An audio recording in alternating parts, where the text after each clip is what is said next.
Always muted. Always muted. Hi, guys. Okay. We are doing her take with Pisco.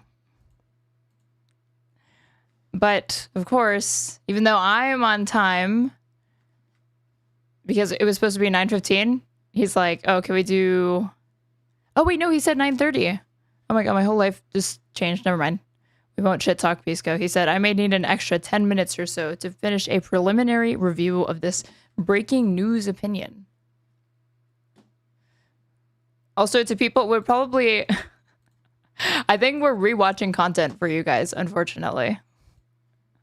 But it was so crazy. This episode of Her Take is so insane that I don't mind doing it. So if anybody missed it, you know, it's fine with me. Like, I have to see Pisco's reaction to this shit. Oh, wait, no. No, yeah. Okay, so tomorrow... Oh my god. They're doing Blair White. Hell yeah. Hell yeah. Hold on. Israel striking Iran right now? I was in the shower. Why is everything happening? Hold on. But yeah, so I hear. The things you miss. Trans is a mental disorder. That's cool. Blair White. I don't even think that's how you spell her name. I don't think it's B-L-A-I-R without an E. Drops truth bombs on gender identity. I'm so ready for Anna to go like mask off. You're here as a distraction. Well, Pisco wants to talk about it. He was like, World War III is happening. And I'm like, what's going on? So... XY chromosome equals male. So let's break this down scientifically. Send this to your liberal friends and tell them to shut the up. Transsexuals would be, you know, someone who has a mental disorder that is treated. Do you think you have a mental disorder? Yeah, and I think there's no shame in that. Just like there's no shame in Elon being autistic. I don't think that. Are you saying that you're trans because you have a mental disorder? For sure. I don't love that stigma. Yeah. Being gay is not a mental illness. But that's not trans. AI is reshaping the workforce. The so-called Big Beautiful Bill includes that provision that prevents states from regulating artificial intelligence. If it's not regulated and if we're not proceeding with caution, we're all screwed. Absolutely. I think this is the most dangerous industrial revolution that we've yet to encounter. We are not ready to be turning to this thing. I am sorry. I need to double check. I'm like, is this accurate? And then it has literally once replied to me and said, oh, I'm sorry. Did you only want me to give you real information? Good Lord. Like, yes, ChatGPT, I only wanted you to give me real information. Oh my gosh. Brainlets discover that ChatGPT not as accurate as you would think. Very cool. Let's see. All right, let's take a look at the fucking news. The goddamn news. Okay. Israeli strikes target Iran's nuclear program. Very cool. Residents of Tehran, the Iranian reported hearing huge explosions and Iranian state television broadcast images of smoke and fire billowing from buildings. Here's the latest, and they give that. So Israel attacked at least 6 military bases around Tehran, including Parchin and residential homes at 2 highly secure complexes for military commanders and multiple residential buildings around Tehran. And what appears to be targeted assassinations, including 4 senior Iranian officials. You know what's funny is that I was reacting to the last episode of Her Take that I reacted to with Pisco. I was like, oh, him going after Soleimani, like Trump going after Soleimani was like incredibly destabilizing. And all he does is whisper, he was a terrorist. So I guess it was cool that he just assassinated a guy and caused regional instability for like no reason. He also did it when he was like at a fucking airport. No. What appears to be... Okay, so a critical question is whether the U.S. will play an extensive role in defending Israel from their own choices. Probably. From an Iranian counterattack, as the Biden administration did when those countries exchanged blows last year. I know, but the blow that they exchanged was a joke. Secretary of State Marco Rubio made no mention of such a role in a statement tonight, saying, our top priority is protecting American forces in the region. I mean, that's not your top priority, right? Your top priority is not letting immigrants in on the basis that they criticized Israel. So I don't know, dude. I don't know if I believe you, Mr. Rubio. Some prominent Trump supporters are already calling for the United States to stay out of the conflict. Okay, but who? I hate when they do this and it's like, They're not clarifying who.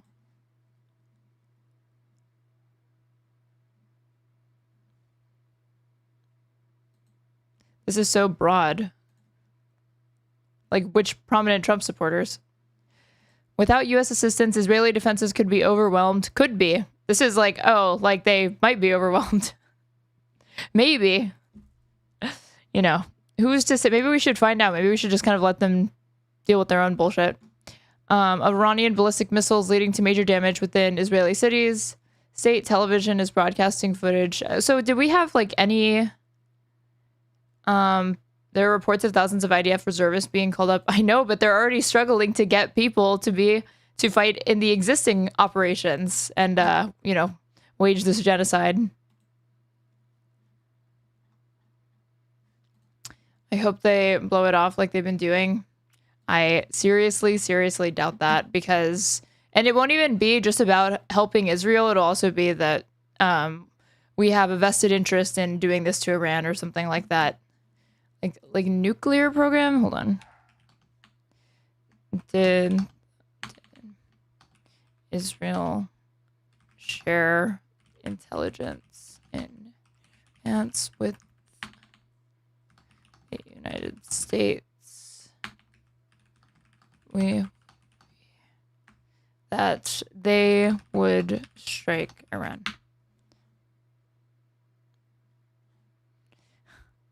This was only, okay, this was only 7 hours ago. Oh, if only we could turn back the clock. Israel considering military strike on Iran. 7 hours ago. Sources say, if there's military action by Israel against Iran, it would be conducted without U.S. military support, an administration official said, but American intelligence assistance could be provided. These rising tensions. The region is on edge this morning with the news that Israel is considering a unilateral military strike against Iran in the coming days. Now, this, according to 5 people with knowledge of the situation. Now, a top Iranian military official is responding this morning saying, quote, "We warn the enemy not to make any mistakes and to carefully consider the consequences of their actions." Now, these rising tensions, they're leading the State Department to evacuate all non-essential personnel from nearby Baghdad, and military families in the region, they're voluntarily departing as well. Now, of course, this comes as the Trump administration is in advanced talks with Iran to try to reach a deal to limit Iran's nuclear capabilities. And that's something that Israel is very firmly against. And so, Matt, where are those nuclear talks right now, and what would a strike mean to them? Well, it very well could scuttle them, and that's why 2 weeks ago, President Trump told Israeli Prime Minister Benjamin Netanyahu that it's an inappropriate time right now to take any sort of action that could disrupt those talks. Now, those talks are set to continue on Sunday, but in an interview that was released yesterday, Trump said he had grown, quote, less confident about the prospects of a deal. And just this morning, the board of the UN's nuclear watchdog found that Iran isn't complying with its nuclear obligations for the first time in 2 decades. In response, Iran called the decision biased and said it would accelerate its nuclear enrichment program. Willie? Matt Bradley in Tel Aviv this morning. Matt, thank you. Very cool.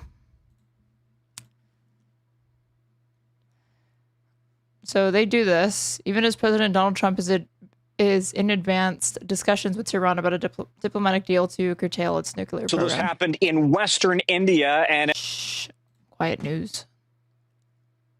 Trump says Iran nuclear talks to resume with Iran set to offer a counterproposal. Iran rejected the U.S. nuclear proposal and presented a counterproposal amid a deadlock over uranium enrichment on Iranian soil. Iran said Monday that it will soon hand a counterproposal for a nuclear deal to the U.S. in response to a U.S. offer that Tehran deems unacceptable, while U.S. President Donald Trump said talks would continue.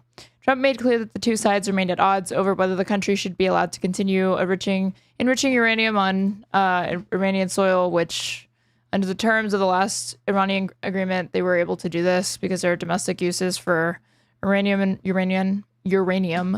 enrichment. They're just asking for things that you can't do. They don't want to give up what they have to give up. Trump told reporters at the White House, they seek enrichment. We can't have enrichment. Okay. Been fucking with Iran for what feels like 80 years or more. Earlier, Iranian Foreign Ministry spokesperson Ismail Baghai, I'm always terrible with these names, said Tehran was preparing a counteroffer to the U.S. proposal that was presented in late May. He said there was no detail about the timing of a sixth round of talks. While Trump said the next round of talks would take place Thursday, a senior Iranian official and a U.S. official said Thursday was unlikely. Following Trump's remarks, Baghai, how do I say this? I don't want to say it wrong.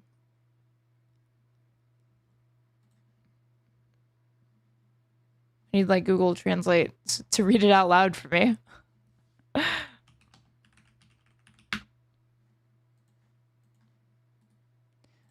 Please, let's see.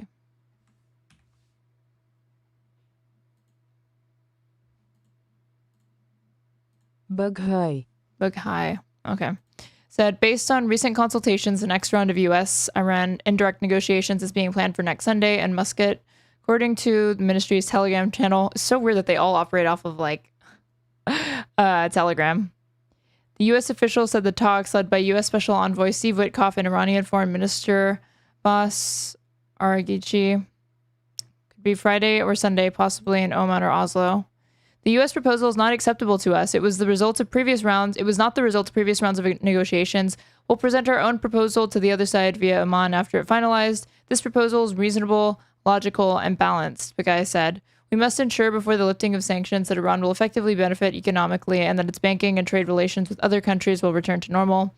Reuters previously reported that Tehran was drafting a negative response to the U.S. proposal. An Iranian diplomat said the U.S. offer failed to resolve differences over uranium enrichment on Iranian soil, the shipment abroad of Iran's entire stockpile of highly enriched uranium, and reliable steps to lift U.S. sanctions. Last week, Supreme Leader Ayatollah Ali Khamenei dismissed the U.S. proposals against Iran's interest, pledging to continue enrichment on Iranian soil, which Western powers view as a potential pathway to building nuclear weapons. Iran says its nuclear program is only for peaceful purposes. I mean, it's the only thing that staves off aggression, no? Trump said Iran was the main topic of a phone conversation he had Monday with Israeli Prime Minister Bibi Netanyahu. Bibi's office said the president has told him talks with Iran would continue at the end of the week. During his first term in 2018, Trump ditched a 2015 nuclear pact between Iran and six powers and reimposed sanctions that have crippled Iran's economy. Iran responded by escalating enrichment far beyond that pact's limit.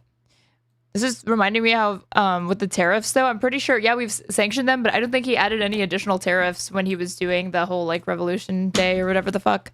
But he added them to Israel.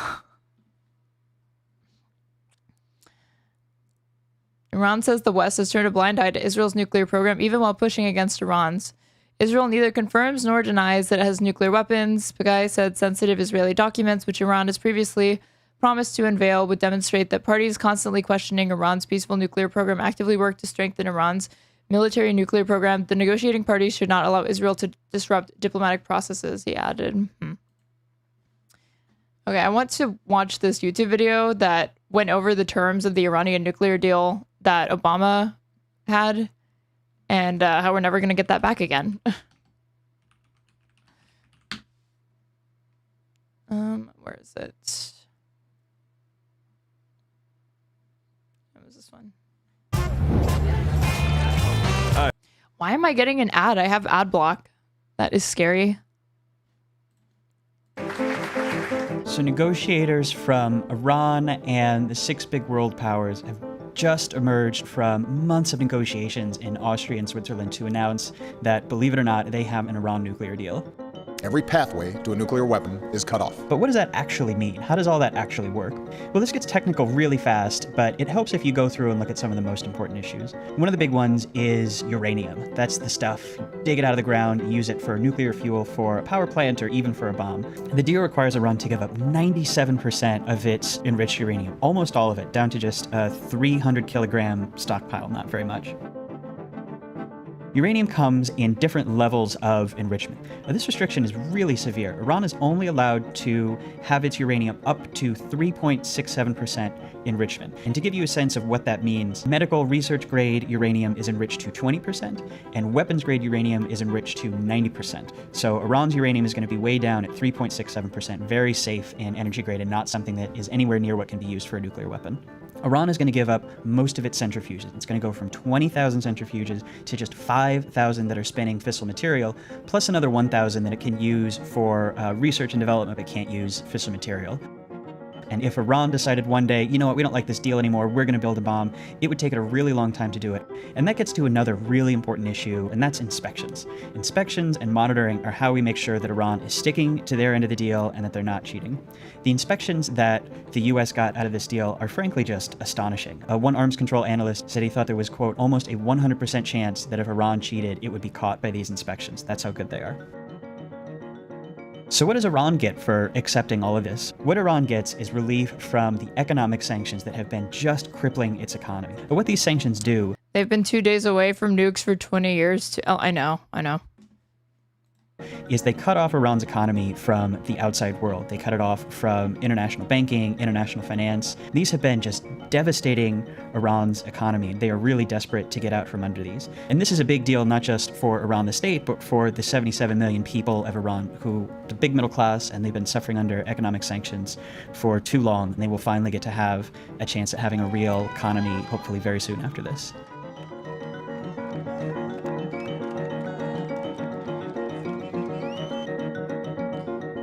So that was the historic deal that needed to be torn up. Very cool. And here was the follow-up. Doing a little speed run. Is defective. The Iran deal is defective at its core. The United States will withdraw from the Iran nuclear deal. Trump has been saying he wants to exit the Iran nuclear deal for a long time, a deal that has so far prevented Iran from developing nuclear weapons. The United States no longer makes empty threats. When I make promises, I keep them. This is a massive reversal of U.S. foreign policy with far-reaching consequences. So why does Trump hate the deal? What exactly does he want, and how did we get here? This was something that President Obama, when he took office, said was his priority, and when it was signed in 2015, this was the high mark of his presidency. It's also, interestingly, something that the U.S. had been involved in for decades. When the Shah was in power in Iran, the U.S. had helped him develop a civilian nuclear program. There was concern decades later that the new government of Iran was going to try to take that program and develop a nuclear weapon. This deal, the deal that President Trump just pulled out of, was the world's attempt to prevent war and to get Iran to stop that pursuit of a weapon without forcing it to. So that's ultimately how we got to the Joint Comprehensive Plan of Action, the formal name for the Iran deal, signed not just by Iran and the United States, but also the UK, France, Germany, Russia, China, and the European Union. At its broadest, the deal imposed a set of restrictions on how Iran developed nuclear capabilities in exchange for the US reducing economic sanctions. Now, the way the JCPOA was structured, the president recertified it every 90 days, or those sanctions would kick back in. Trump had threatened this outcome for months, but is just now enacting it. He thinks the Iranians can't be trusted, he thinks the deal is not strict enough, and he thinks that Iran isn't abiding by the spirit of the deal because they're doing things like develop long-range missiles. The thing is, 3 of Trump's own top officials were very much in favor of the deal, but only one still holds their office. If we can determine that this is in our best interest, then clearly we should stay with it. Americans agree with the Secretary of Defense. A recent poll shows a majority of respondents back the agreement, including 68% of Democrats, 51% of independents, and even a slim plurality of Republicans. 46% supported the deal, while 42% opposed it. And America's ally... And they opposed it because fucking AIPAC spent like $22 million making sure that the majority of them opposed it. It was only in the Pentagon once a long time ago, but not to work, just lunch. strongly urged the US and Trump to stay committed to the deal as well. What do you have as a better option? I don't see it. What is a what-if scenario? Or your plan B? I don't have any plan B for nuclear against Iran. We are of the opinion that the JCPOA is a first step. But Trump believes he can negotiate better terms. They are going to want to make a new and lasting deal, one that benefits all of Iran and the Iranian people. The original deal imposed strict limits and monitoring of Iran's nuclear program. Iran was forced to get rid of the vast majority of the uranium it had already enriched, as well as get rid of most of the centrifuges that it used to enrich that uranium. Under the deal, Iran also couldn't enrich uranium past the threshold for producing nuclear energy, which is significantly lower than the threshold for medical uranium and weapons-grade uranium. The UN's nuclear agency has verified that Iran complied with the deal, which is also what makes the US leaving so significant, especially right now on the cusp of negotiations with North Korea over its own nuclear program. Lol.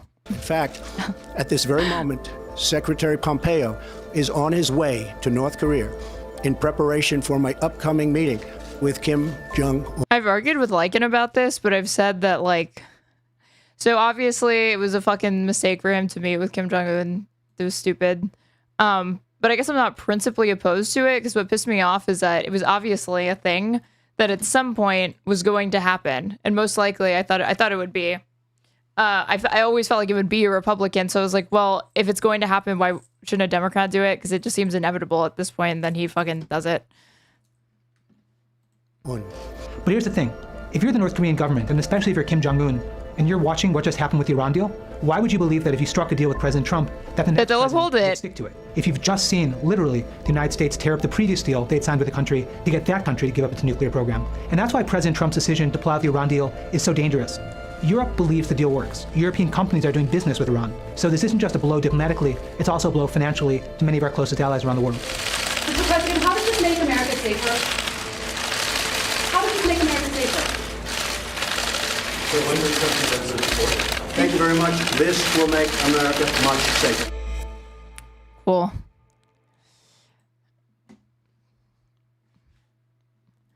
What are the terms? Let me see.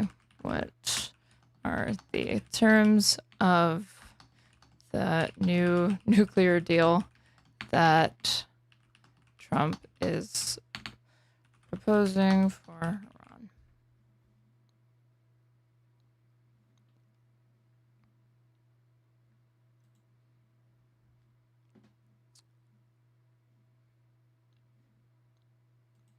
I need like a little compare and contrast against like what the difference is between what he's proposing versus the fucking one that he tore up, because I have a feeling it's not going to be much different. So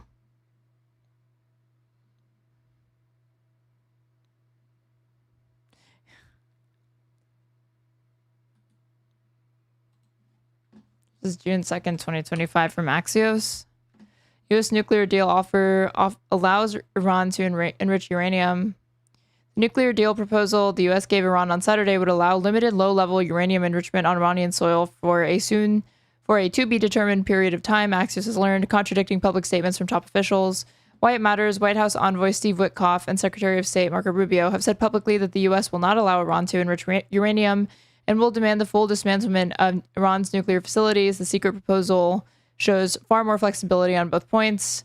So what I mean, it's like he ripped it up. It's the art of the deal, baby. Rip up the old deal, cobble together a worse version of that initial deal, and then claim victory. It's the same thing he did with the tariffs. Like, impose the tariffs, cause chaos for like 30 days or whatever, make deal with China, get slightly reverse the tariffs, weaken the dollar, China claims victory. Art of the deal, baby. This is totally off topic, but have you ever seen North Korean pirated TV broadcasts? Shit is crazy. It kind of reminds me of the Newsmax channel my landlord watches 24/7. My landlord who doesn't think he's going to have his social security taxed. No, I've never seen it. I mean, I know it's bad, but I never, it's hard to know what, if you're actually being presented information surrounding North Korea that's been independently verified to be authentic versus if you're just also being fed like counter propaganda about North Korea. And it's like, dude, I'm not a fan of North Korea. You don't need to make shit up about it to criticize it. The intrigue. Iran has consistently said it won't sign any deal that bans enrichment for civilian purposes, a red line that is irreconcilable with the U.S. public posture. But the proposal described to Axios by two sources with direct knowledge, one of whom provided a point-by-point breakdown, would seem to offer a clearer path to a deal. By making this offer, the Trump admin is risking backlash from its allies on the Hill and in Israel. Prime Minister, of course, Bibi Netanyahu's government and dozens of Republican senators have pushed the administration to maintain red lines on zero nuclear enrichment and the full dismantlement of Iran's nuclear program. See, only Israel and the United States get to have nukes, nobody else. It's like, dude, like, to the extent that they're even building this, which there is not much evidence of, as far as I know, unless somebody can provide me with evidence that there is, that's not just from a state source saying we have evidence, but not actually independently verified for the most part. They're going to give up their nukes when everybody else does.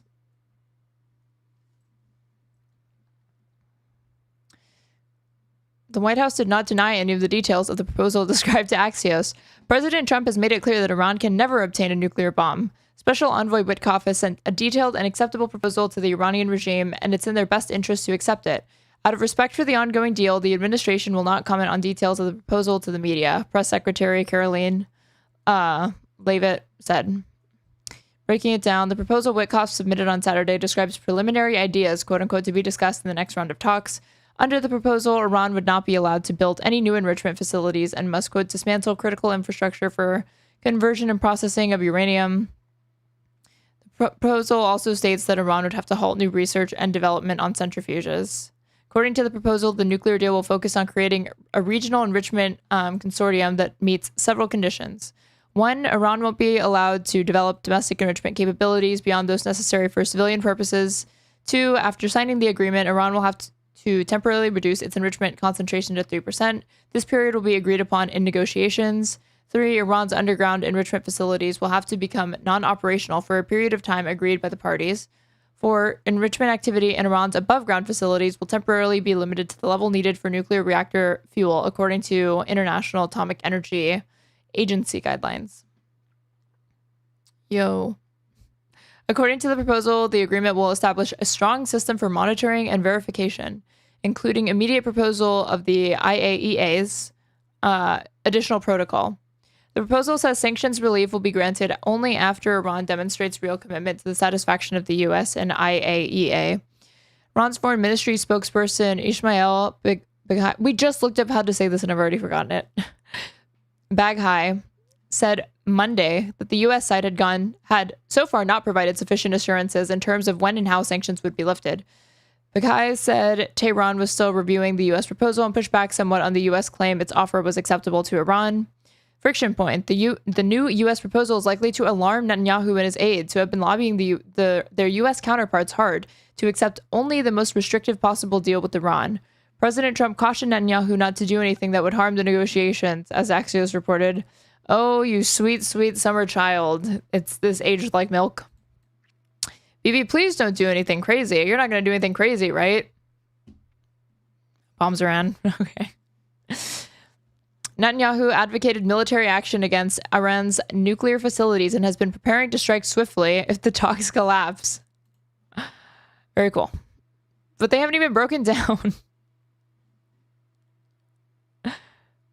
He's making preparations to swiftly strike Iran's nuclear facilities if negotiations between the U.S. and Iran collapse, two Israeli sources with knowledge of the discussions tell Axios. The Israeli intelligence community has shifted just in the past few days from believing a nuclear deal was close to thinking talks could soon break down. I mean, it's like you're crossing your fingers and like leaking this to the media, hoping it sows dissent and they break down. One source said the Israeli military thinks its operational window to conduct a successful strike could close soon, so Israel will have to move fast if talks fail. The source declined to say why the military believes the strike would be less effective later. Both sources confirmed a CNN report that the IDF have been conducting exercises and other preparations for a possible strike in Iran. There was a lot of training, and the U.S. military sees everything and understands Israel is preparing, one said. Bibi is waiting for the nuclear talks to collapse, and for the moment, Trump will be disappointed about the negotiations and open to giving him the go-ahead, an Israeli source added, using a nickname for Prime Minister. I never say his full name, I just say Bibi. A U.S. official told Axios the Trump admin is concerned Netanyahu make his move even without a green light from President Trump. Well, he was fucking right to be. Because that's exactly what happened. Dude, they've gone rogue. They're a rogue state. I need Trump to come in and be like, you don't have the cards. I would love nothing more than to see Trump speak to Bibi in the Oval Office the way that he did to Zelensky. Like, I need it to pump it into my veins. Put this client state back in their fucking place. Bibi had a highly sensitive meeting earlier this week with a group of top ministers and security. What's going on? Hold on. Barely getting a notification on my phone saying what happened. Where were we? Yeah, Bibi held a highly sensitive meeting earlier this week with a group of top ministers and security and intelligence officials regarding the status of the nuclear talks, an Israeli official said. The 5th round of U.S.-Iran nuclear talks are scheduled to take place Friday in Rome. But these didn't go well. Because this was May 21st. So Steve Witkoff gave his Iranian counterpart a written proposal for a deal during the last round 10 days ago. Confidence that an agreement could be reached seems to be growing. But the negotiations hit a roadblock over the question of whether Iran would be able to have any domestic enrichment capability. We have one very clear red line, and that is enrichment. We cannot allow even 1% of an enrichment capability, Witkoff told ABC's. And see, this was contradicted by the June 2nd report that there are proposals on the table that we're going to allow it. They've repeatedly said they're not going to sign a deal that doesn't permit enrichment. What to watch? The 2 Israeli sources said any Israeli strike on Iran will not be a one-off, but a military campaign lasting at least a week. Such an operation would be highly complicated and perilous for Israel and for the region. Countries in the region fear an Israeli strike could cause widespread radioactive fallout, not to mention a war. Yeah, no shit. So will not be a one-off. More to come. More to come. At least a week, folks. At least a week. Countries in the region, because this came true. And this was, again, May 21st. This came true. Whole week. This is going to be fucking awesome, man. Love it. Love it. I need to get, like, the Pog emote so I can be like, Poggers in chat for World War III, you guys. I said, I was, like, skimming through a debate that I had with Wick almost, like, 2 years ago over Israel-Palestine. And he like scoffed at me when I was like, the U.S. is basically in a murder-suicide pact with Israel right now because we keep following them into all of to the chaos that they're causing in the region in response to October 7th. And he like couldn't believe that I was saying that. He couldn't believe it.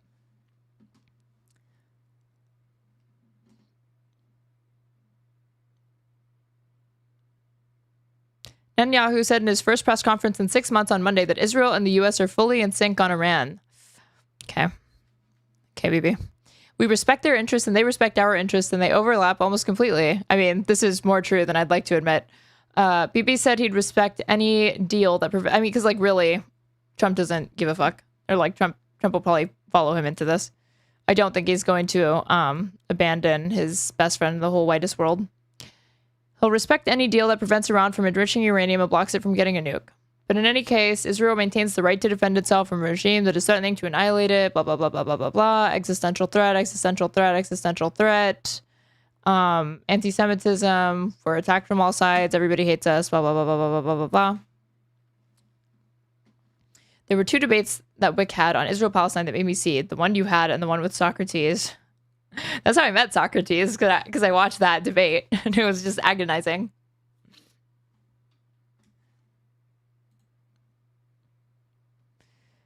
I'm still, like, perplexed who is opposing this that, like, won't go on the record. This whole, like, some prominent Trump supporters are already calling for us to stay out of the conflict. Like, who? Do you mean Charlie Kirk? It's like, without U.S. assistance, Israeli defenses could be overwhelmed by a barrage of Iranian ballistic missiles, leading to major damage within Israeli cities. Like, well, you probably should have thought about that before you launched these, no? State television is broadcasting footage from the Mahalati complex where military commanders live and showing buildings still on fire and emergency crews still putting out the fire. The state television reports that 2 residential buildings have collapsed, causing fatalities and injuries, and that cars have burnt and windows have been shattered in the area. Israel appears to have entered a new phase in its attacks on Iran's critical personnel with these strikes.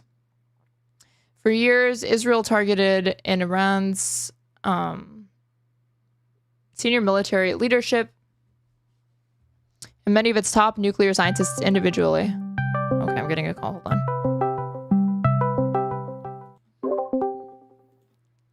Hello, what up? World War III, baby. Well, I'm here for it. I take a shower and I come back out and I'm like, oh, cool, love it. Yeah, who doesn't? This is so awesome. This is why I backed Trump. He was the anti-war president. He was the anti-war pick. That's what I was told. Yes, I did. You know, you're no fun. You're literally no fun because every single time there's jokes like this, you're like, okay, but being serious, like, you voted for her, right? It's like, yeah, I did. Yeah, I used to, in high school, people would call me Daria because my voice would always just remain the same. Yes, and it's very overrated. Yeah. It's overrated. No, I saw it before that, but I always thought it was overrated. Yep.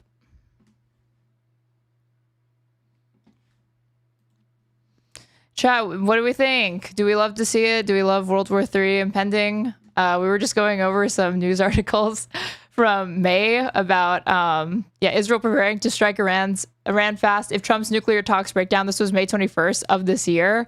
Clearly they did not wait for that. And this said it could go on for a week, according to the sources that Axios spoke to. Yeah, hold on. Where did it say it? Yeah. Netanyahu held a highly sensitive meeting earlier this week. Oh, wait, no. Oh, here it is. To the two Israeli sources said any Israeli strike on Iran will not be a one-off, but a military campaign lasting at least a week. Such an operation would be highly complicated and perilous for Israel and for the region. I don't disagree with this, so why did they do it? Countries in the region fear an Israeli strike would cause widespread radioactive fallout, not to mention a war. So this will be fun.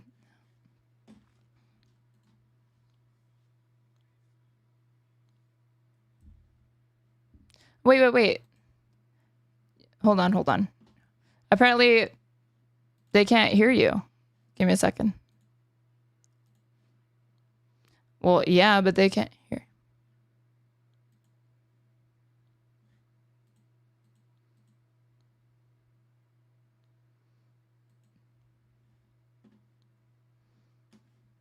Wait, try talking?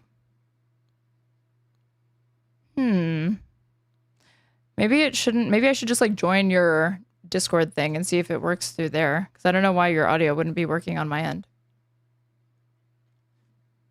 Right? Like I don't know what I should change. Give me a second. But we're live. There's always pressure. Okay, try it now. Nope. No. Do whatever your heart desires. I just don't get why this is not working though. Because it worked last time. Oh, wait, hold on.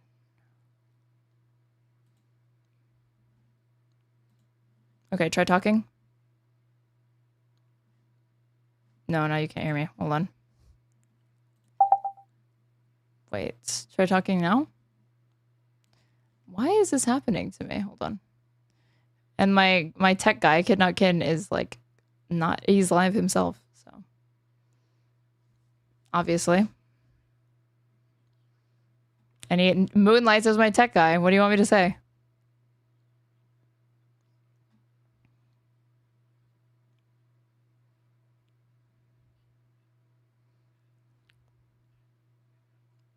That died in 2016 along with BuzzFeed and other types of feminism. But I'm looking to revive it.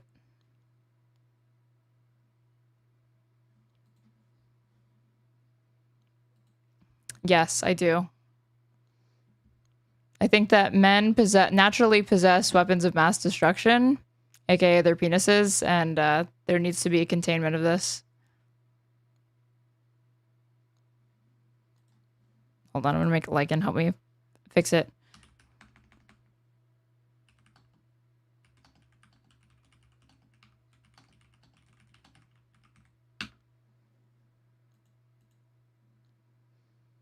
It's so weird that like they can hear me on.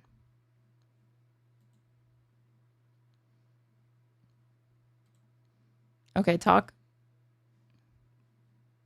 No, see that goes away. Hold on.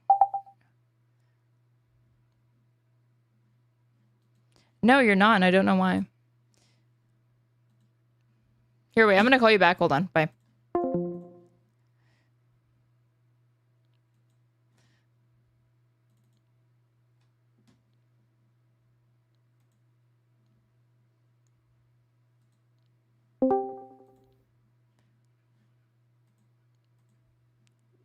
No, it's not working. I don't know why. Yeah.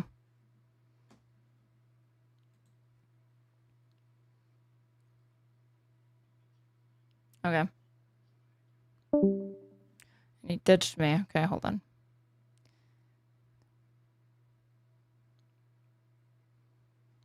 The weird thing is that we did it this way and it worked last time. Like, there was no issue.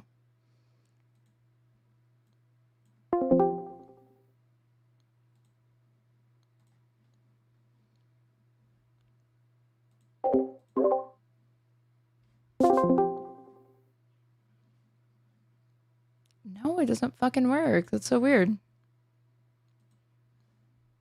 I don't want to do that. Maybe it's like just Discord. Let me try restarting Discord. Okay, bye. You guys, this is so annoying. How? I closed Discord now. Well, I'm about to.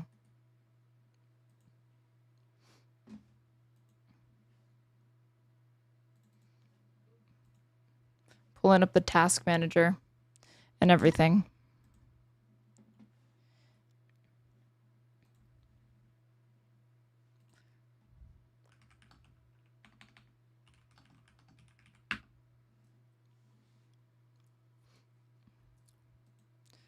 Like in saying I need to close the tray icon? I have no clue what that means.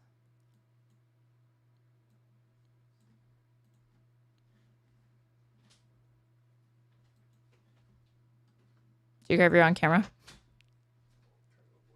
Well, I can go to my BRB stream. I will be right back, you guys. Hold on.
I'm talking.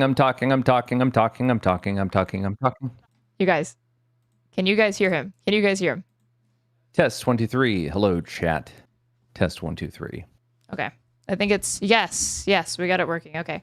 So. All right. Cool. You're welcome. All right. See ya. Bye. Bye. I hate Discord, man. I hate technology. Okay.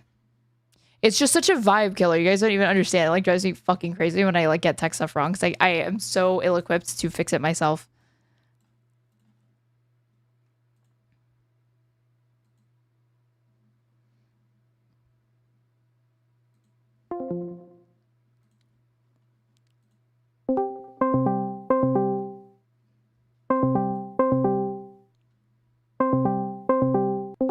Okay, I think we fixed it. Try talking.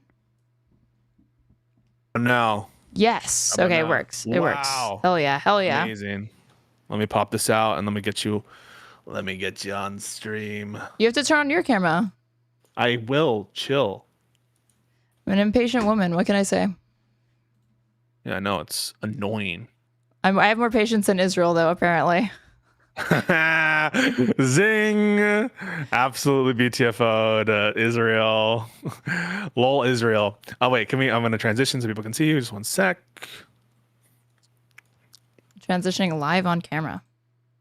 Are you still holding Nothing Ever Happens? I just asked my chat and we have some holders.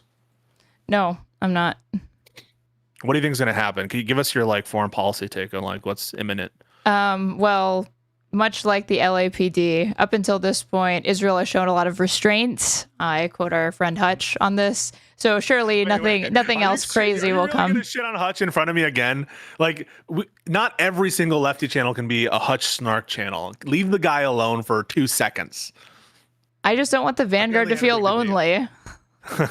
They're not lonely. I heard someone. I was taking a walk, and I listened to because I saw my boy Hutch, and it's like, Hutch completely cooked, completely BTFO'd, and it's from the Vanguard. I'm like, oh boy, they brought some other lefty on to shit on Hutch. So they called him a white supremacist. Yeah, I'm like, okay, guys, like let's chill a little bit. I don't think this is my brother Hutch. He's my co-member. So if you call him a white supremacist, it's almost like you're calling me a white supremacist because only a white supremacist would be on a white supremacist show. I don't think that's true. Which part? I mean, Richard Spencer went on CNN. Oh, wait. Oh, shit. Oh, shit. Hold on a second. Hold on a sec. Someone check the logs. No, okay, so what's going to happen? So Hutch has said that Israel has showed maximum restraint. But now they've taken the gloves off after they've been provoked by... By whom? Provoked by whom again? This is in response to a provocation that happened in October of last year. I guess we're barely responding now. Oh, did they have a stated rationale? It's to destroy the fucking nuclear facilities that they've been saying it's about to fucking go off at, like in 20 minutes. They've been saying that for 20 years though. So. Yeah. And then the terms of this agreement, like. This was June 2nd, Axios reported, U.S. nuclear offer allows Iran to enrich uranium. So they're publicly saying, both Witkoff and Marco Rubio are saying that that's a red line. We're not going to allow them to enrich any uranium, even for civilian purposes or domestically. And yet, internal sources that leak to Axios are like, no, it's on the table. So you think that Trump wants a deal? Yeah. Or do you think this is all kind of like theater? Oh, we don't really want this. We don't really want this. They forced our hand. Which do you think is most likely, that Trump wants a deal? No, I think he did want. I think he did want a deal. Theater? I think he did want a deal, but I just thought. I mean, he ripped up the last deal, and so now we're trying to basically recreate that deal again. Even though they don't really have any reason to think that we're going to hold to it. If Trump ripped it up, for one, he's the one who ripped it up, and now he's like proposing pretty much the same thing but worse. Or and they're not being clear about the steps that they're going to take to dismantle the sanctions. Why are you smiling? Why are you laughing? What's going on? Because Josiah posted a funny little thing. It's not for your eyes though, because if you see it, you might lose your mind. Wait, so if Israel and Iran go to war, it feels like you're going to be taking the side of Iran. Why would you assume that? Oh, I don't know. Just based on everything, based on my whole character profile. Because I said that Trump assassinating Soleimani was bad and destabilizing, which you were like, he was a terrorist. He was a terrorist, so I guess we can just take these destabilizing actions. If he's a terrorist, drag him in front of the ICC and try him. I don't understand this whole we need to resort to killing people in airports. ICC has no jurisdiction. Wait, I thought it was pretty Also, cool he was a frenemy of Kim the United Jong-un. States because he was really useful when we were trying to get ISIS, and then that goes away, I guess. Are you these kind of one of these people that's like, well, Russia helped us defeat ISIS, and therefore Russia's our friend, and we should be giving arms to Russia and not to like, What do you think my position is on Russia increasing like their nuclear program? What do you think my position is on that? I think you probably think it's based because you want a multipolar world and you believe in Hegelianism or whatever. How do those two have anything to do with each other? Please explain in detail. Spare none for me nor my chat. I don't have to know it or explain it to say it. Have you ever thought? Have you ever thought of that? That I don't really have to know something to say it out loud, and you can connect the dots there for yourself. So, are you on board with giving Iran a nuke? No, I don't think Iran should have a nuke. Do you think is that a universal principle for you? Like no country should have nuclear arms? It's not a universal principle. It's very particularized to Iran and who I think should have nukes, and they should be America and America's friends. So it is particularized. You're right. And I'm not joking or memeing, and you think I am. I don't think you're joking. You were telling me in the first episode, one, he's a terrorist, so we can just justify unilateral. Well, that was kind of a meme, but like, listen, I don't agree with destabilizing things that don't accomplish anything. I'm not someone who's just in favor of. Will you call it an assassination? Why would I refuse? Yes, it was an assassination. Clearly, why would I say it's not? You think I'm scared of calling things by their proper names? No, that's why I was asking you, just to make sure. Yeah, but that's my version of the virtue signal that I'm extracting from you. Not so fun to be on the receiving end of it, huh? So Aaron is like, we shouldn't have gone into Pakistan to get Osama. That was destabilizing to Pakistan. That whole mission was botched. The whole mission was fucking botched. Because we lost the helicopter. It was an amazing mission. Have you seen the documentary about it? I mean, there were talks about us including Pakistan, and then sources told, I think, the Times, they were like, we can't trust them, so no, because if we tell them, do you trust Pakistan? If we give them, they were like, if we give them any intelligence, it was like, yeah, but we went over their airspace, so yeah, we did go over their airspace. It is then I think that's of national concern to them. It's rational to me that they would be upset that would be something that they don't like. You sound like John Mearsheimer, who's I don't think in these terms of the rational state actor and what's rational for this. It sounds like you're contextualizing anything. Yeah, from Israel's perspective, it would make sense for X. You've heard that before. From Iran's perspective, it would make sense X. I just want to know what you think. And I think that taking out Osama was good, actually. And you seem to be like, what about the airspace, though? No. I said that they botched the raid in doing that one. It took forever to do it. And U.S. polling at the time said most Americans were worried that it was going to lead to retaliation. That's why most Americans, they would say, yes, I'm okay with it. But then they went out and cheered in massive numbers. That was such. It's like, it doesn't even matter that happened. Honestly, it's like a footnote in Obama's presidency. Really, it's not even like top 10. It's in his top 10 of things. Affordable Care Act, economic recovery, killed Osama. That's like, it's in the list of things. It is there. And maybe it's because you didn't live through the pain and tragedy of 9/11. You don't have a real conceptualization of what that did. I lived it. I lived, bitch. I just don't remember it. You lived. I just don't remember. I was like 2, but yeah, that's right. I lived through it. Yeah, you lived. Where were you on 9/11? I was. Were you dancing with the Israelis or whatever on top of the fucking roof? You're JQing all over the place, and now you understand why I said what I said about. I have to say it because like Anna Kasparian is the one that woke me up to the truth, and we're about to watch her show, her show. You know, so we've totally like enticed you that we're talking about like current affairs. We're just gonna go over her take, so don't get too excited that we're starting this off with a little bit of contemporary politics. But yeah, no, Anna is very pivotal into your transition into a full-blown Groyper. Right. Yeah. Huge news, you guys. Big announcement.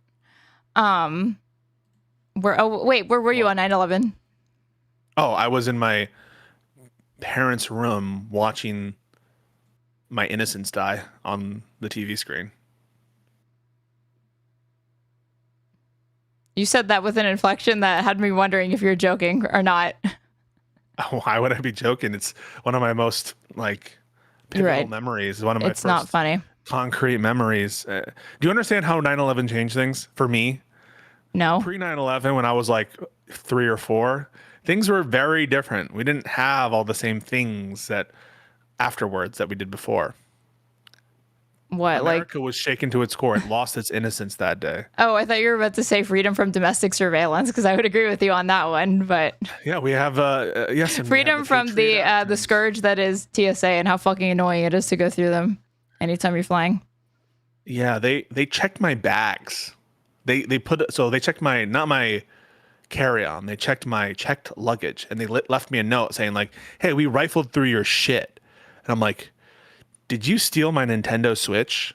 It better still be in here." And I like had to go and find it, and it was still there, obviously. But Wow, this is just like when Hassan was detained. So how were you vindicated? Give me the elevator pitch for why you were vindicated. Well, the fact that he had his global entry revoked like less than a month after it was granted, I think any reasonable person would say, maybe all the shit Hassan was saying and what the Trump administration was doing, like revoking all of these green cards for people who said negative things about Israel, negative things about Trump, maybe all the stuff he was doing with student visas, maybe the fact that he was like revoking global entry for other political enemies, maybe that played a role into his revocation, and that had something to do with the stop and the fact that they asked him a million questions about his politics.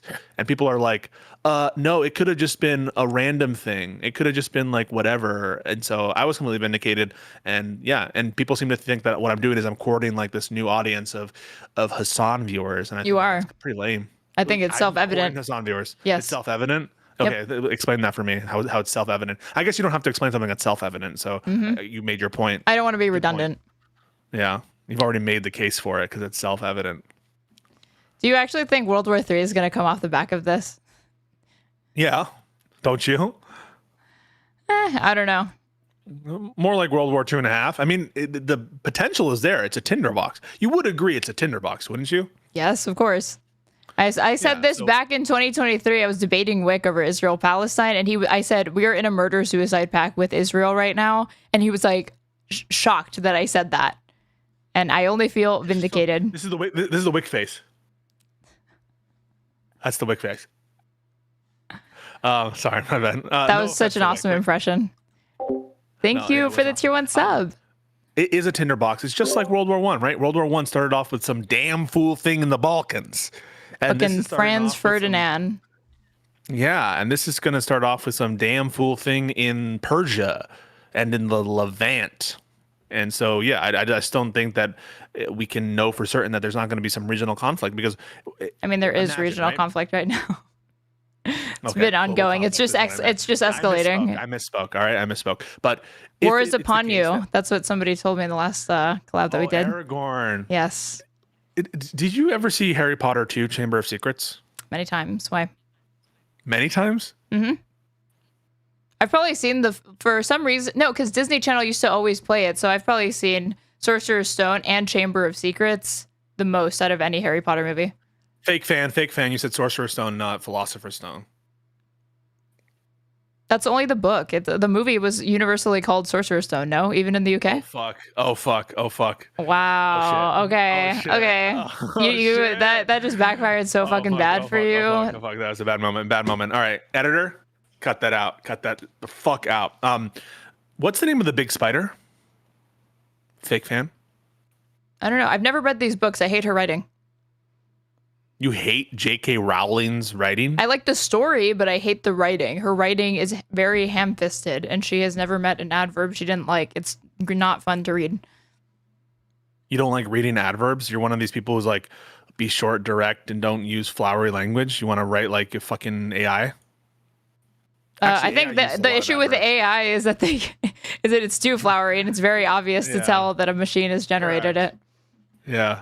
You're right about that. You know, you've been taking some W's in these exchanges we're having. It's been known to happen.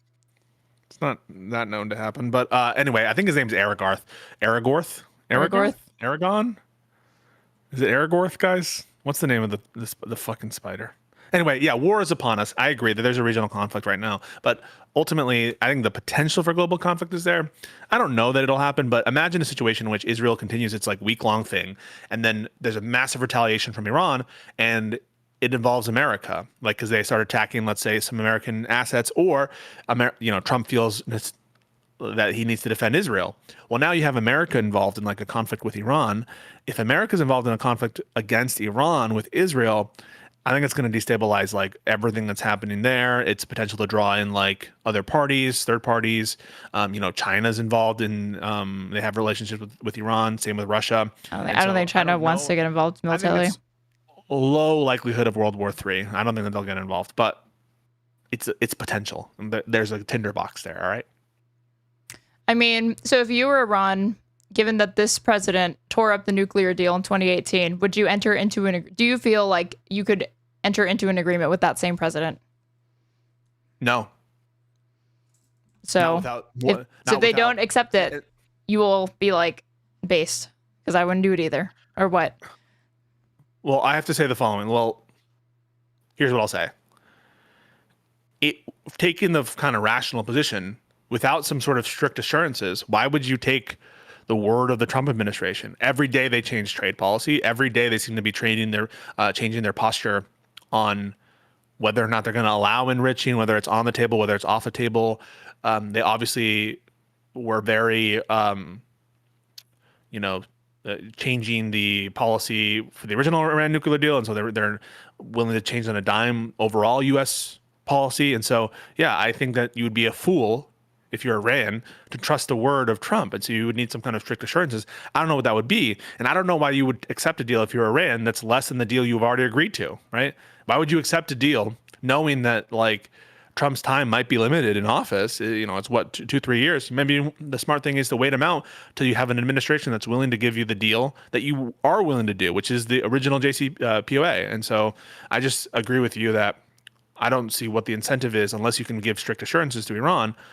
Perhaps about the sanctions, but they're not doing it.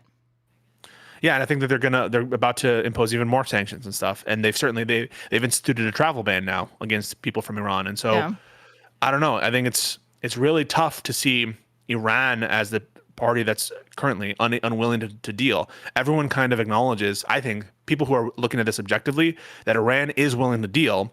The people who are not willing to deal, in my opinion, are the Israelis, is Bibi. And I even see his angle as more of a domestic angle to entrench himself in office and to keep the crisis going. And it's the same thing he's doing, frankly, in Gaza. And so I don't know. What's your take? I feel like these strikes are intentionally to derail these talks, because it seems like they were moving closer to a deal. And he always opposed the Iran deal. He fucking spoke to Congress to oppose that Iran deal. AIPAC spent $22 million to oppose that Iran deal, and it got off the table. Then Trump tears it up. He loves that. But now he's trying to pursue a very similar agreement. And what do you know? They're striking facilities, and they're saying that they have to do it. Like, even according to this article that I was like reading from May 21st, they said, one source said the Israeli military thinks its operational window to conduct a successful strike could close soon, so Israel will have to move fast if talks fail. The source declined to say why the military believes a strike would be less effective later. So I feel like this was too, my takeaway from the very little that I know about it is that this seems like to intentionally derail that from occurring. Yeah, I'm more skeptical that Trump was actually super interested in I've always pretty much thought that he's a bit of an Israel cuck, and he is. So I'm not sure that I agree that he was like always aiming to make some kind of amazing deal. I almost think that he's trying to have a pretext to make it look like he's not initiating a war, but privately giving assurances to the Israelis that he's willing to back them. And so I don't know. I'm not sure. I think that there is a true, genuine conflict between Israel and Trump with some of the normalization that he's seeking with the Gulf states. I don't think, Bibi's sleeping on the couch, but I don't think it's going to be a lasting conflict. I don't think it's actually something. I mean, I don't think that they liked that, we kind of went over Israel's head with respect to negotiating with the Houthis directly. These direct communications with Hamas, they probably didn't like either, because even the Biden administration wouldn't do that. And of course, Trump denies that it was direct communication with them, but this has been contradicted. So they say that they have a mediator doing it, but it was, as close as you can get to direct talks with Hamas. But they just shifted the position for the first time, yesterday or whatever? Hold on. On statehood for Palestinian statehood. They don't want a two-state solution. I mean, that's been the stated... Israel? Or America? No, the U.S. The U.S. Wow, yeah. Shifted that. That's been the stated... I didn't even see that. That's been the stated position of the United States, basically forever. On June 10th, the U.S. ambassador to Israel, Mike Huckabee, stated that an independent Palestinian state on historic Palestine, widely regarded as a prerequisite for a two-state solution, was no longer a goal of U.S. foreign policy. His remarks made during an interview with Bloomberg News effectively concretized a policy shift that experts had long anticipated from his administration. U.S. envoy to Israel said a Palestinian state could be carved out of another Muslim country. So at this point, they're not even hiding. So America is totally given up on the peace process. The peace process, the two-state solution is totally dead. We were never, that was never serious. That was never serious. Well, I agree. Under this Israeli government's not serious. But I think it. No, I mean like ever, but. I think it could be viable, yeah. But I just you should read "Brokers of Deceit" by Rashid Halidi, and he talks about how there's far more emphasis on process than peace. I'm not here to say that anyone has acted in good faith. What I'm saying is objectively, you could carve out two states. You could make land swaps. Statehood has never been on the table. Statehood has never ever actually been on the table when you look at the deal. Okay, I'm not here to litigate the intentions of the individuals who are pushing for a deal. What I'm telling you is that it is not an impossible set of affairs that we have one set of land for one group and another set of land for another. That's not. No, I know, but I'm saying that when you look at the actual terms of those agreements, they have not actually outlined statehood for Palestine. Okay. Because all of the final status issues, like right of return for refugees, like what the settlement is going to be there, land swaps, settlements, the status of East Jerusalem, like they've never resolved those. Well, yeah, they're final status issues that have never been resolved. It doesn't mean that the two-state solution has always been posturing or has always been dead. If so, explain the Camp David. Explain Oslo. Oslo was designed to entrench it. Explain Oslo. So explain that. So do you think that that Israel has never wanted to push towards a two-state solution ever? Correct. Yes. They never had an intention. Yes, they never had an intention. Okay. And I mean, Bibi explicitly states that, but when you look at even past agreements, no, they were not serious about it. It was always going to be a demilitarized state. That's not, and they've never actually formally acknowledged the self-determination of Palestinian people. It has always been on this emphasis on limited autonomy, not self-determination. Okay, so then a one-state solution has always been dead, correct? Well, there's one state now. There is one state now. But I'm saying, but the one-state solution with equal rights has always been dead as a solution, right? I mean, if under your framework. Yes, correct. Right, correct. But there's one state now. One-state solution always dead, so two-state solution. So basically, your framework is the two-state solution's always been dead because Israel's always been coming in bad faith. But by that logic, then they've been coming in bad faith with the notion of a one-state solution with equal rights because they've never said that they wanted that, and that's always been off the table. And so, but I've known that. I never said that. That's been on the table. Every single thing has been off the table for all the history of this conflict. Yes. Because Israel hasn't won it. Okay, cool. I mean, that's not what I take to be off the table. What do you mean?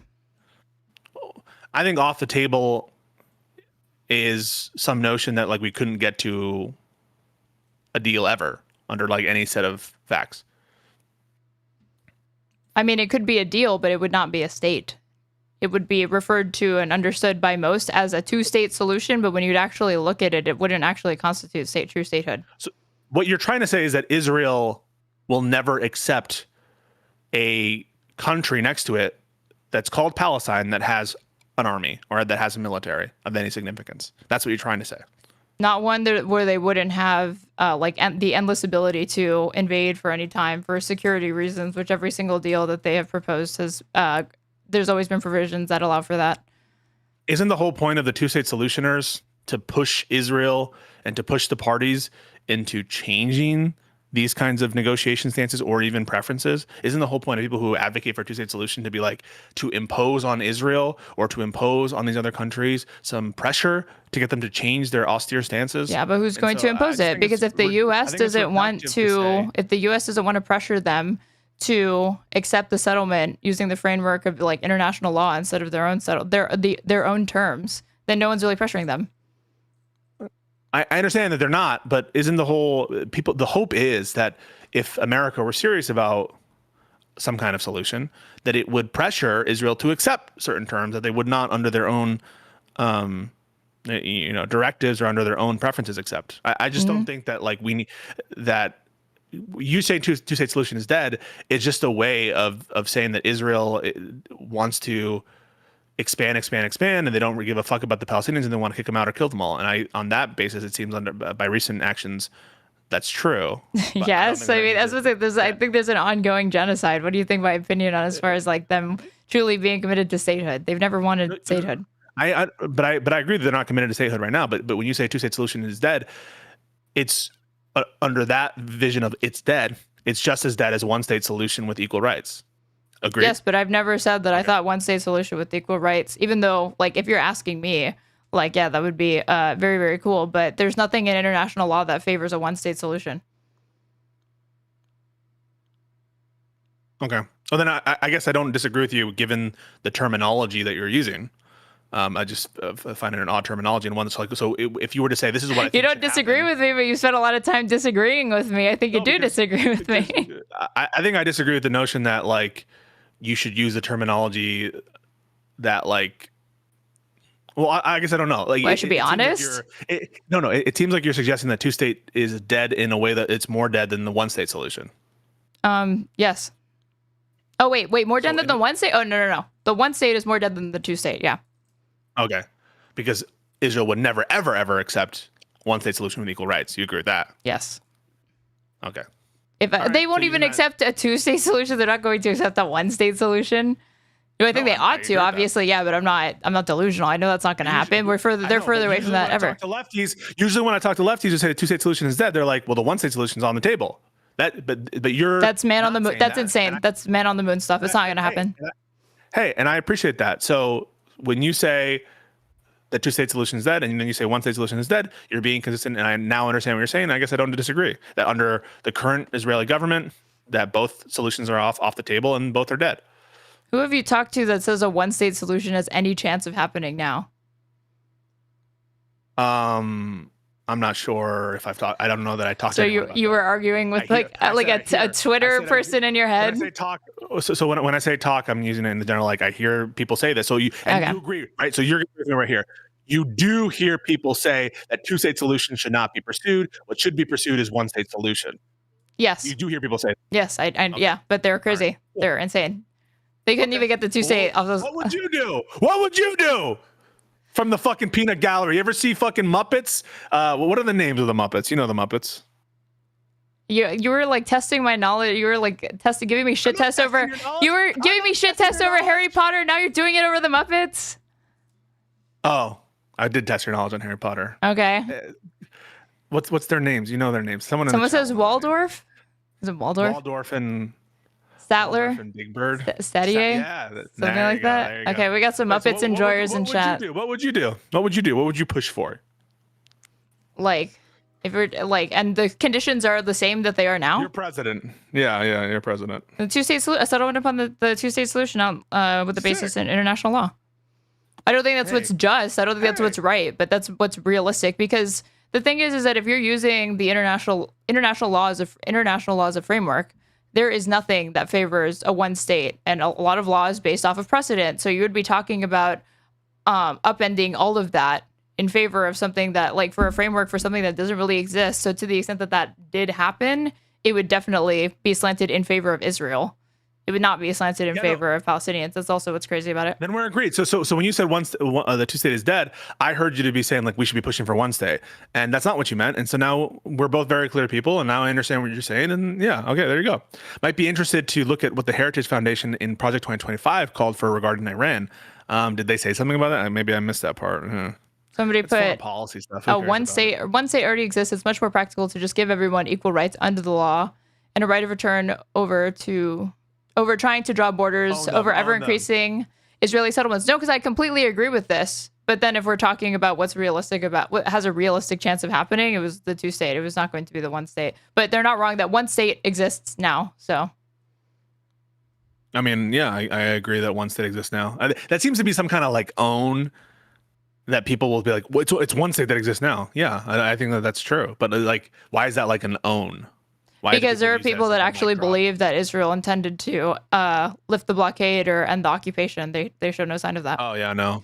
So the same people that are like, the two-state solution could still happen, but they'll deny that there's an occupation, or like they think that there's no occupation in Gaza. There's an occupation in Gaza. They won't acknowledge that, and they actually think that Israel wants to end it, but they don't want to end it.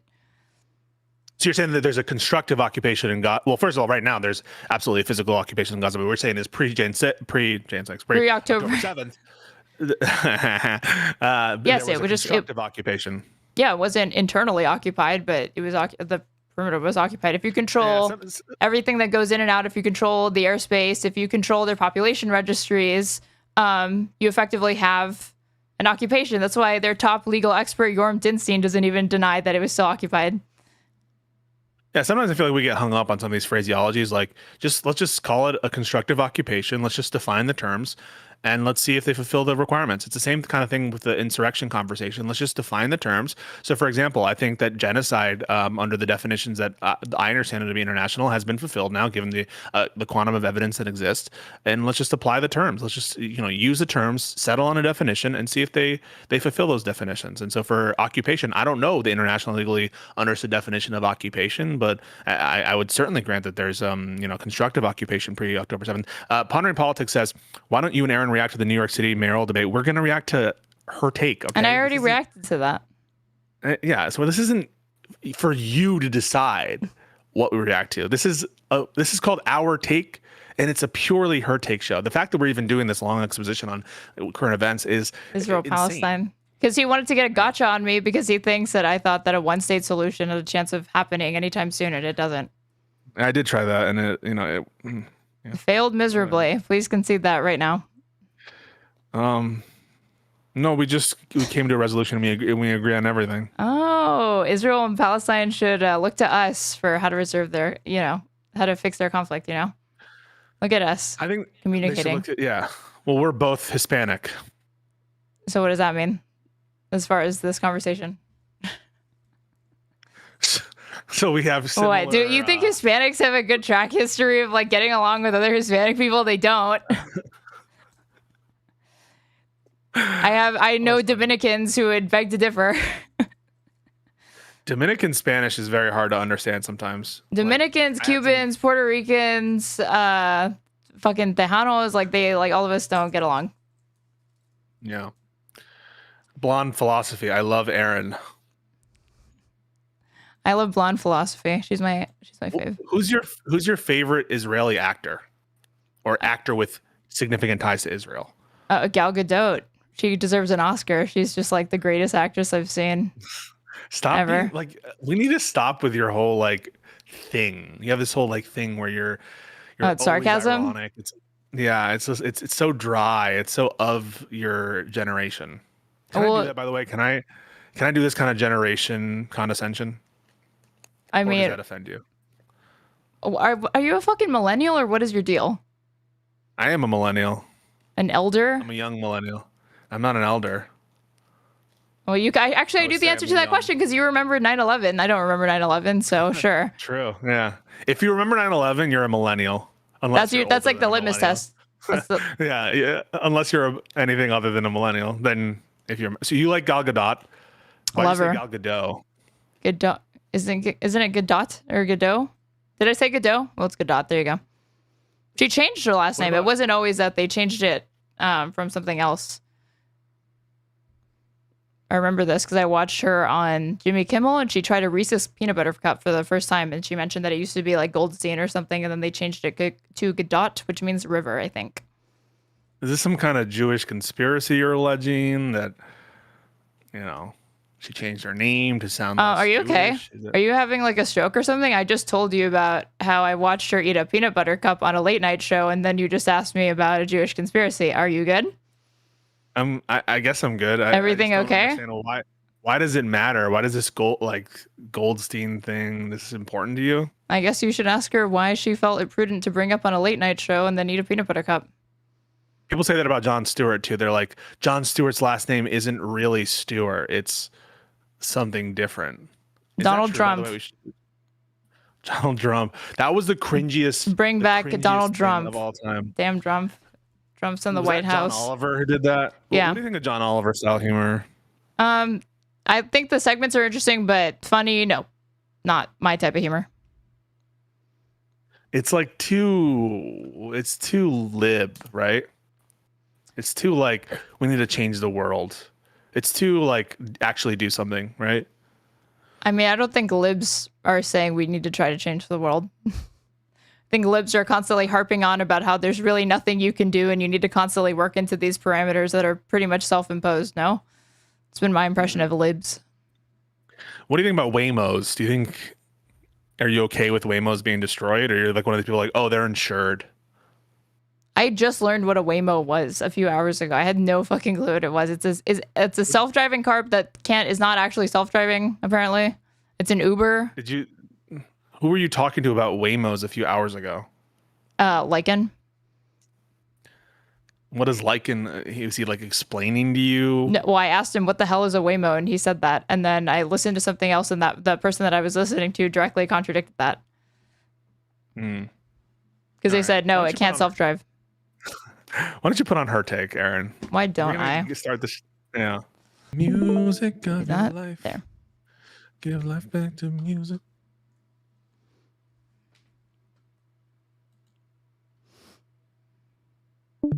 Okay. Hold on, I'm fixing shit. Okay. Yeah, fix it. The episode with Blair White comes out tomorrow in 12 hours. Wait, they're doing too many episodes. I know. It's too much. This one. Hold up. Oh my God. I have to fix you because you're all fucked up on my screen. Me too. Now it's good.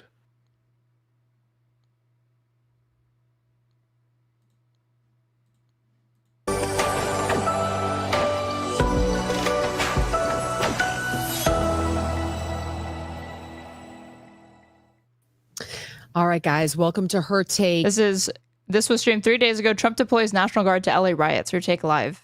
Episode 6. Wait, they're not even all in studio for you today. Nope. Given all of it was the an emergency chaos pod consuming Los Angeles. We're all at our day jobs, as you can see. We don't have Anna, very unfortunately, which is a shame because she would be contributing so much. But hopefully we can litigate this with her further on in the future. We do have a special guest today. Grant Cardone is going to be with us. Like, comment, share, subscribe. It helps us a ton with the algorithm. And we're going to jump right in. So, guys, listen, we're going to give you the most current events as we know them. Of course, always do your own homework, do your own fact checking. This is dynamic. It's unfolding in real time. Don't you just love when a conservative says, do your own research? To their conservative MAGA audience. That always ends well. Do your own fucking research. Wait, what did she say last episode? She's like, I actually believed that he could resolve the conflict in one day in Ukraine. How about you stop doing your And then own she said, I'm starting to think that what did she say? Like, I'm starting to think oh yeah. There was one other thing she said. You need to Jillian, immediately stop doing your own research. She said, I'm starting to, we should maybe be arming like Ukraine. I'm starting to think maybe we should be... Yeah, go ahead, sorry. So here we go. Over the weekend, Los Angeles became the epicenter of the national fight over deportations.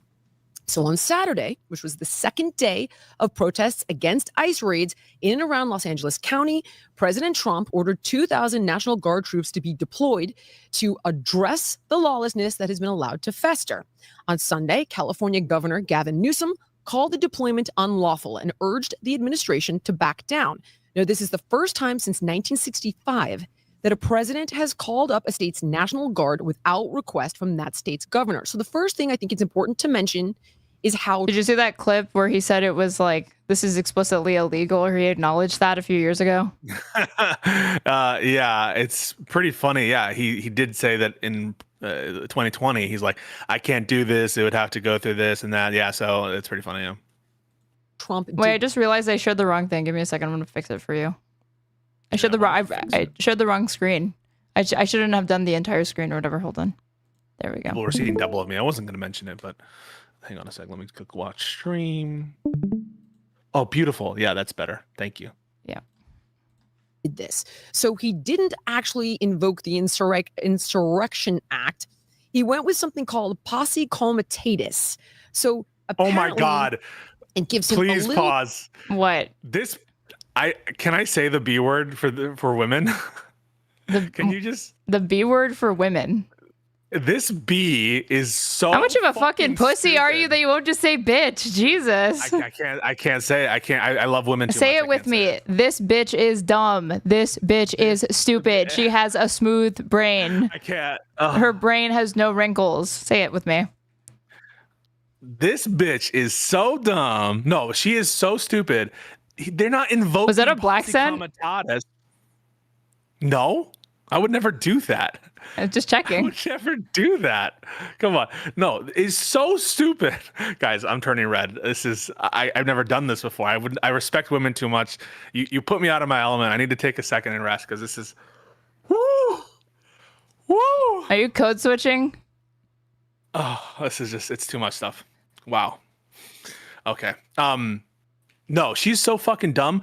They're not invoking posse comitatus. Posse comitatus is the restriction against the president or against any law enforcement from the federal government, or military from the federal government, enforcing federal law or enforcing civilian law. So it's a restriction. They're not invoking posse comitatus. They're violating posse comitatus. She doesn't even know jack shit about fuck. You can continue now. Did you do your own research to arrive at that answer? Yes, I did do my own research to arrive at that answer. More liberty to move around the state's governor. The president can federalize a state's national guard without the governor's consent in specific emergencies, in particular what is considered a rebellion, but it is legally and politically controversial, especially if the governor contests the justification for doing so, which we already know Gavin Newsom is going to do. Now, let's talk about where or why this began. Gee, wonder why Gavin Newsom would contest this. Yeah, I wonder why he would contest the stealing of his army. So ICE was, in fact, conducting raids in Los Angeles. A rumor started that they had raided a hardware store. So, Nat, can you pull up this BBC article for me? So this is what set all of California into a panic, is that they were raiding this Home Depot. But it turns out that the Department of Homeland Security confirmed this, in fact, was not true. So the DHS said, despite false reports, there was no ICE raid at a Home Depot in LA. Okay, so DHS told that to the BBC. So that was subsequently debunked. Now, the next crazy thing. It's not like there were other instances of ICE raiding different businesses or buildings or anything like that. So very critical context that we debunked, that people had the impression that it was a Home Depot, but in actuality, it was like a clothing business that it first started. So I guess we're supposed to think that all of this is founded on a lie or something. Yeah. That sparked fury was a video. Now, will you pull this up for me? Circulating on Instagram and TikTok of what appears to be a very young child in handcuffs being searched by ICE. Now, if you watch it, can we play it, Nat, so that you can sort of see it? This is a 4-year-old. It does, in fact, look like a baby. This is a baby child. You can never see the individual's face. And this is all over right now. And it now, is, this in is fact, good. in positions. Remain silent. Just make sure you remain silent, okay? So don't answer any questions. Just say, plead the fifth. I guess Jillian's debunking that, like, people said it was a baby, but it was just like a 4-year-old girl. Yeah, very, very different. Also, can I just say, I love the armchair lawyer behind me, like, just invoke the fifth, honey. It'll be okay. It'll be okay. Just say that you don't want to talk to the cops. I love, instill it early, instill it often. Don't talk to the police, guys. Do you recommend that? No. Why not? I think that the cops generally, I'm pro cop. I think we need to fund the cops. Ugh. You don't want to fund the cops? Why would you say you're pro? Why do you call yourself pro cop? Well, generally, if I'm walking down the street and I see a cop around, I'm like, he's doing his beat. He's doing his thing. He's not bothering anybody. Okay. For about a minute. All right, next. It's fun for you. For me. And it is enraging people. Ironically, I got to be honest, guys. I don't know about you, but even my business partner came in this morning, who's a pretty moderate guy. And he was like, I'm so upset about this, though. Why would they do this? And I was like, what are you talking about? And he's like, oh, ICE, handcuffed a child. And I was like, send me that, G. I haven't seen that. Of course, when he it's did, not a child. It's a battle-aged. It's a 6-year-old girl. It's a 6-year-old battle-hardened soldier. On this, please. This, in fact, is a 27-year-old woman. Okay. Oh no! Wait, is she actually 27? On my side too, so I can read it very clearly. But here's the fact check. A viral video circulating online has led to inaccurate claims, including the allegation that a CCSO deputy arrested a child. I mean, that is the video. No, I just didn't think that it was. I figured it would be like old footage. Mm-hmm. Not true. I don't think that they're really contesting that the video circulating or whatever is fake. It just, yeah, like I'm pretty sure, like if somebody was one of those. Have you seen that like show with the woman who she's like in her 20s, but she just has not developed? Have you know what I'm talking about? Yes, I have. So maybe it's one of those people. What's the likelihood of that? How much money are you putting on that? It's low odds, but it's possible. Okay. So you think ICE was mobilized against like a little person with like a pituitary gland condition? Yes, yeah. They've done worse. Crazier things have happened, guys. They've deported a U.S. citizen with cancer, okay? And you think they won't go after people with pituitary gland problems? Like, you're just ahistorical. How do you think the boyfriend of a woman who perpetually looks 11 years old?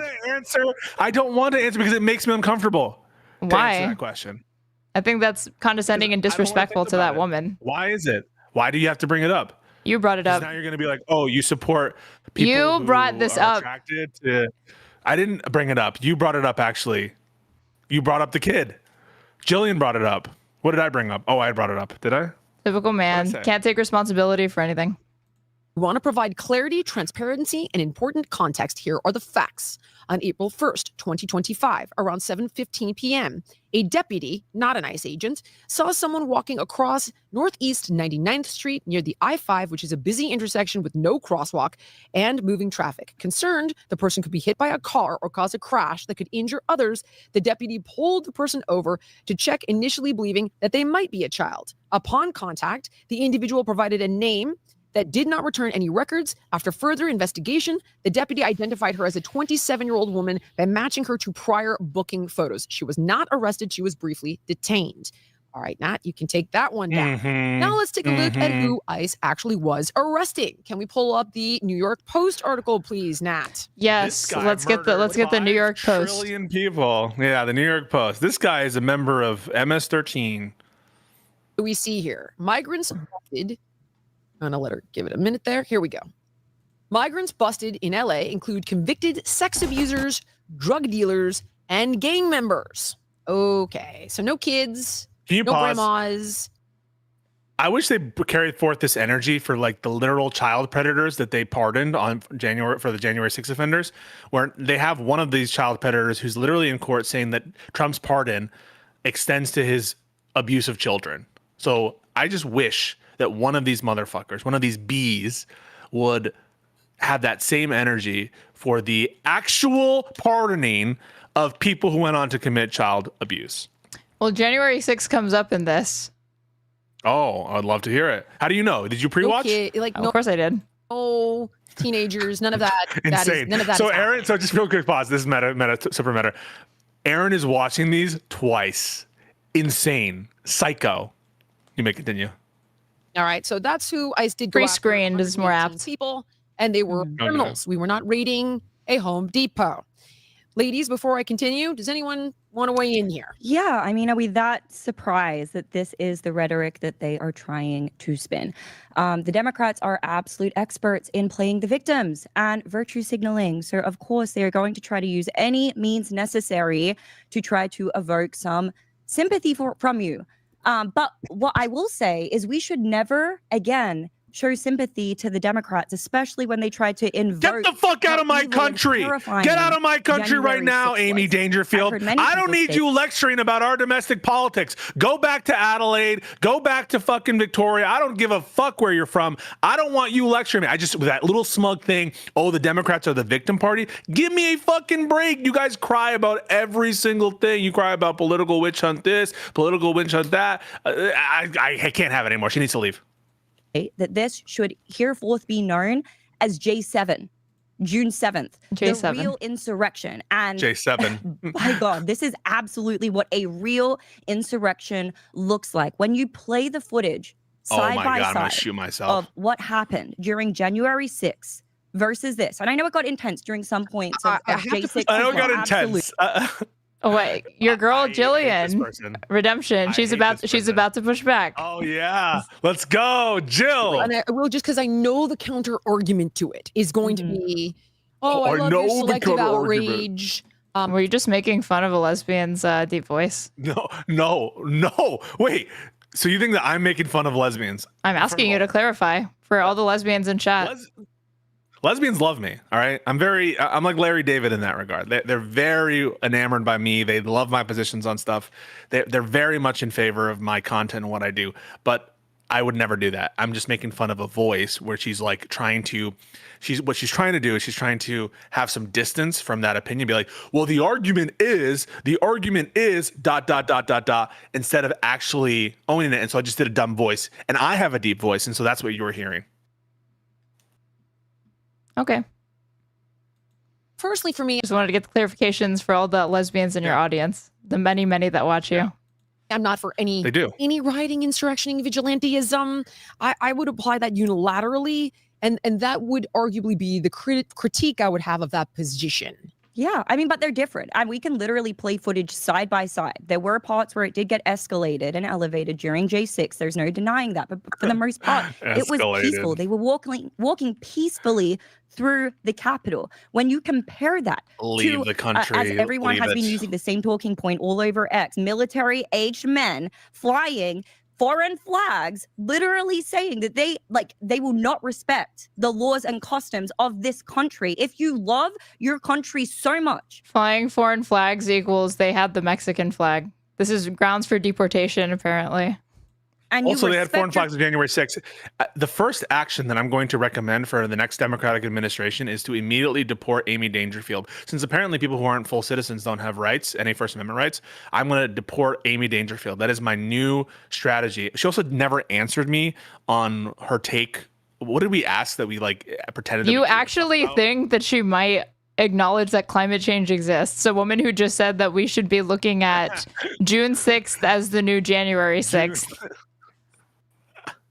Yeah, well, she still might. All right. I don't know these things. I don't know what Australians generally, they respect the climate. They are a climate conscious people. When you go on Air New Zealand, I know New Zealand's different than Australia, but when you go on Air New Zealand, they say, kia ora, and they tell you, this is our beautiful land, and please don't spoil it with, your different things. So they care about this stuff. And so, maybe that has washed over.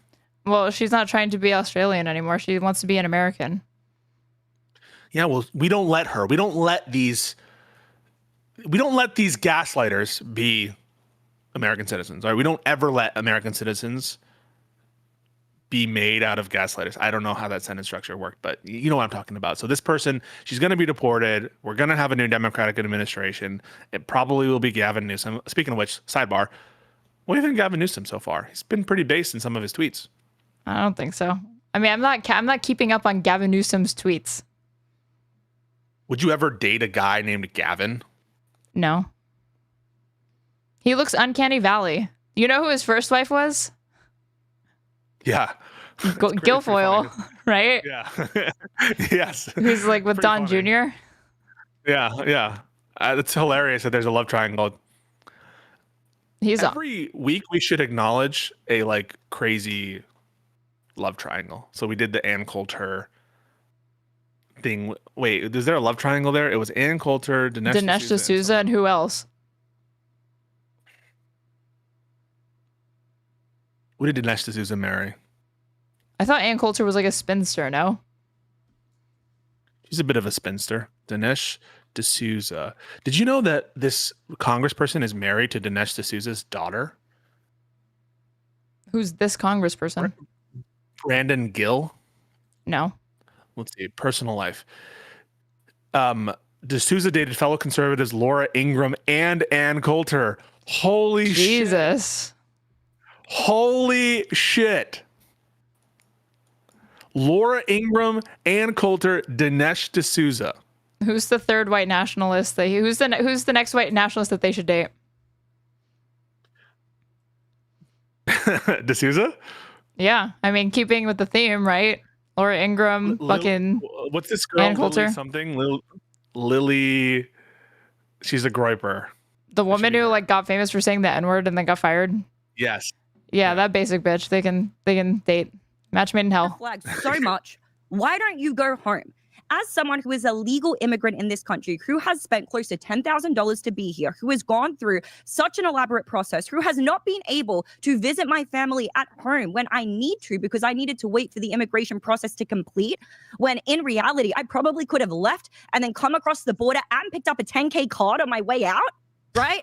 There is such a big difference between the legal and illegal immigrants in this country. What? They want us to feel bad for Amy Dangerfield. So Amy Dangerfield is comparing her fucking privileged ass position where she's getting preference from the Donald Trump administration, where she is having like a red carpet in front of her, where she has all these, wealthy backers. She did it the right way to spread propaganda.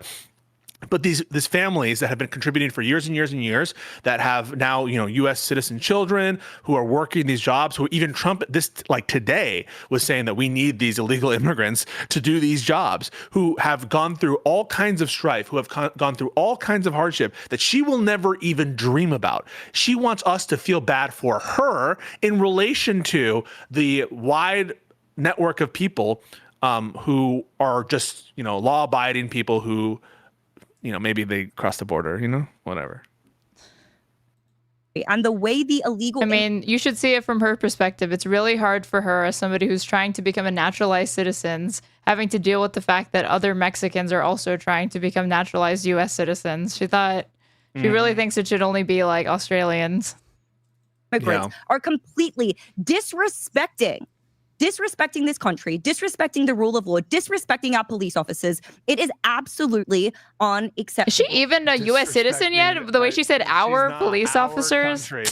Yo, get fucked. And also, get fucked on the respect for police officers, bro. It's just like Dave Portnoy, right? You guys don't respect police officers if you're pardoning the people who fucking savaged them. There's just no respect. And you know how she, in euphemistic terms, she's like, oh yeah, it got a little heated. It got a little intense at certain times. Go fuck yourself, Amy Dangerfield. You need to leave the country right now, immediately. You need to go to jail right now, or you need to leave the country. Those are only two options. Are you one of these people that when like Hispanic MAGA voters are under threat of deported, that you laugh and you're like, ha, that's what you get? Oh, no. No, I've been told not to do that. By who? Why do you do this? Why'd you say that? By who? It sounds ominous. My mom. Oh, good little mama's boy actually obeying that. But you've carved out an exception for Amy here. How come? I think you'd be disappointing your mommy.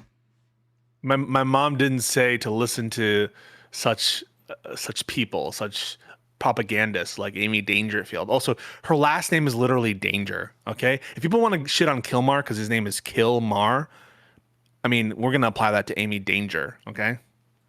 And the force that You're making her sound cooler than she is applying is proportionate force. Wait, remember Carlos Danger? No, who's that? This was Anthony Weiner. It was Anthony Weiner's. So this guy is named Anthony Weiner. Do you remember Anthony Weiner? Yeah, I do. He was just on the Adam Friedland show. Anthony Weiner, and he's sending dick pics, some of which who were sent to minors. Really bad, right? But he's sending dick pics, and his name's Anthony Weiner, and his handle was Carlos Danger. What's the relevance? Just the fact that they both have danger in the name? Yeah. Very interesting anecdote. At hand. I'm going to litigate that in a minute, by the way. I'm going to dive into that. Lindy, I want to give you the ability to address. I just want to say, Amy, you are a woman after my own heart. As a fellow naturalized immigrant, I feel so deep. I feel so deeply. Look at that. My family and I, we came to JFK Airport. We waited 5 years to get our green card, another 5 years to become citizens. We followed the law to a T. And to see these hordes of people just storming the southern border, completely desecrating everything we believe in. And I want to say something very loud and clear, so there's no confusion and so there's no dissension. Law and order. So there's no dissent. Is not so there's no escalation. dissent. No dissension.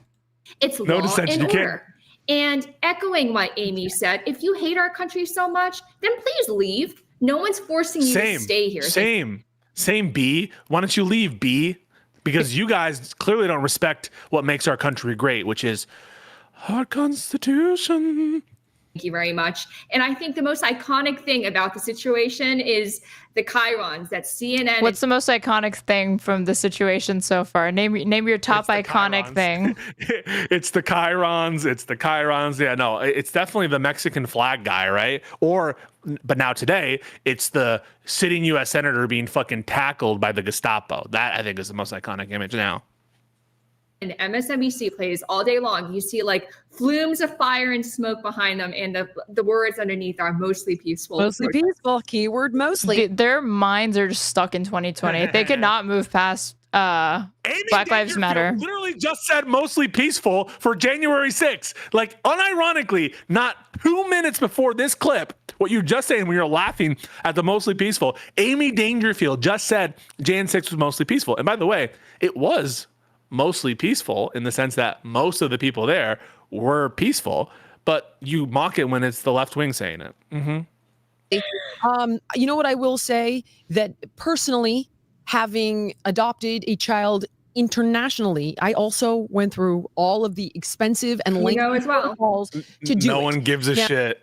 All three of these people have survivorship bias, and they've come together to tell you. We did everything right. Who watched this shit? I also have, I have a child, and I have this child legally. I want to assure you that we legally have this child. Like, who cares? Why don't you offer some commentary, you dumb bees? I mean, she's being outclassed here by a naturalized citizen, a wannabe naturalized citizen. She had to whip out her credentials before she lost the ability to speak on this conversation, on this topic. Because she's only an American, so. Yeah. Now, with that said, I just want to say, for me on J6, people would push back, Amy. I am not an expert on this one. I haven't done a deep dive, but the critics would say cops were hurt, people were hurt, buildings were desecrated. I don't like cherry picking which things we get outraged about. I just think it undermines our credibility. I do appreciate your position, but I think it's dangerous territory. And unilaterally, I don't like vigilantism. And I don't have a lefty over here to bring us more. Well, Jillian, I'm going to back you up a little bit, because can we all just agree that violence is not okay in any circumstance? I mean, she was still using weasel words, because she was saying, I'm not an expert on this. Some might call it violence in some instances. Other people may have been willing to characterize January 6th as not exactly peaceful. My God. I'm not an expert on the fucking attempted coup, but, I've heard some people say some things. 100%, 100%. But also, most of the people at J6 were peaceful. And if we were to go through, most people here are peaceful. Which makes this is like a masterclass in speaking out of both sides of your mouth, because she said 100% totally true, except that's not true. And actually, it was mostly peaceful. So there's nothing to talk about. Pardon so difficult, because you'd have to literally go through on a case-by-case basis, because it wasn't most people, but the sweeping majority were extremely peaceful, and that is in vast contradiction to what we're seeing. There's an argument in your favor that you haven't even tapped yet, and that's the monetary damages and the scale of the damage. Happy birthday. The summer of 2020, it was vast. It was a weeks long, just a complete decimation of cities across the country. And right now, remember when all those cities burned down in 2020 and never recovered? Yeah. It was a really hard moment in this country's history, but we made it out somehow. And now glorious Trump has been installed. It's crazy. And it's crazy that it happened under which president was that again, Aaron?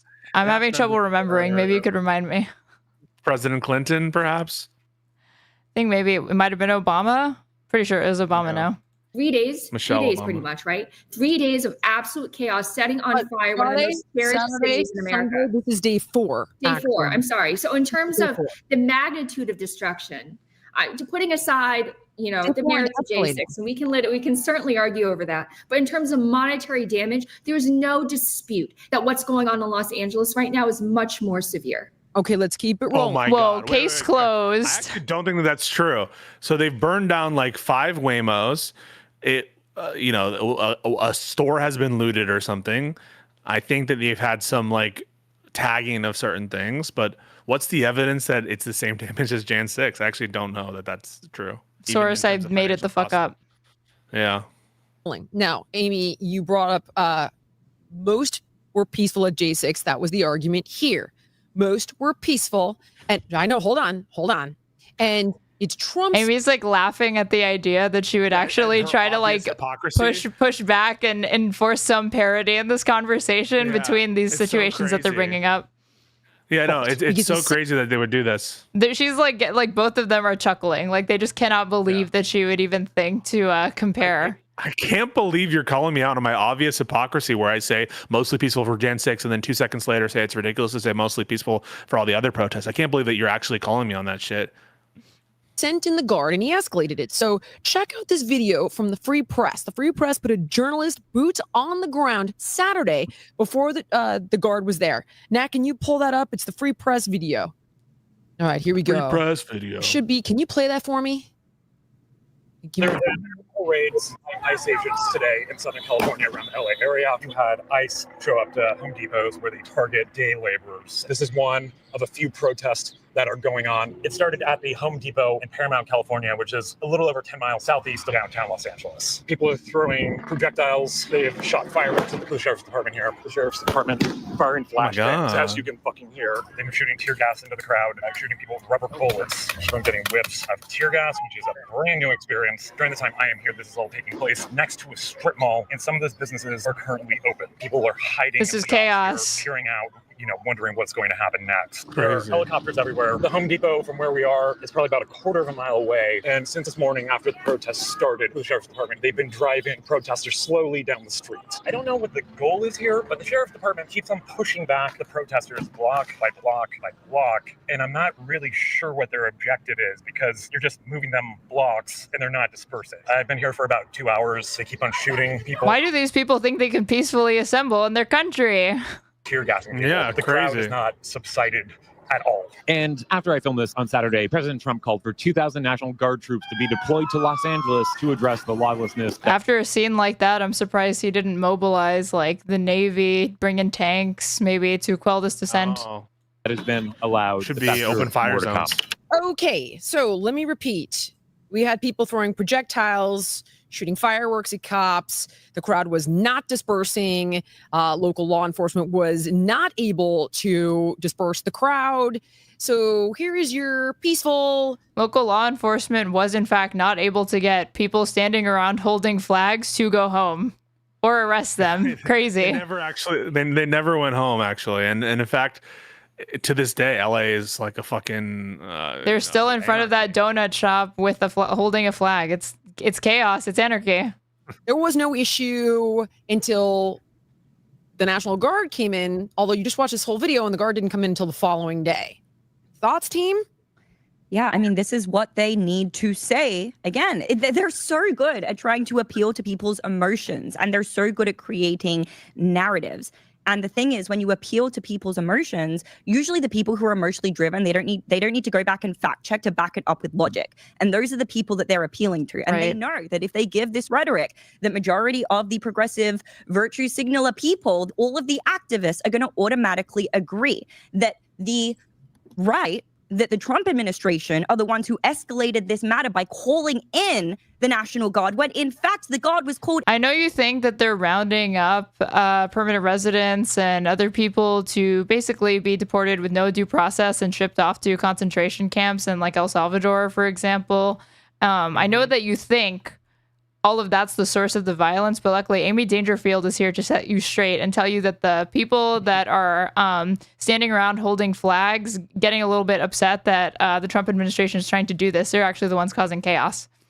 Yeah, they are. And in fact, I would, when I see someone waving a flag, I just go into a horrible rage. I just want to beat them up with my bare hands. I just wonder like why the National Guard isn't doing something about it when I see that.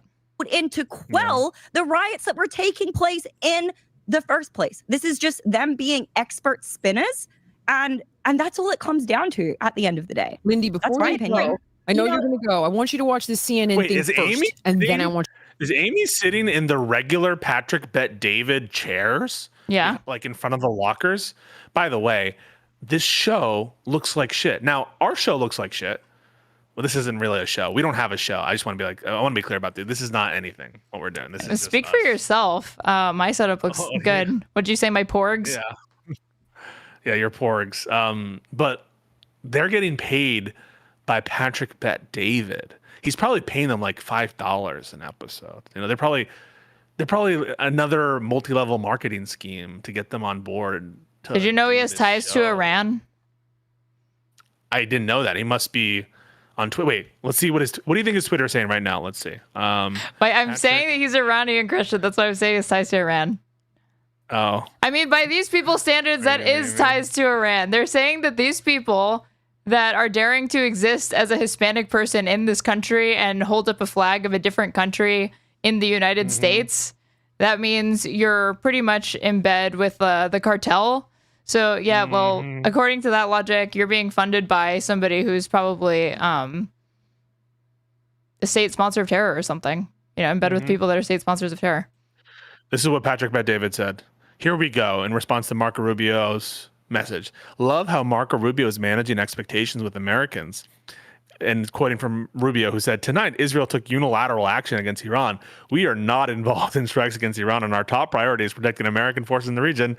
We didn't do this. Israel advised us that they believe this action was necessary for its self-defense. Oh, that's very interesting. I have a very different notion of self-defense, but, you know, far be it for me to disagree with Israel. President Trump and the administration have taken all necessary steps to protect our forces and remain in close contact with our regional partners. Let me be clear, Iran should not target U.S. interests or personnel. And Patrick Bet David loves that statement. This is such a good statement. Thoughts? What else is there to say? Love it. Yeah. I want you to comment, okay? Okay. So, Nat, pull up the post the chief nerd put up on X of the clip from CNN. So here's the counter argument, obviously. Wait, right? sorry. I just saw a tweet from someone named Phil Stewart. I don't know who Phil Stewart is. It says he's a national security reporter from Reuters. Okay, so this is a guy. He's a guy with actual credentials. It looks like he tweets: Israel fully coordinated with Washington on Iran. Israeli official tells Israel public broadcaster Kan.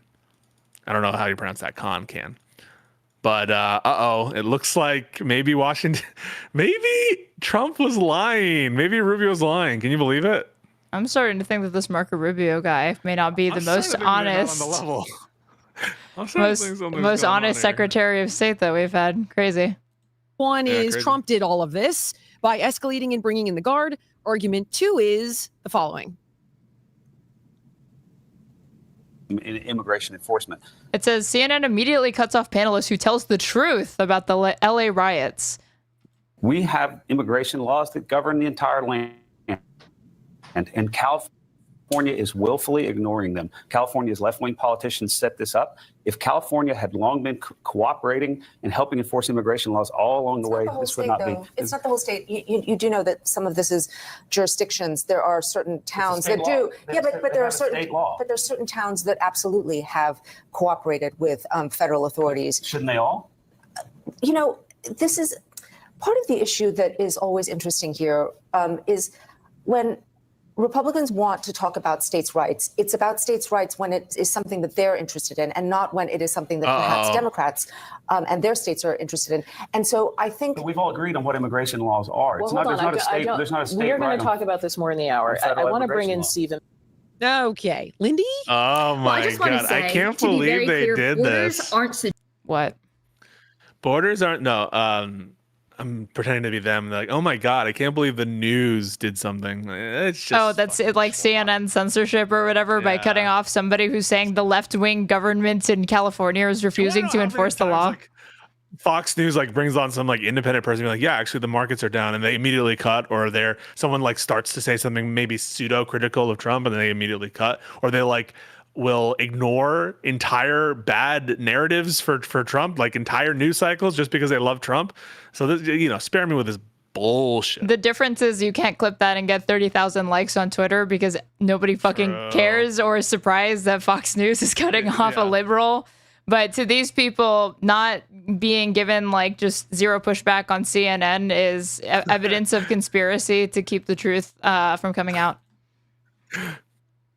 Suggestions and laws aren't optional. If you cannot handle your own state, the president of the United States has every right to come in And right now, Gavin Newsom is treating public safety. He's treating our lives and our treasure as his plaything for his presidential campaign. His priority isn't the safety and the well-being of the American people. It's his own political preservation. He's positioned of California and then she said American people. Can you believe Gavin Newsom is not looking out for the entire United States of America? As governor of California, I'm offended personally, as someone in Florida who is looking to Gavin Newsom for leadership. Have it both ways, trying to pretend that he's all for illegal aliens and then also that he's moderate. You cannot have it both ways. Right now, he's not doing, just like in January when everyone saw that clip of him lying egregiously to that mother, Jillian Amy. You know what I'm talking about, right? He was caught lying. He said he was speaking with the president. And then when the woman said, "Can I get on the phone? Can I hear the president's voice?" He had nothing to show because it was a fake phone call. Yeah. What the fuck is this? What is she referring to? There was like this whole thing. He was at the fires. He's like, I'm talking to the president. And then I don't know. Who cares? It's like talking about lies. Oh, all right. I have to stop with the double standard thing. I'm turning into Josiah. Of the type of person he is right now. What's wrong with Josiah? Nothing. How you doing, Shmuel? Echoing this what is your Amy best said. friend, Straighterade. Where does the name Straighterade come from, by the way? Can we get clarity on that? Because what do you think it is? I think that you are straight. Why does everyone say that? I'm straight edge, and so I did Straighterade instead of Gatorade. Well, Gatorade you would do if you were gay, but of course you're straight. I'm not straight. You're gay? Yeah. I guess I'm queer or whatever. Which on Valuetainment I got questioned about because I said that I was pansexual or bisexual or whatever, and he said, even though you're in a relationship with a man. And I was like, yeah, my sexuality didn't change just because I started dating a guy. And he thought that that was like the most epic gotcha that he ever pulled on Saucecast. Why is it that when you're bi and you're a woman, everyone assumes you're straight, but when you're bi and you're a man, everyone assumes you're gay? Who says this? Or who are you making fun of? Because I hear this, but you're using a voice to like caricature someone. It's just a voice. It's not from anything. President Trump is. What's the deal with airline food? Go for it in that voice. It'll be a riot with the Peace Goes Hour enjoyers. You don't even know what Seinfeld is. You don't even know what Curb is. I made a reference to a Larry David joke from Curb. You didn't get it because you've never seen it because you don't know who these people are because you're a child. At least I'm not getting arrested by ICE. Okay, that's who we should be focused on, Pisco. I'm shocked and disappointed that you would try to, bring get attention away from that, and back to this conversation. I think it's really insensitive. Let's look at more poor people going into jail. Every right to come in because right now there's a vacuum. There's a power vacuum at the top. Karen Bass and Gavin Newsom and all those people, they are not able to keep the American people safe. Well, that is the question. Can you believe that the government of California is not able to keep the entire United States safe unilaterally? This is really a failure of leadership on their part. Right. So the question now is, we had it under control. And because you brought in the guard, things escalated. Well, Flaming cars isn't under control. Streets on fire isn't under control. Cars spinning like crazy isn't under control. Thank you very much. Do you agree that it's entirely reasonable to, mobilize the National Guard and like 600 people from the Marines in case of an arson incident in another state? I've always said this personally. I've always said it, fire. I mean, think about fire, right? The Greeks say that Prometheus stole the gift of fire from the gods, and for that he was tortured. So really the use of fire on a Waymo is very much in keeping with our classical and historical aversion to this misuse of the gods' power. And so, yeah, I think that it's very proper for any time that there's a misuse of fire for the president to get involved, except for when obviously there's these wildfires in California and he just decides to waste a bunch of water and he doesn't really do anything. He kind of just yells at California and then withholds their funding and basically fucks everything up. That's not obviously a problem. Oh, that was a Trump certified classic when he did that. I forgot about the wildfires. It's crazy that was only this year. Yeah, And that what's just happened. crazy is like they literally brought this on themselves by trying to create a permanent Democratic majority. They brought in all of these illegals intentionally to try to increase, votes in the census, to try to increase electoral college points, Thank you, to try Lauren to bring in that Southern. permanent majority. White replacement. You mean great replacement? Yeah. What did I say? You said white replacement. What did you say? Don't do this. You said white replacement, but it's great replacement. No, because white, it's great replacement by brown people. White people are being replaced. White replacement implies that white people are doing the replacing, but they're under attack. They're about to be genocided. Oh, you're going to get so owned right now. So white replacement is its own thing. There's a white replacement theory, and it's also a great replacement. I think they're interchangeable. It's synonymous? Someone, let's just see. Wait. Do you have any racists in your chat that can answer this question without even looking it up? I'm sure you do. Huh. Well, I type in white replacement, and I get great replacement. I guess it's tomato when it comes to this. I think they're very similar. And now they need to deal with the repercussions of their actions, which is millions of people. Oh, look, yeah, NPR is backing you up. Okay, I got BTFO'd. Look. Oh, BTFO. Also known as white replacement. That sounds like a misnomer to me because it sounds like white people are the ones doing the replacing. Shit, I really needed this, boys. We're not assimilated to the country, who are furious and who are going to do anything by any means necessary to wreak havoc and destruction. Let me provide echoing what I said in the previous episode. You know, it's funny. The thing that she's alleging Democrats of being in a conspiracy to do, one, obviously there's no evidence of it. But two, the way that Republicans have started doing voter outreach is specifically to Hispanic and Latino voters is by going to, like, they have set up shop outside of like where you take a citizenship test, and the people that have just become naturalized citizens are given Republican literature to encourage them to vote Republican now that they're American citizens. I'm not kidding. Genius.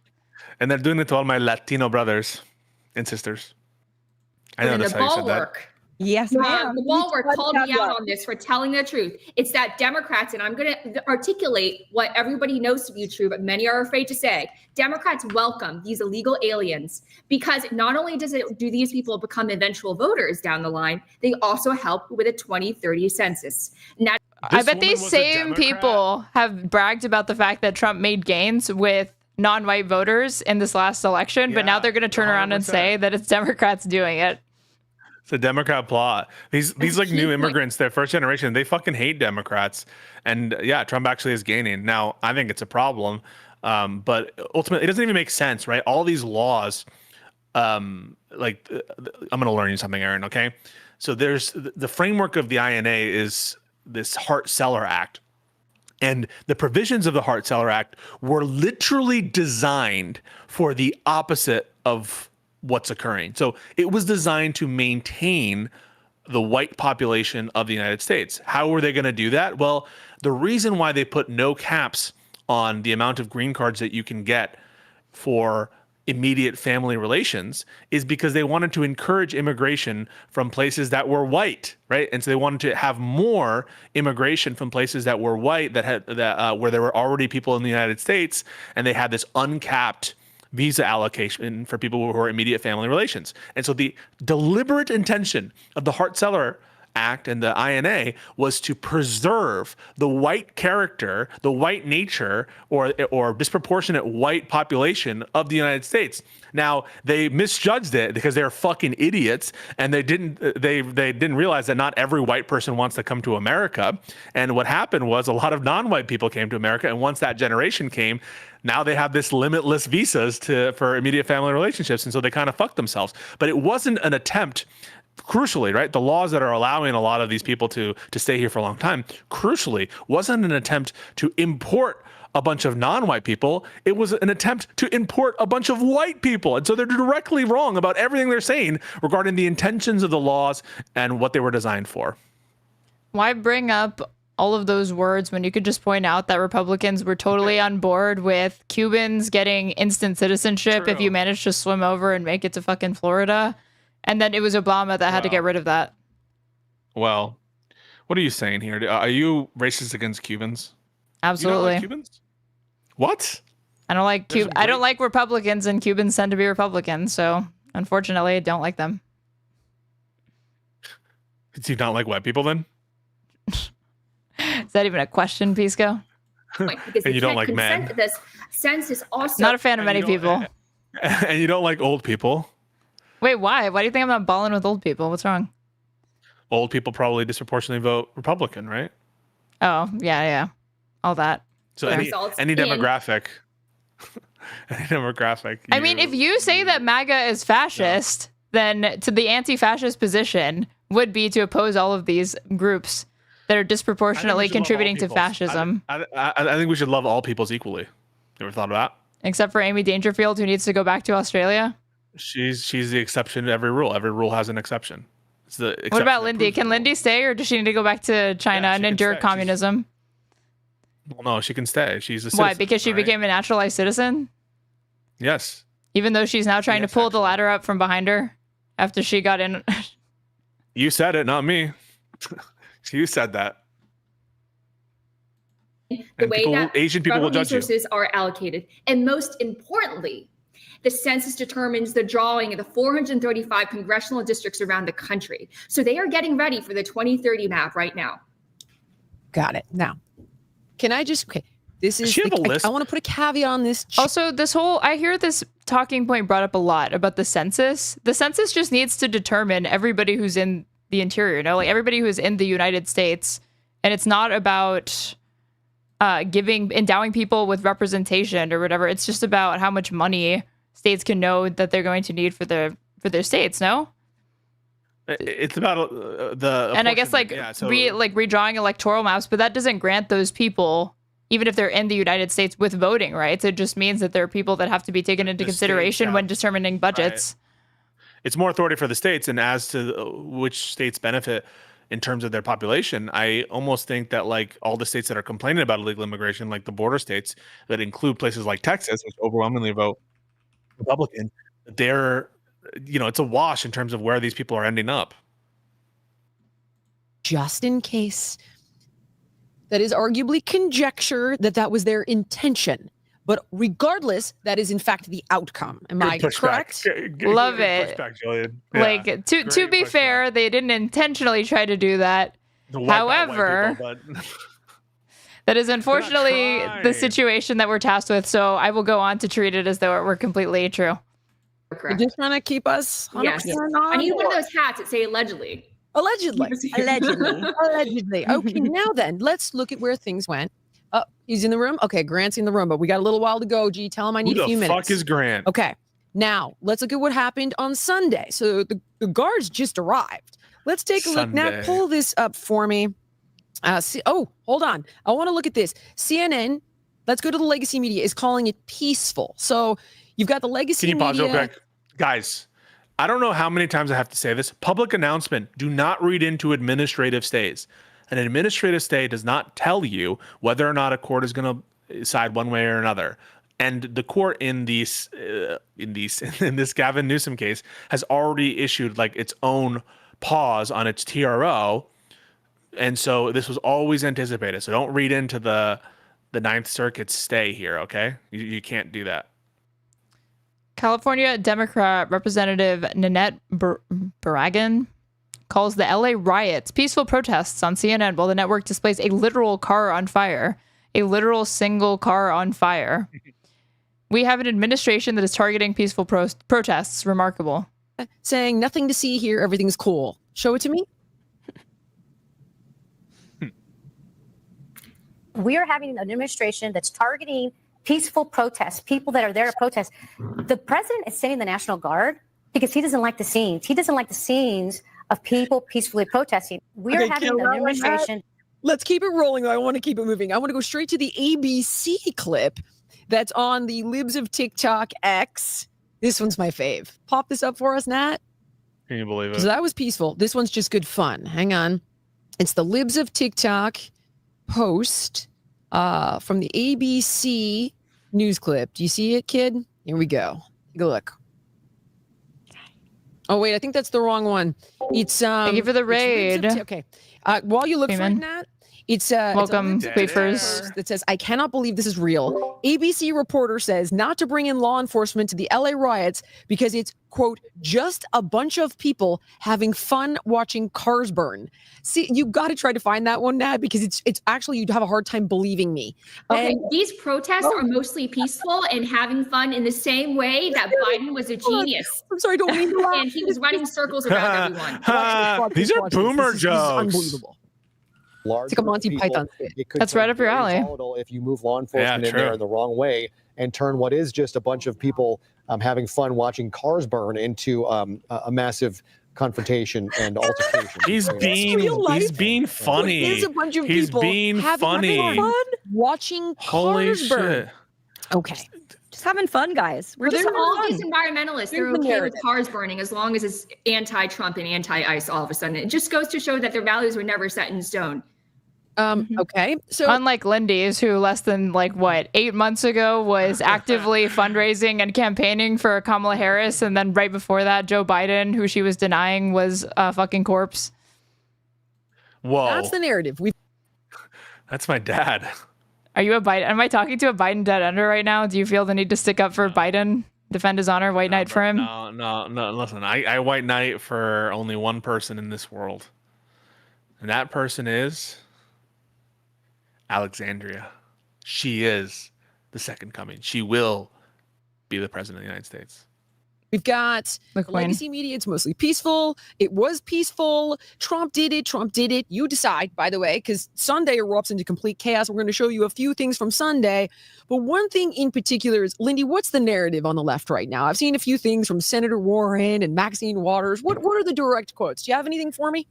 This is an echo. I have a bunch. Oh, thanks. That will set your hair on fire. And it's mostly an echo of what we heard in 2020. And before I read you some of the quotes, I want to remind folks that Kamala Harris's tweet, raising money for the quote unquote mostly peaceful protests in 2020, is still up. Are we still bringing this up in 2025? We're bringing up the fact that Kamala Harris at one point was based and retweeted a Minnesota bail fund.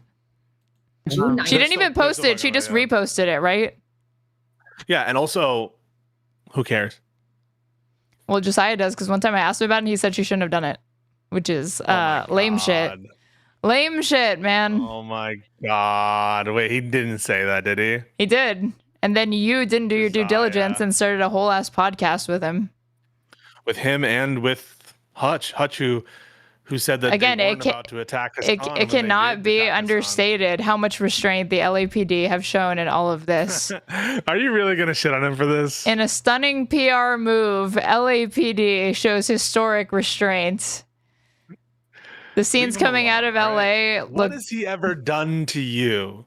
He brings you into his show. Wait, have you done the show I haven't yet? done Live and Learn yet. Oh, oops. And it was Josiah who reached out to me, so. Oh. 2025, 5 years later. She is still that shameless tweet, raising money for what I would consider to be domestic terrorists, is still up. But you have Elizabeth Warren. I will abstain from calling her by her So again, just to recap, Kamala Harris retweeting Minnesota bail fund back 5 years ago.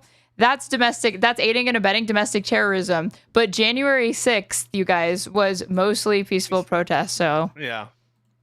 Just a fact. Just a fact. And now we're going to pivot to, we must call out Elizabeth Warren's tweets. Said peaceful protests. Kamala Harris said overwhelmingly peaceful. Cory Booker said peaceful protests. It's as though the DNC issued some sort of memo or talking points bulletin. Okay. Benny Johnson. Like this when everyone morning said says, that thing deranged- about, I forget what they said. There was they literally said the same exact copy pasta. It was Matt Walsh and Jack Posobiec and Charlie Kirk, the trinity of good takes. Representative Maxine Waters, who, by the way, tried to barge into the immigration building, says nothing has happened in LA in terms of violence or damage. There has been no violence where anybody that was protesting hit anybody, shot anybody. The way that she calls it, a United States representative, because she is currently a representative, right? Maxine Waters barging into a facility, which I guess she doesn't have jurisdiction to be in. I mean, she does have the statutory right to be there, but also I don't even know if it was Maxine Waters. Maybe it was. I don't remember that. I think it was someone else. Anybody. Okay. So now then, we've seen projectiles being thrown in the free press. We've heard. Thank you for the follow, Joseph reporting H. from the ground that fireworks are being shot at the cops. You've got the legacy media commenting on just good fun and peaceful as you're literally watching the city burn in the B-roll that's playing. Let's escalate. Let's see where this goes. Let's jump into Autism Capital's post on X.com. Yeah, huge fan. Huge fan of Autism Capital. Let's pull him up. You got that, Nat? Check him every day for daily updates on the news. Buffering. Says Brian Johnson just had a heart attack thinking about the AQI. Yeah. You get the idea. It looks like a mushroom cloud. Does that look mostly peaceful? Yeah, it looks like a mushroom cloud. I can't agree more. And there's the Mexican flag. So, but that is just a party. And the Mexican flag in front of the mushroom cloud. Of that Ollie London put up of what people are doing to the cops yesterday on the freeway. Another favorite. Is this dead air? We're having a little delay here. In the because everything that they've tried to show has been buffering. By the way, this is horrible. This is the person that we're citing. Something that this person is sharing. Who's this? Who is this? This is Ollie London. This is Ollie London. This is the source for this clip. She just said that. This is that person that got a bunch of surgery so they can look. You look younger, just like every woman. Because they look beautiful, and I just thought I'd show that off. What do you think about surgeries? What do you think about cosmetic surgery? Waste of money. Why? Waste? I mean, there are some procedures that people could get that could make their face more pleasant, and it would be painless. So what surgeries have you been recommended that you should get to make your face look better? Like a nose job? Has anyone ever said that? Or maybe that surgery where your ears, they make it so your ears aren't sticking out as much. Do you ever consider that one? Have you saying my ears stick out or my nose needs a nose job? No, I'm just asking if anybody has ever made those recommendations to you to improve your overall aesthetics. They've said that I have wait, what is it? That maybe my face would look better if it were if this. A facelift. Less fat. A facelift. Yeah. So you're trying to go from the Wario look to the Waluigi look. I am trying to be Waluigi, and thank you. I am working out more, and I think that part of it is just a new lease on life, and part of it is just being more mindful about the hours of sleep I'm getting, and so. Yeah, I think it's been a big change, and it's having really positive effects downstream on everything. Maybe you won't even need surgery after all. Maybe you'll just lose the weight. Like you said, could happen naturally, and you won't need to go under the knife. Yeah, I will never go under the knife. Can you imagine? I really wouldn't. I mean, it seems so invasive to have one of those. What are those procedures that people get? A BBL or what? Amberlyn Reed. Huge. I can't remember what her fandom name is. ABL or ABR fan or whatever. Yeah. Has she gotten gastric bypass? No. She wouldn't have a career if she did. Her whole thing is that she's been she just gains more and more weight, and she just says she's trying to lose weight. And you find that entertaining? Wait, I'm almost back at 2 plates, by the way, Shmuel, just heads up. But yeah, you find that entertaining to just watch someone eat themselves to death? That's fun for you? I find it funny when somebody copes about that. Copes about oh, I'm going to lose the weight, but then just eats Oreos? Yeah. And films it? Yes. That funny? Yes, it is funny. It is objectively funny. Okay. She literally said that she gained weight because she stepped in a puddle. Just a couple of weeks ago. Wait, what? So you're laughing now, so clearly you find it funny. Wait a second. She stepped in a puddle and gained weight because she stepped in a puddle? Yes. You're going to have to explain that a little bit to the audience. She said that the reason she stepped on the scale and she was wearing clothes, and she said, but I had stepped in a puddle earlier that day and the clothes got wet. So that was probably what was contributing to the weight gain, not the massive amount of calories that she was eating. It was something stupid like that. Okay, that's pretty funny. You think she's self-aware? I mean, the capacity for self-deception is pretty much endless when it comes to human beings, so maybe not. I wouldn't be surprised if she has a type of body dysmorphia. She what? She got cellulitis from the puddle. I'm sorry. It's not funny. It's really not. I know, funny. that's why you're laughing, because it's not funny. Oh, I'm laughing because you're laughing. It's a nervous tick. Why are you nervous? The retention of water on the fabric. Guys, I stepped in a puddle. Don't you just hate when that happens?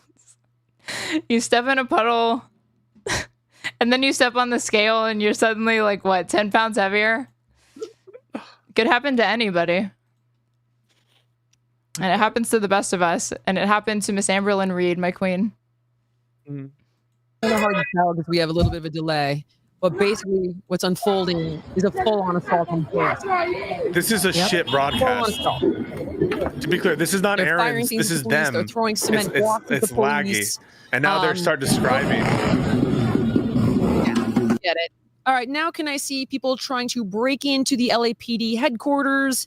Wait, somebody asked me, what about the girl who is dying from not eating? You're talking about Eugenia Cooney, and she came out as like a Trump supporter, and she's a huge like proponent. Wait, really? She's MAGA? She's MAHA. She like likes RFK Jr. I'm pretty sure. So. Oh my God. Mike Ben's huge fan of Eugenia. Posted. So far you've got violence, fireworks, projectiles, cement blocks. It goes on. I got a bunch of these clips, but I suggest you look into them for yourself because we got a lot more to litigate here, and I'm sure you've all seen the footage, but this is the best part is it's like we have it completely under control. Local law enforcement can handle it. These guys are breaking into the LAPD headquarters, and cops are being fully assaulted, okay? So... Fully. That's a LAPD headquarters. Okay, perfect. Now, the reason, Amy, that I don't want you to point out January 6th is selfish. And here's why. Because I would like to point... This episode is so uncomfortable with how many technical issues that she had. And while it showed approximately 2 frames, she was like, okay, perfect. It's like watching a train wreck. And they're also supposed to pretend they didn't just see a 5 FPS video of nothing. Point out the hypocrisy on the left side of being outraged over January 6th. But as these people are breaking into police departments, like attacking the federal buildings, attacking the police, I want to be able to point that finger. That's why I want to hold the moral high ground in this show, whether there is a moral equivalence or not. That said, that makes sense. I get it. Can we go? Jillian, I get think that makes total sense. I'm with you on that. I want to hold it. I denounced January 6th. And I'm sorry for being smug. I think I'm just so angry that this has been allowed to continue. Look at that bravery on display from Jillian right here, denouncing January 6th. Whoa! It actually is brave, but it's also ironically brave. But it's crazy that you would denounce it. I mean, yeah, I denounce it too. I denounce that Nancy Pelosi never gave the order to the National Guard to come in California for such a long time. I appreciate that I'm being smug right now, but I'm. What was the reason for that? It's a bullshit lie. Oh, I thought that was. I was like, is that true? No, so basically, people conflate a decision to like not contact Nancy Pelosi by some of the sergeants at arms and not ask her stuff. They conflate that, and then the day of when the actual riot and insurrection took place, and then they also conflate Nancy Pelosi with like Mayor Bowser, and they conflate like so. It's just a bunch of conflation and lies by MAGA. So we're supposed to, yeah, we're supposed to chastise. Got a problem? Ban me. I'm on your stream, but I can't be on your chat apparently. So we're supposed to chastise Nancy Pelosi for not mobilizing the National Guard for a thing that was mostly peaceful anyway. This is a serious thing that they actually try to say and tried her on. They try to say that like it was Nancy Pelosi's fault that this got out of hand and that she was basically baiting them and it was preventing the National Guard from coming in, even though the National Guard is under Trump's control and the Speaker of the House has no control over the National Guard, literally none. They can request the National Guard, but of course, there was a point in which they were all requesting National Guard and they didn't come and Trump didn't activate them. Speaking of people that don't really have that much power, somebody in my chat, Jimberly, says, look how bad would it have been if they actually hanged Mike Pence? The VP doesn't do anything anyways, right? How bad would it be, really? not smug, I would be screaming. Now I want to look at what the police chief actually says. What does the police chief think? Are they, in fact, in control of the situation? Nat, can you bring up Chief Nerd's post with the LA police chief himself, LAPD chief Jim I can't even McDonald. listen to the What does he words think? she's using. I don't Does he even have it or not? understand what she's saying. Let's take a look here. 1 FPS. Guys, you haven't fixed the tech issue. Stop trying to do wrong this. one, kid. It's the chief Oh nerd. my god. And it's the LAPD's chief Is this Jim live? McDonald. Yeah, this was done And live. Basically, here's the gist of it. He goes, "We are over." And it's the first episode that they've ever done live. Well, There is a great start. Nothing but the best as far as production value goes from the Valuetainment crew. no limit to what they're doing to our officers. And I'm going to have Nat look for that clip real quick. But the bottom line is the chief is saying, like, Uncle, we can. Let's see if this is it. Oh my God, this is So so the first night uncomfortable. was bad. What we've seen subsequent to that is getting increasingly worse and more violent. Tonight we had individuals out there shooting commercial-grade fireworks at our officers. That can kill you.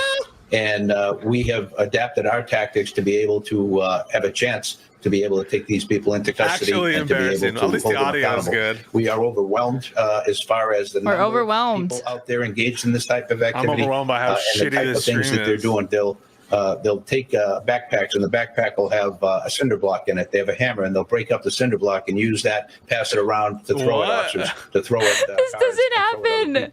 This doesn't fucking happen. This is a lie. Who are you? Who are you? How do you know it's a lie? Who are you? Because the only person reporting on this is the National Review, which is a far-right rag. The fact that he said that. And then on top of it, just look, okay? One, have you seen any instances of fucking Antifa or whatever putting a cinder block in their backpack and then going to a protest and breaking it up into smaller pieces, handing it out to other people, and then throwing it at a police car or at a Waymo? So what if I did see it? I mean, see, prove it didn't happen. I mean, why would that be unbelievable? Why is that so unbelievable? You take a brick, you take a hammer, take them with you, you break it up. I mean, when was the last time you went around with a cinder block in your backpack at a protest? During my walk this morning, I was carrying a cinder block as part of my training. What are you talking about? And I have a hammer just in case I go to a protest. Okay, I'm just gonna whatever. I'm pulling this up. So this article is from 2020. If I read it, it could literally apply to today. So George Soros conspiracy theory surges protests sweep U.S. Listen to this line and tell me he's not repeating shit like this and just conspiracies that this boomer is probably seeing on Facebook and then letting it inform his opinion publicly. That's the chief. You can't call the chief a boomer. He's a law enforcement. Because he's a boomer. I can't call a boomer a boomer. They say he hires protesters and rents bus to transport them. Some say he has people stash piles of bricks to be hurled into glass storefronts or at police. Gee, doesn't that sound awfully similar to what the LA police chief, who is breaking from, like, even though no other police officer is claiming that people are bringing cinder blocks in a backpack to a protest to break up and then throw at a police car. And there was no evidence of this then either. They're bringing cinder blocks, so why does it matter if it's the cinder blocks or the cinder block breaking thing? You're just nitpicking on something that ultimately doesn't matter. And I am being serious. Like, who cares? Do you really need to fact check this fucking thing? Why do I care that the chief of police for the LAPD is lying? Yeah. About this. Like, if he lied and said that I don't know, something collateral, who cares? Because he's saying that we're overwhelmed, and he's using that made-up example as a reason to justify what? Okay. The fucking National Guard coming in? Because nobody else is saying this. Also, 90% of cops, I'm pretty sure, are vote MAGA, no? I would say it's roughly something in that ballpark. Okay, so is it that inconceivable, especially with this, the fact that he's literally repeating like a fucking Soros-level conspiracy theory because he didn't actually provide any fucking evidence? Is there a single police report or instance of somebody who was breaking up and distributing cinder blocks via their backpack, how they transported it, or whatever the fuck? I'm supposed to take that seriously and not question it? or not see that it's clearly in the service of like, yeah, fucking, because somebody put a cinder block in their backpack and they broke it up into little pieces and threw it at a car. Cops were attacked, Aaron. And you want to sit here and twiddle your thumbs and be like, whoa, was it a piece of a cinder block or was it the whole thing? And this is really the hill you want to die on. Yes. We've seen time after time the mainstream media run cover for the Democrats. And now when a good old honest LAPD chief says, you know what? I think this is true. I read it and I think it's true. You're going to sit here and be like, questioning. I don't know. Ultimately, I think you should give him a pass on this. Cinder block or a piece of cinder block, who cares? Here's a guy there's a 90% chance that he's MAGA. There's a 100% chance that he is the LA chief of police for the LAPD. And I'm supposed to give him the benefit of the doubt there.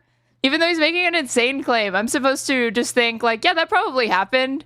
And because that happened, we should probably get the National Guard to pull up and fucking 700 Marines. I just don't understand what is so inherently insane about the notion that someone would bring about a cop who's in charge of a big ass city is lying. Yeah, what's the big deal that a cop, a chief of police, is lying? I'm asking you something. Stop dodging. I'm asking, what is so inherently ridiculous about the notion that someone would bring a block and something to break the block? It's just I don't understand. Wait, isn't there break block? Isn't that black block? Why would you need to bring a cinder block in a backpack? Is there a fucking rock shortage in LA? You have to bring cinder blocks and artificially generate a rock. You have to bring a pickaxe to make your own rocks. What is you have a big cinder block and you don't want to throw your whole block. It's like shooting your whole load. Shooting your whole load. Is that what you were going with? No, like your entire magazine. You know, in one go. You need to break it up because you can't just throw your entire block because it's pretty heavy, and so you just want to throw a piece of block. I'd break the block. So there were protesters that were waiting for the cinder block guy to show up. He smuggled it in via a backpack, and they were like, once this guy gets here, we're unleashing chaos. And the plan is to remove the cinder block from the backpack, break it into little pieces, distribute it, and then throw it at a fucking Waymo and a police car. Yes. Yes.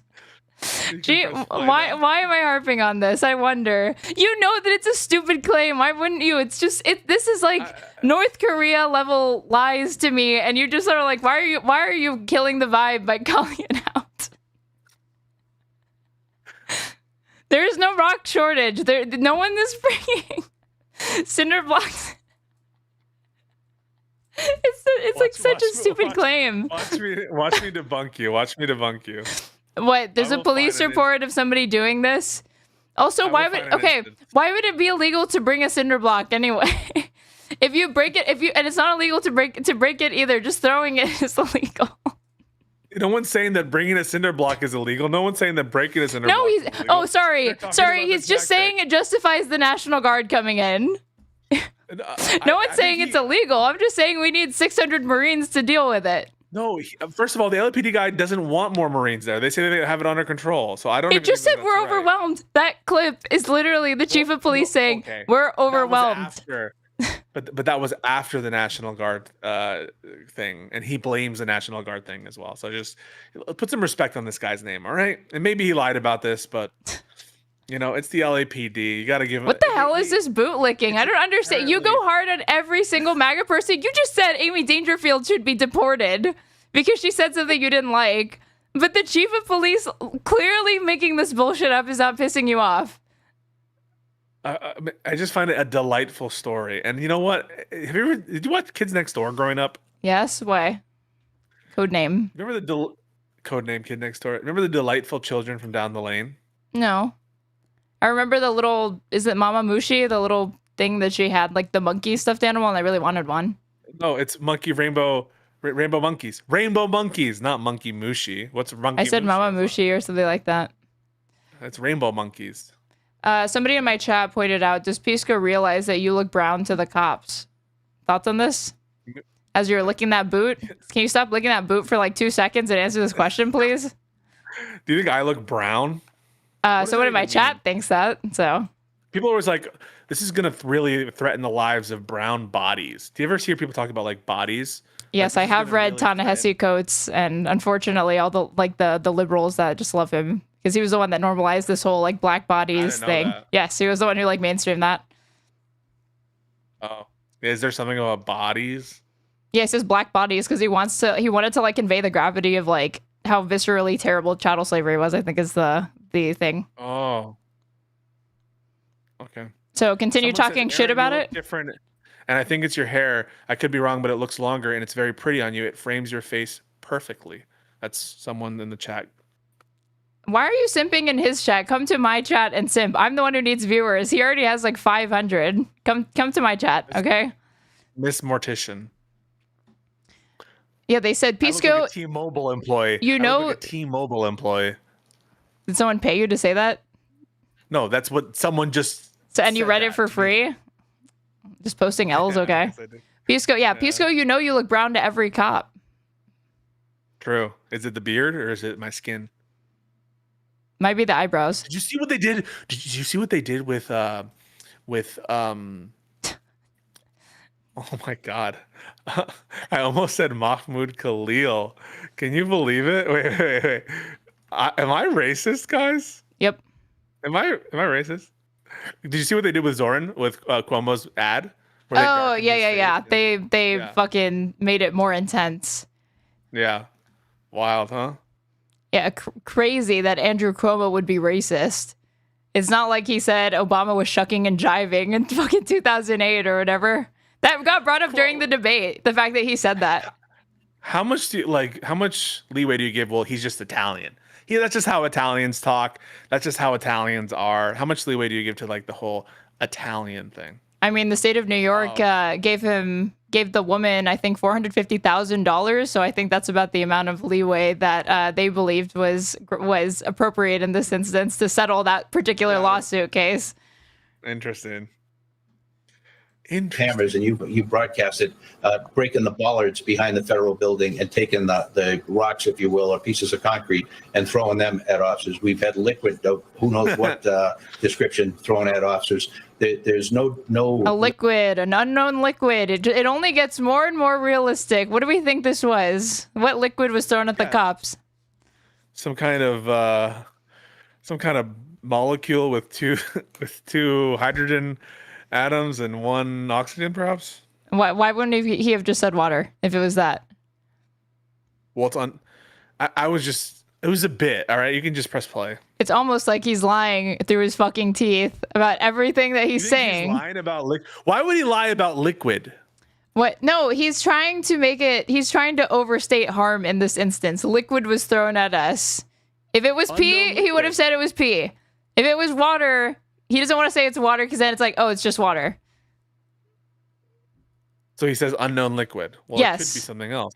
Well, there are it looked and smelled like water, and there was nothing. There didn't seem to be anything in it. But smell like? What does water smell like?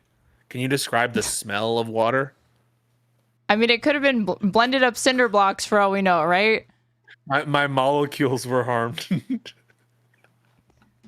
Sorry, go for it. You're just like cracking yourself up over here. Limit to what they're doing to our officers. And again, as I mentioned in my statement, I can't thank. Did you believe that Andy Ngo guy when he said that somebody like threw like a cement milkshake on his face? Cement milkshake? Yeah, that's what he said. He has me blocked. All right, so I don't. What did you do? Did you tweet at him? Did you tweet at him too aggressively for what? I don't know. I even forget. He has me blocked. Cat Turd has me blocked. Dave Rubin has me blocked. Mike Cernovich has me blocked, and Brianna Wu has me blocked. Can you do a Mike Cernovich impression, please? I've never heard him talk. Are you serious? Yeah, I've never heard him talk. Has like an insane like lisp. He literally talks like this. I'm not kidding when I say he talks like this the whole time. And his whole thing is like promoting guerrilla mindset, you guys, so you could be an alpha. Anyone can confirm that what I just did is not far off from how he speaks. Are you allowed to make fun of lisps? Yeah, why wouldn't I be? I have a bit of a lisp. Do you? Do you think I have a bit of a lisp? Do you notice it? No. Sometimes it comes out. Did you get speech therapy? No, never. Then it really wasn't that bad. No. Have you had speech therapy? No, but I was a late talker. Have you had any therapy? Nope. You don't have to answer that. I've never had therapy. Thanks for asking. Now your turn to share, Pisco. Have you ever had therapy? Of course. I mean, I would say mentoring is a form of therapy, and I've been mentored by the greatest. Who? Name one. Bono.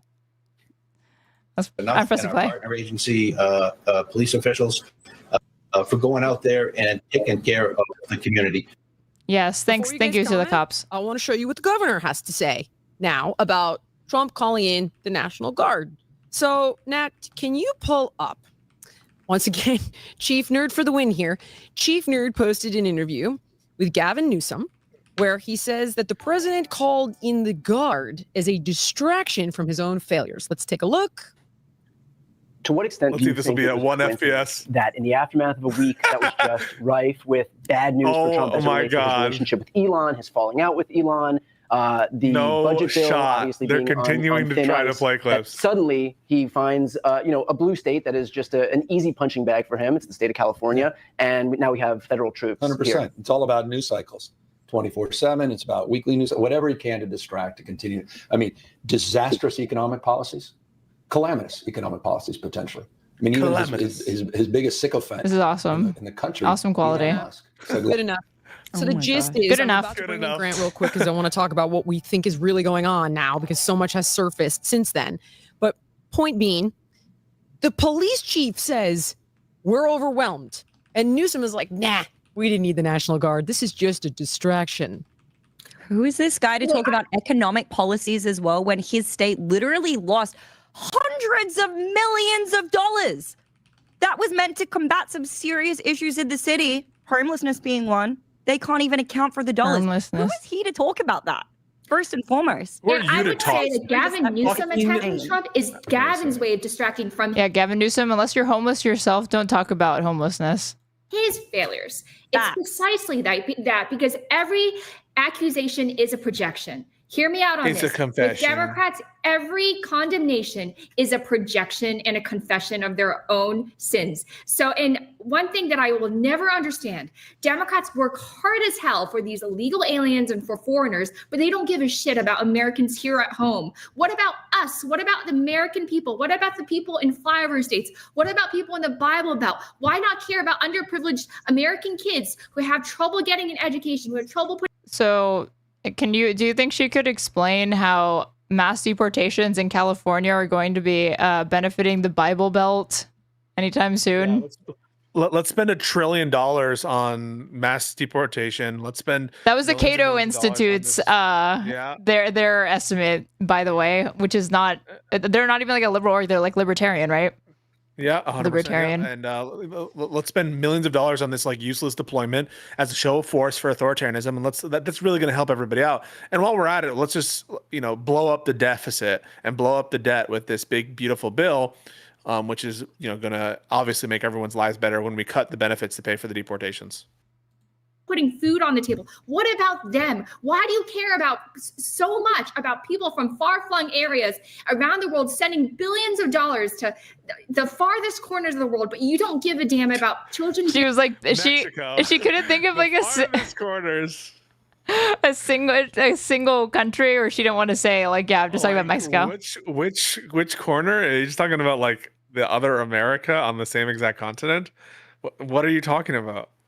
Then let's spend 140 mil on a birthday parade. Yay. Is that how much that's going to cost?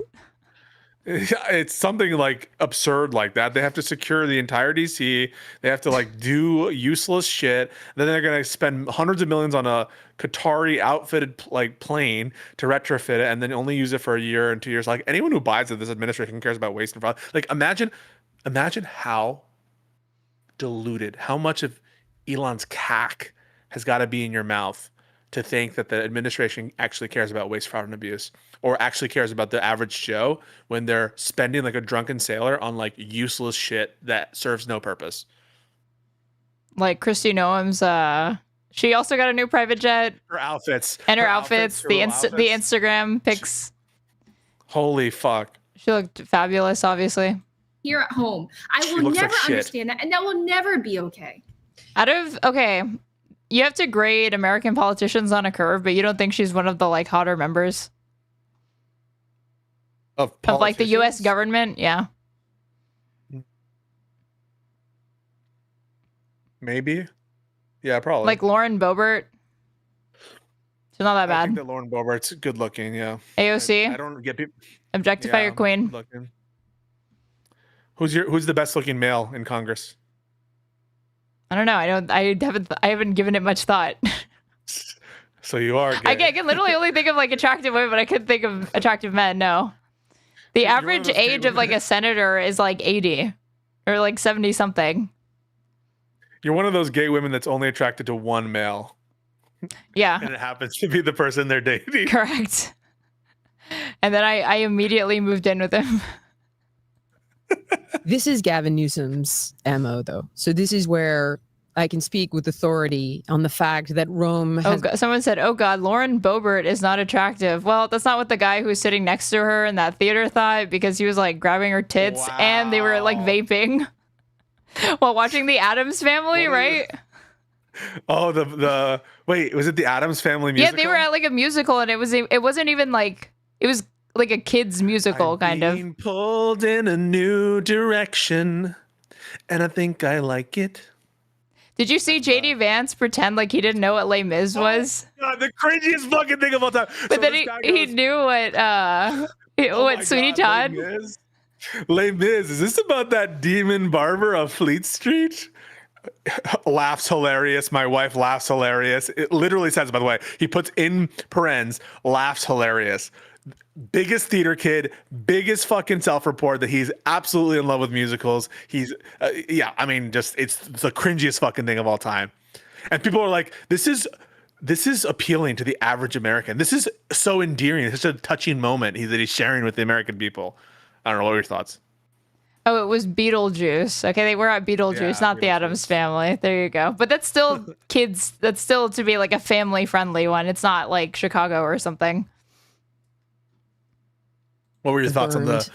Oh, is this Les Mis? What? JD Vance? You can't hide who you are. You can't hide who you are. So don't even try. Fucking hide. Literally and figuratively, for his entire reign, and I would simply say, in 2025, how many cities have called in the National Guard twice? Has any city called in the National Guard? I love how this is supposed to be evidence that this is like, oh my God, this was crazy circumstances, you guys. And it's like, no, that's only happened twice because it wasn't necessary. Yeah, it wasn't necessary. That's why it's adding to this. Like, a liberal could also say this stat and further the point that it shows how unnecessary it was that he did this, not to show the necessity. Or yet in 2025 outside of LA? I'm asking honestly, like, has there been? Do we know of one? Is there a story in the news you can readily point to that you don't have to Google search for? Anything? Not that I'm aware, no. Right, biggest city in his entire state, a catastrophe all year long, and instead of saying, we've got a problem, we're getting it under, which this is at least true to your school now. It's getting a little heated. Local law enforcement is on top of it. You can turn around and play your Trump game. But he's making it worse. Oh, but he's making it worse. Nah, it's just a distraction. Essentially, is denying all of the chaos and pandemonium that we just watched unfold for 3 freaking days. Today being day 4. Now, I want to call in days. A chatter of mine says, under their rule, all theater kids would be going to CCOT. Do you endorse this policy? Yeah, I mean, theater kids, band nerds, Reddit guys. There are a lot of different groups of people that we need to be sending to CCOT. I think it starts with the Redditors. Second are the theater kids. Third are the JD Vance reply guys. I mean that. Oh, fuck. My hands up. My liberal surrender hands. Guilty as not charged because there would not be any due process. It would just be immediately to the El Salvador gulag. Yeah. What do you do? Who's your reply person? Do you reply to people? Not really.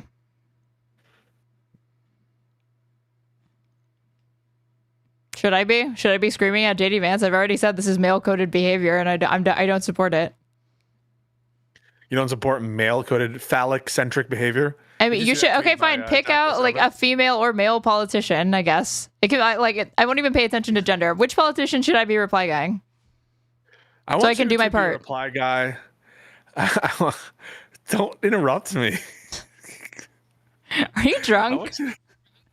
Am I drunk? Yeah, or high? How dare you? I don't get high. I don't get drunk. This is slander. This is complete slander. Wait, I think that you should be a reply guy to Katie Britt. Who's this? Who's that? She's a senator. From where? Alabama? Oh, it's this chick. This is this woman that gave that really awkward like post State of the Union video. I don't know. Where's she senator of? Minnesota? Alabama? I was close. Alabama. Oh, I was close. I mean, I got it. Yeah, so I want you from now on, every time that Katie, go follow her on Twitter. Every time Katie Britt tweets, I want you to say something sassy or something like, oh, nice tweet, Katie. I thought you were going to say something else. Nice something else, Katie. Why would I say nice something else? I thought you were encouraging me to like sexually harass her. Why would I do that? Because it sounded like you were about to say you could reply nice tits, Katie. That's genuinely what I thought was about to come out of your mouth. Okay. Do you think she's attractive or are you attracted to her? No. I don't think she's unattractive, but not my type, no. What's your type? What do you think? Metrosexual looking guys who can cook. You think like it's metrosexual looking? That's a joke. It's a joke. It's just a joke. There's nothing wrong with being metrosexual. Why'd you back off that? No. But I don't want to make any kind of insinuations of metrosexuality. I don't even really know what metrosexuality is. Okay? You think I'm in a relationship like likens my beard or what? No, I didn't say that. Just clarifying. In the waiting room, Nat, let me know if we can pop Grant in here. Hey, Grant, how are you? Hi, Grant. Hi, Grant. Oh, I can't hear his audio, guys. Can you hear Grant, it? you're on mute. Oh my God. That's what we need. Fucking more tech issues. How are you? I'm great. Thank you for having me. Oh my gosh, are you kidding? Thank you so much for being here. We've got a lot to litigate, and I want to start with your post on X because that. Okay, so the people that are in your chat, no, there are degenerates in your chat saying Nancy Mace is attractive and she's not. I do not see how anyone thinks Nancy Mace is attractive, but that's just personal. It's just personal. Oh, yeah. Nancy Mace. I have to show the beans. Show the beans tweet. No, not the beans tweet. The wine selfie. Where's the wine selfie? Show the beans. The people want. Tell me this isn't demon phrenology here. She is insane looking in this. Demon phrenology. She does look like a demon sometimes. I do. Can you show the beans tweet? I have to find it. Let me find it. Spoke to me, and then I began to watch successive stories unfold, suggesting exactly what you posted about. So, Nat, can you bring up Grant's tweet on X here? So this is the CEO of Cardone Capital. He doesn't actually live in California. He lives in Miami, but for some reason, this tweet merited him doing a special appearance on Her Take. Okay, so I'm pulling it up on. Okay, I found it. Hold on. Great, the greatest of all time. This is one of the best tweets I've ever. Can you zoom in for my chat? What, you can't see that? I can't. I don't know how to fucking zoom in. Hang on. I'll do. Here. That's a lot of beans, you nasty ass.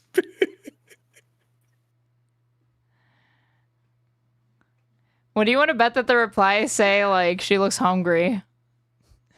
Oh, I don't know. Given it's Kyle Kalinske. On my end. Another orchestrated and organized event to encourage the contributing, law-abiding taxpayers and business owners to exit California.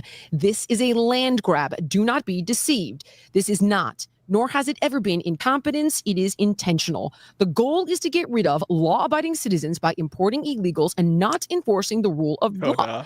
Again, he needed to have a guest appearance on this show to reiterate a point that one of them already independently arrived at.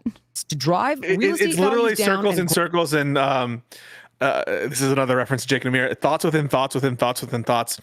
So it literally is, we're having a conversation about an event that you tweeted, and the framing of it is we're talking about your tweet about the event instead of just having you tell us your opinion. We're channeling it through your tweet, and we're not even doing it effectively because we can't get our fucking tech to work. You have to understand that to these people, this is their version of "that's a lot of beans, you nasty ass bitch." This hits the same way that does. It's the same. Yeah. It's always these like long paragraphs that like no one told these people to just be a little bit more brief and succinct. Grab all the property back. Hard to believe. That's how they get away with it. It's communism, not socialism. And if they pull it off in Cali, they can do it in other parts of America. Now, I just want to preface before I pass the baton is that at first when So again, we needed his insights because he has made the observation that it's communism, not socialism, that's currently being established in California. But thankfully, Donald J. Trump is here to save us from the scourge of communism.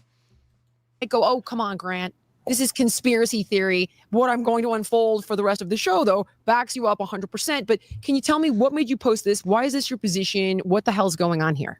Look, I've lived in California for 25 years. I left there 13 years ago because I could see the writing on the wall. During the 2008. 13 years ago, he could see that the communist revolution was impending, so he got out in time. Housing crisis, Jillian. I think you were there then. Yep. And at the worst time for California, they raised taxes from 10 to 13%. That was a 30% increase. Jerry Brown. At the worst. Do you think what do you think he would ever say is like the best time to raise his taxes? These motherfuckers don't care anything about themselves. They would have the rest of society crumble to save like an extra 1% on their taxes. So you know the answer to that. And that is that the capitalist class, the bourgeoisie, and the owners of this country, they will do anything for a little marginal revenue, a little marginal take. And so, yeah, and that's what you're seeing now as well with the big, beautiful bill, is they're willing to throw everyone else under the bus to steal your Medicaid benefits, to steal your food stamps, to steal your, like, what else are they cutting? They're cutting like fucking PBS. They're cutting like Sesame Street. They want to fucking hurt you and your family so they can get a little extra 1%. And everything that Pisco just said is correct. And the first line of enforcement for the system are the police. True. Wait, have you heard the that song? It's from what's this guy's name? He's like the comedian guy. Bo Burnham. Okay. The Way the World Works. I've never watched any Bo Burnham content because he is not funny to me, but why?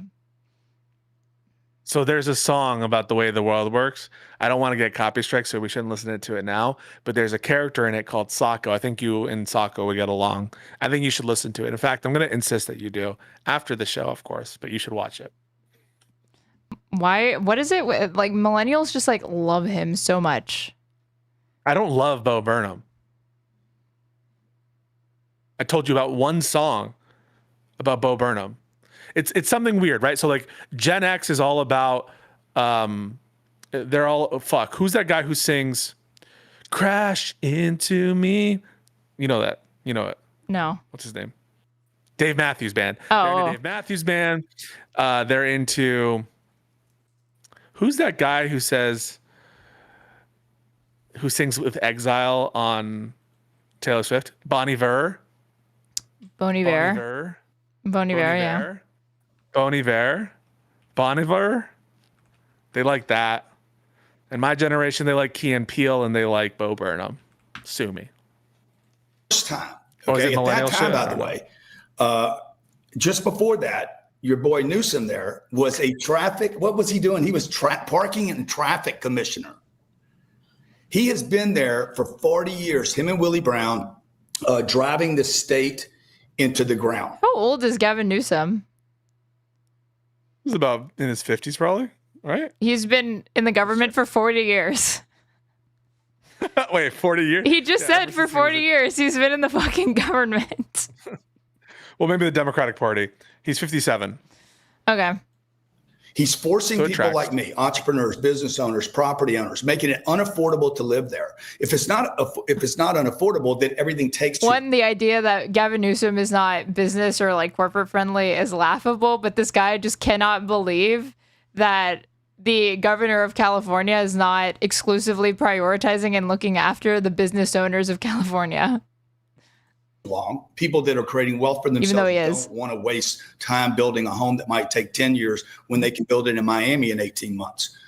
This Abundance. also was reinforced again during the fires. He sounds like an abundance enjoyer. I love abundance, guys. We need You have to, maybe you would have a good conversation with him about the abundance agenda. What do you think? Yeah, we can't turn to a politics of scarcity. We need to build more of the things that people want.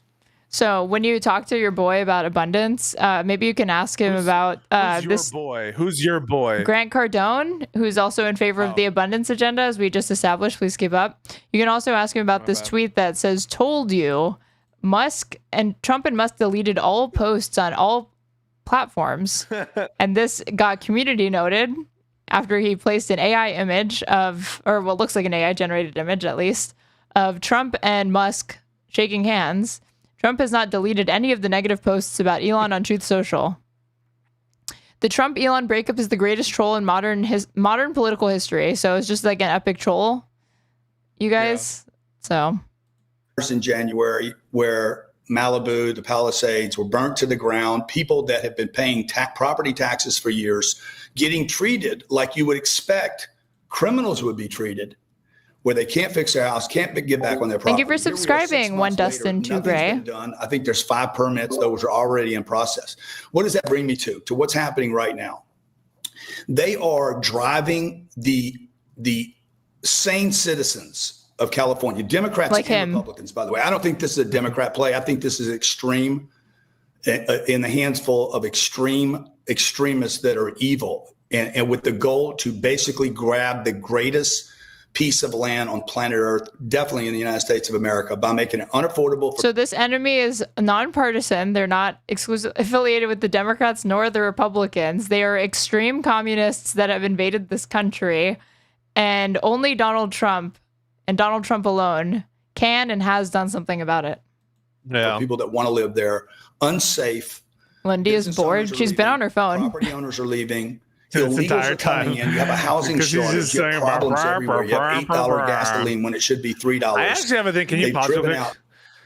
I'm stopping being able to like listen to boomers and have it just have any sort of impact on comprehension. Like some boomers talking, I'm just like, what? You just hear like the Peanuts adults, like the sound that they make. Like, what are you saying? Are you saying like I literally don't, I cannot even, my brain is not capturing the thoughts that he's trying to convey. I just, the words he's saying, I can't make sense of them. And maybe that's just something about like me or maybe you're too low IQ to be on his level and understand these high level ideas. Maybe, but I just like the words are not, I actually couldn't summarize what he's just said. Something about affordability, communist this, something else. Who knows? Skill issue. Sounds like a skill issue for you. Tesla, Chevrolet. 1v1 me. What's your best video game? Roller Coaster Tycoon. That's not a competitive game. You just asked me what my best game is. That's like a game for fun. How can you be good at Roller Coaster Tycoon? Have you seen my parks? No. So shut the fuck up. You don't even know what you're embarrassing yourself right now. I'm good at watching this show. I'm good at like playing, I don't know, blocks. It's not a thing that you're good at. It's just you have fun with it. What's your best game? What, fucking Mario Kart? Where you play as Wario?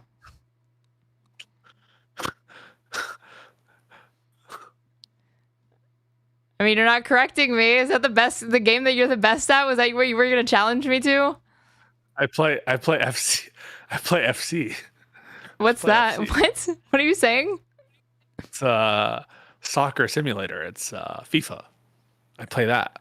So you play digital Mario? Soccer instead of actually going outside and making your ass play actual soccer. And so you don't design roller coasters. Instead, you spend all day fake designing fake roller coasters inside. That's what you're doing. I'm not trying to look more like Waluigi, so it's completely fine for me to do that. So you want to look more like who? Actually, Birdo? No, I already look like Daisy, right? Or Peach. You think that you think your Latina ass looks like Daisy or Peach, the waspiest of the wasps? They're wasps. They're Anglo-Saxon Protestants. Yeah, they are. Nintendo put white Anglo-Saxon Protestant princesses in their game. Yes, as contrasted to the Italians who they fall in love with. Yes, it's a racial story. So Italians aren't white? They're not wasps. They're Catholic. But are they white? I didn't ask what their religion was. I asked if they were white. It's arguable. Some, yes. Others are black. Is that all you have to say about that? Can you confirm or deny? Because you're clearly like a Nintendo enjoyer. Toads are Arabs. Are Toad and Toadette Arabs? Yes, they're very welcoming. They're very accommodating. They have great fashion sense, and they cover their hair. Doesn't the whole thing about your view on like Italian people undermine that we were trying to specifically encourage white immigration? If Italian people weren't really considered white? I think they were after a time. But not at first. And you know that. At the time that they were encouraging that, they were considered like swarthy and non-white, no? In 1960s? Weren't they? Was that when the Hart-Celler Act was put into place? Yeah. Yeah.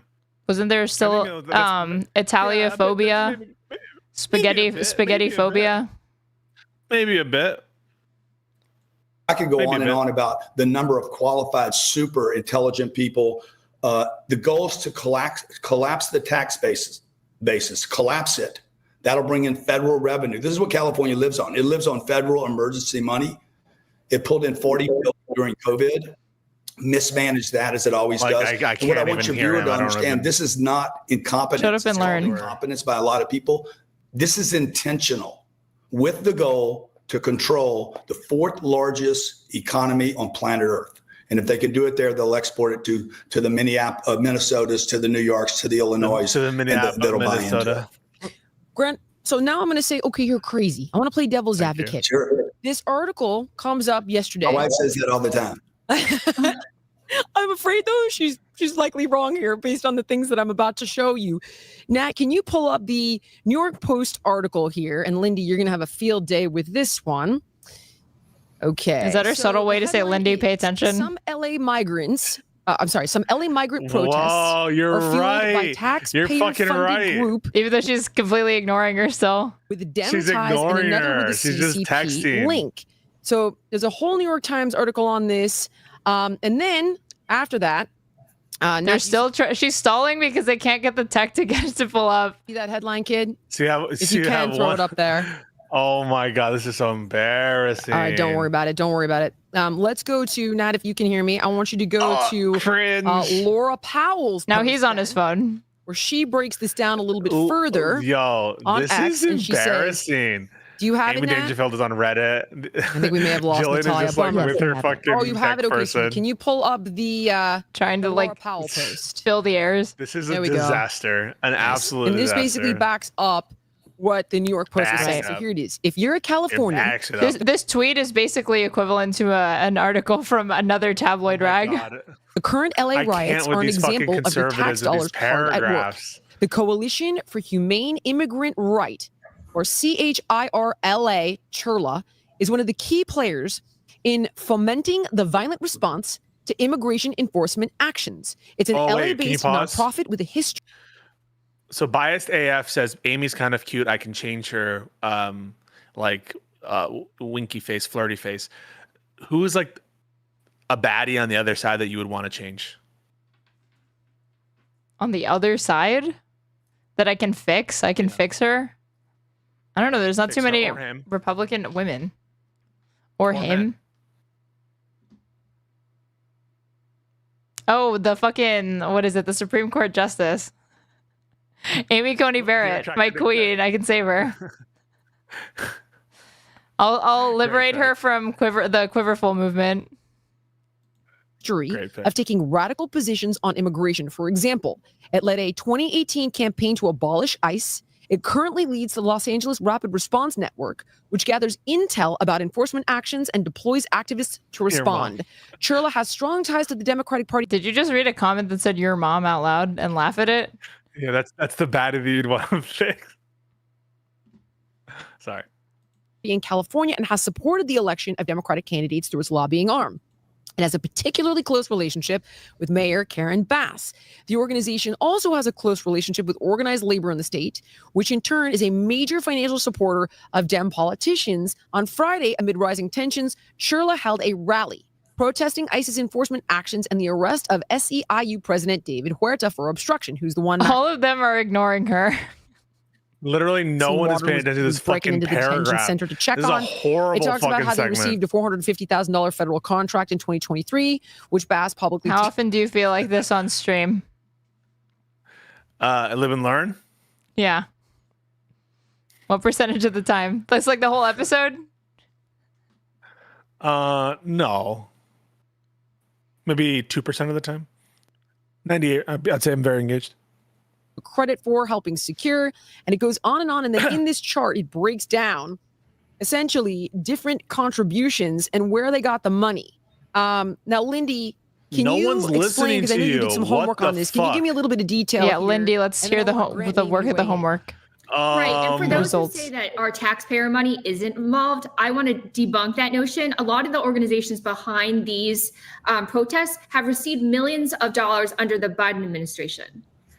So, you know, this has been going on for a long time, and they deny all involvement with, deny all these times, but it's irrefutable. It's on the report. It's set in stone. So I do want to say that there is also a guy who has CCP ties involved in this. She barely answered any of that. She was just like, this happened under Joe Biden. We know it happened. It's true. And then moved on. This is like a kid. Never did the homework. No, this is worse. It's like a kid who like fell asleep and the teacher called on them and they had to answer it. Has been donating to communist and socialist organizations that spew pro-CCP propaganda around the country, spanning countries from all the way from Africa to here in the United States. And this is someone who has a long history of being in the bed with the Chinese Communist Party. So I would not be surprised if there were... Unlike Lindy Lee, who was not... It's not like she was born in China and became a naturalized U.S. citizen. Oh my God. What did she say earlier? Every accusation is a confession. How do we know that Lindy Lee, a Chinese-born person, is not actually, you know, secretly like a CCP spy? You fucking said I mean, if she is, China's not sending their best. I'm not going to lie. It's trying to escalate and instigate violence on the ground to make it worse than it is and just sow violence and discord in American cities. And I think we saw that also in the summer of 2020, which I think was their warm-up round. They saw what could set our country on fire, and they're doing it again. This is the summer of 2020 redux. 100%. And I've been trying to find really where is this being directly funded from? Because when you look at some of the protests that have taken place, for example, the BLM protests, for example, some of the pro-Palestinian protests, a lot of them were funded by Soros, right? Soros. Oh my God! You called it. You called it? You were the one denying. You were saying that the cinder block in the backpack was real, and that this did not apply. That doesn't follow. That doesn't follow just because. Okay, I don't really want to finish that thought. Because you'd embarrass yourself because you're going to contradict yourself. Finish it, please. Be my guest. There's no contradiction. Oh, okay. You don't know how to let things go. You know that's your problem. You want to know what I'm incredibly stubborn. Correct. Yeah, I know you are, and you can't give ground. And so, yeah, just because I acknowledge that some people could bring a cinder block and break it, doesn't mean that in a backpack, George Soros in a backpack, and throw it at a police car. True. There's no connection between the brick thing and the other broader conspiracies, and so yeah, I think there's nothing there that is a contradiction. Identify the contradiction. In fact, you can't. Sorry, you did your homework. I mean, you personally saw plenty of videos of people with backpacks filled with cinder blocks. You can't let go. Who the fuck cares? if they did or didn't. Why won't you let this go? Why won't you just say it's fake? It's clearly fucking fake. Okay, it's clearly fake. They never did it. No one has ever put a cinder block into their backpack and broken it up with a hammer. It doesn't happen. Not at these LA riots? No. At these LA riots, it didn't happen. Guys, fact checker, and let's. Or the only reason why it didn't is probably because the National Guard stepped in, right? Now you're hedging. No, because I'm saying because the National Guard stepped in, right? But you told me that clip was after the National Guard had already come in, and he was still reporting that cinder blocks had been smuggled into backpacks and brought onto the streets of California to be broken up and thrown at a cop car. A definitely plausible thing. I'm saying you're right. That Pisco is open to maybe happening. I'm saying you're right. I'm saying you're correct, and this has never happened. You're absolutely right. When I was on Saucecast, I debated like the Palestine protests, and they said that Soros funded those. They thought it was inconceivable that college kids who attend fucking Ivy League universities and like Columbia and Brown or whatever could buy a $30 tent on Amazon. It must have been Soros bucks. And if it was, I think that's pretty based.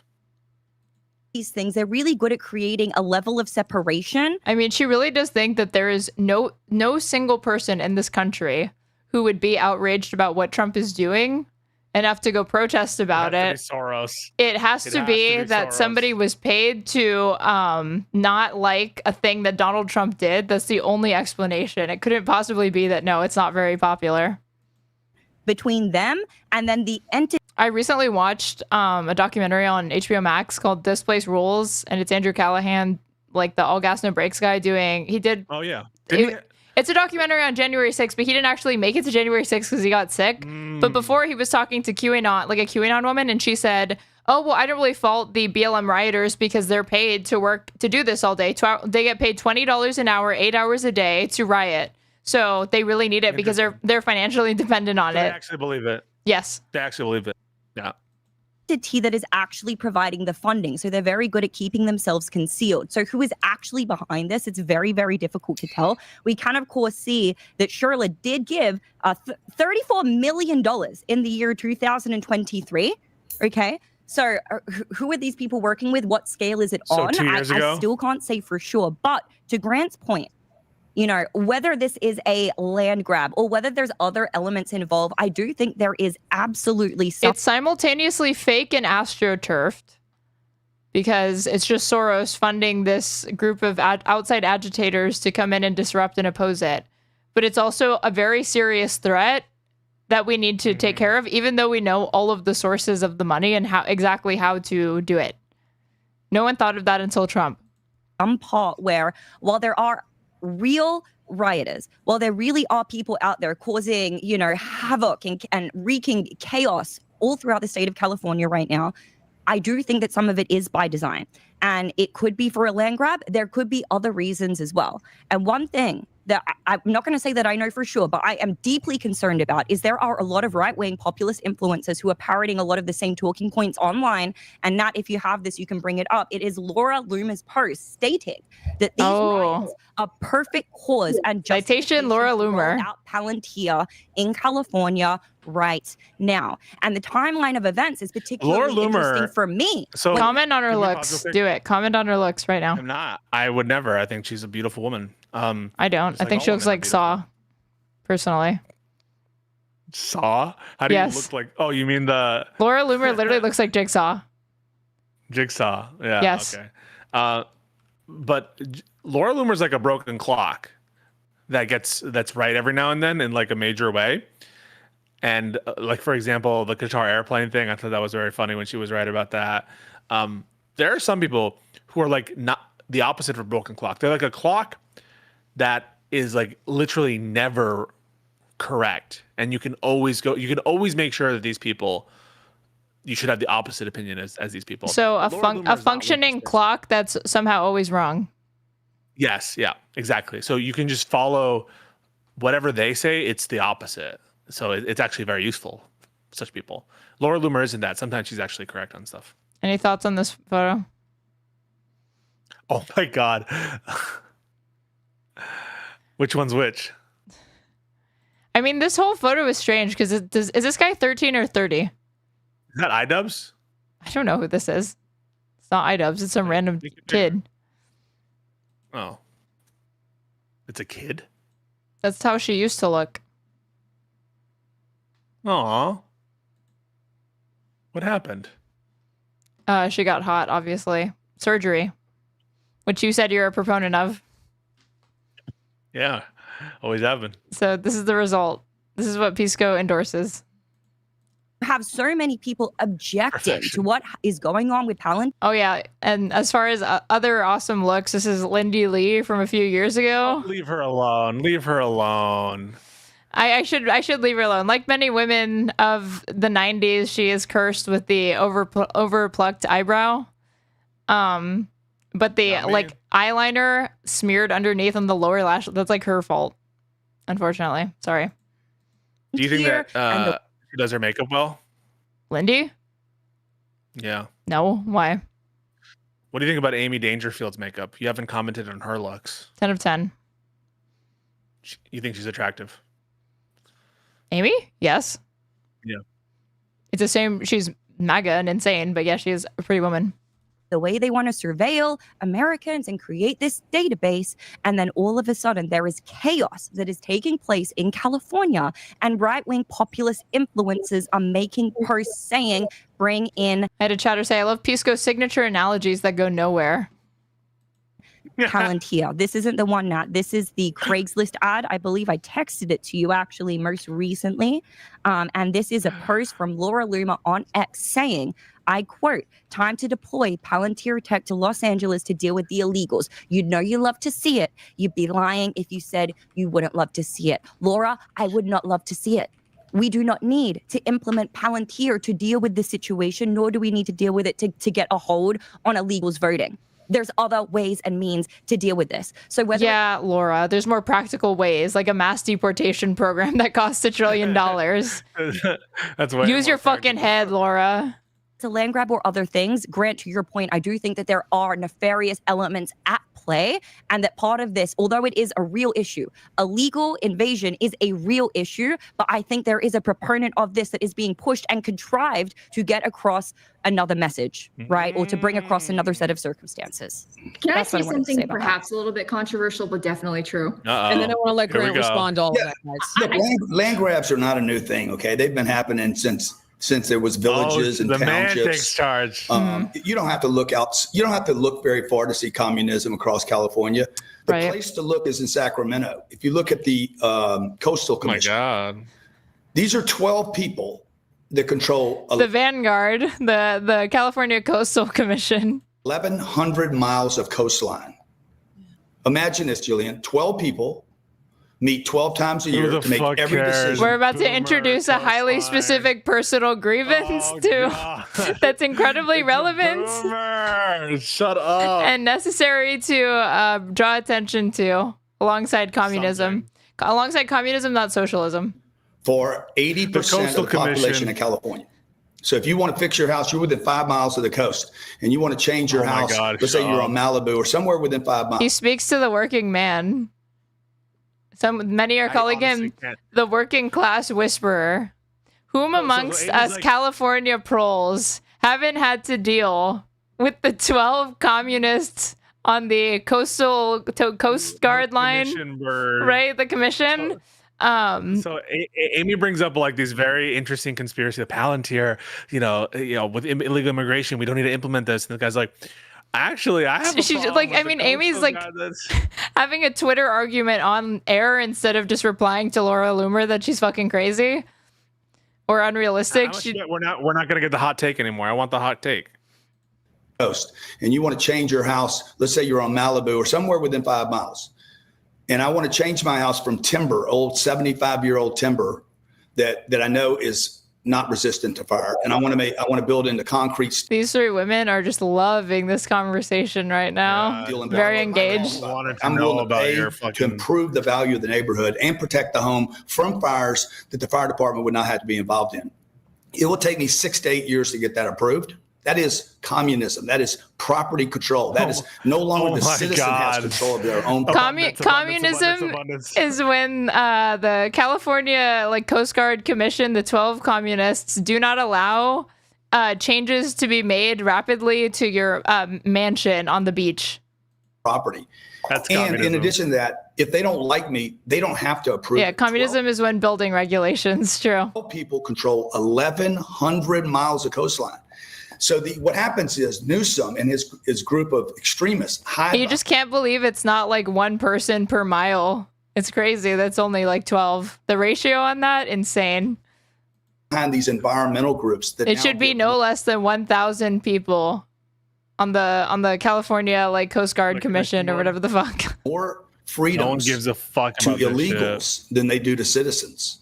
Just after the fires, illegals could go into the Palisades, but citizens that own the property could not go back on their own property. So if you guys, for anybody that thinks this is a Remember when this happened? this is happening in real time. I've lived it. I've lived every single thing. As you're talking about the Coastal Commission, it took me 5 years to get a permit. Oh my God. For 5 years, illegals have been in Jillian Michaels' backyard. There's nothing that the government will do to come remove them because communism has been established. So unfortunately, that they're there to stay. It's like when Tim Pool said that he has MS-13 in his backyard. What? Wait, did he explain? He's like, I shouldn't say this. We have MS-13 in my backyard. They're stopping us from doing stuff. Yeah, on stage. Do you think Tim Pool ever in his life has ever held his tongue? For a brief moment, he was considering not telling you about MS-13 in his backyard, but he had to. He told me this rambling story about this time that he was given this deal by this prosecutor because of something they didn't do, and that he stood up to the judge and they pled not guilty when they were going to take a deal, and they got so angry. Then the prosecutor was so impressed by them to stand up that they actually dropped the whole case. So no, he stands and then Albert Einstein clapped, right? Yes, that professor, that judge, Albert Einstein. That prosecutor's name, Albert Einstein. Did you know that he dropped out at 14? He literally does not. Yeah, Tim Pool dropped out at 14, and he dropped out of like middle school or something. Yes, or high school with his mom's permission. Middle school. Yeah, he would have started high school because you enter as a 14-year-old and you finish when you're 15. So he dropped out freshman year of high school. And he says he recommends that nobody finish high school because it's a waste of time. Incredible. And he also said that while you were in school, you're learning, and going to a band and doing science class or whatever the fuck. Yeah. Well, Tim Pool was out wandering. He said he was like, I was traveling, expanding my horizons, and then he clarified and he was like he was skateboarding, he was doing computer design, like he was designing games, and he was like, traveling like around the city.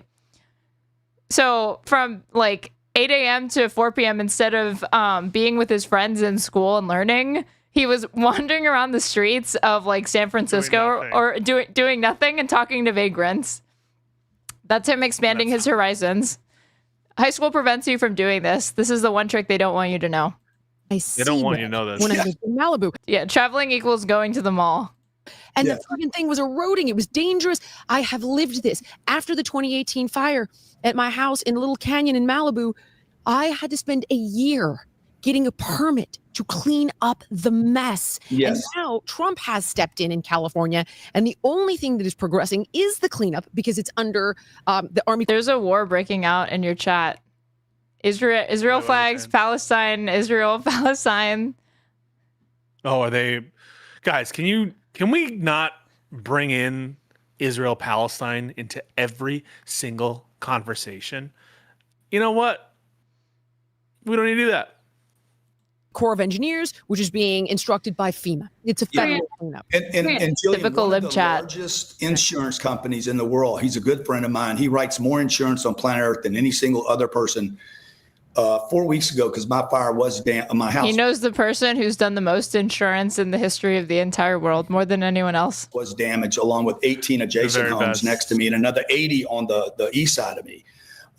He said, Grant, have you heard anything about eminent domain? And I said, surely he's about to bring up when Donald Trump did eminent domain in South Texas to start the border wall construction, right? Wall, yeah. Surely he's going to bring that up, right? That's about to come out of his mouth. No, I haven't heard anything about that. Go He on. says I've heard rumors now that you're not going to be able to rebuild your home in Malibu, that they're going to claim that the beach is toxic, that it can't be cleaned up. No one should move back. They're going to give you a check for your place. Lindy is still just like looking at her phone. The entire time. And that's She going to gets paid to do this. become a national reserve. This is her job. You know, is this true? Is it happening? Is it conjecture? Is it hyperbolic? I don't, I just know this. Same thing. I've heard the exact same thing for a couple of months. I've been hearing that with my friends like yourself who are dealing with this, and that's definitely the rumor. Yeah, and I have someone in my chat saying every person who I know skipped high school got a $10 million a year contract to suck off Russia. Believe in yourself. It was $5 million. It was $5 million. It was a licensing agreement, and it wasn't actually with Russia. That was never proved. These and the thing that I would tell the people that live in California, you guys got to quit making sense of this. This is nonsense. And this is what I hear, Jillian, all the time. But our weather, we have the perfect weather. Oh, this is what we pay for. If you didn't pay a penny, by the way, there's a bunch of people there that don't. You can hear this rant for free if you just go to a 7-Eleven at midnight and try to get like cigarettes or anything like that from a local crackhead. But her take is saved you a trip to that 7-Eleven at midnight, which can be inconvenient. And they have put it on their podcast straight for your viewing pleasure at home. So you can get the same rant. And they have the same weather as the people that pay all the taxes and are mistreated. Go ahead, Lindy. I just want to say, Grant, to your point, it's not a coincidence that the only guy in the entire world that they cleaned up San Francisco is Xi Jinping, leader of the Chinese Communist. Exactly. And when China's behind this. Went over to China, he was feted like a hero, like a conquering hero. And it's just no coincidence to me that this guy is also trying to impose these communist policies right here at home. It just these two, Xi Jinping. Did you say? What did you just say? No, I didn't say. Did you say policies with an R? No, I didn't. I was making fun of how she mispronounced it. I wasn't making fun of anything more broad than You mean her accent because she's Asian? No, that's not why I did it. Is that what you said? Policies? No, can we just move on right now? Gavin Newsom are very much in bed, and I think Newsom is very much expecting China's. But just as a tip for next time when you do that, you should also like pull your eyes, do like a slanty thing to really like land the point. Help when he and you can just say like, oh, that's unrelated to the fact that Lindy Lee was born in China. You guys inevitably runs for president in 2028. There's no question there's a connection because we've talked about this a little bit on her take. He actually did go to China. Why did Gavin Newsom go to China? Why did Trump have a call with China? Why would the governor of California? Oh, look, there's a whole like fact sheet so you can know that. Is that convenient? It's been well written about in a new book called Fool's Gold, which I recommend anybody questioning this read. But they show that when Newsom was mayor, he formed something called China SF. And the goal was to bring... Guys, did I lose them? Because I only see myself here. Oh my God. The technicians never end. There you go. Fair. So with that said, when the Newsom formed this relationship with China to bring in all of this economic affluence, but the long and the short of it is he was allowing them to buy land. He vetoed a bill that would have blocked them to buy land when he became governor. He was sweeping away red tape and bureaucracy that the rest of us had to deal with. He irrefutably, and just looking at China SF, he irrefutably has connections to the CCP. Because there's a billionaire named Vincent Lowe that was involved with him and China SF, and that guy's connected to the CCP. This? With that said, like, we're not going to litigate that in detail here because it's a show unto itself, but I strongly recommend people do their own homework. I also want to bring this point up to you guys. Do your own research. Which proves your point, Grant, that the... Do your own research is like this is the right-wing version of like read theory. It really is. There's information out there somewhere that validates what I'm saying. It's probably on Facebook or something, but it's there. Just go find it. Police chief himself said that sure, during the day, it's the same game, Amy, BLM, right? Oh, during the day, they're peaceful protesters, and these are different than the usual suspects we see at night. And he's saying that essentially these are professional, people that are going out there in the keffiyehs and the ski masks, that are looting, that are sowing chaos throughout the city. So the police chief himself is like, this is organized, period.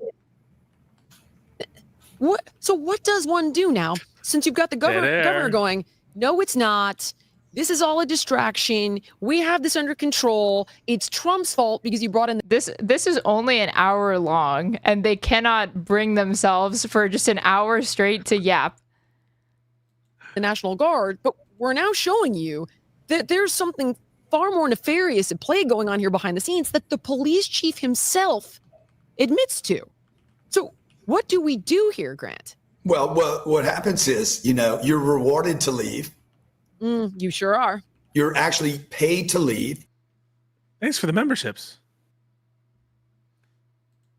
And encouraged to come back, meaning I haven't lived there for 13 years. I paid the state of California no taxes. It's costing them $1 billion to drive me out of the state. One guy leaves, and I'm like, man, that cost them a lot of money. That was what they wanted. They wanted me to leave, and I can go back. I can have a home there, not pay any taxes, visit, but I'm not there every day to make a mess. What's crazy is I didn't think I was on their voter rolls I left as a Democrat, Jillian.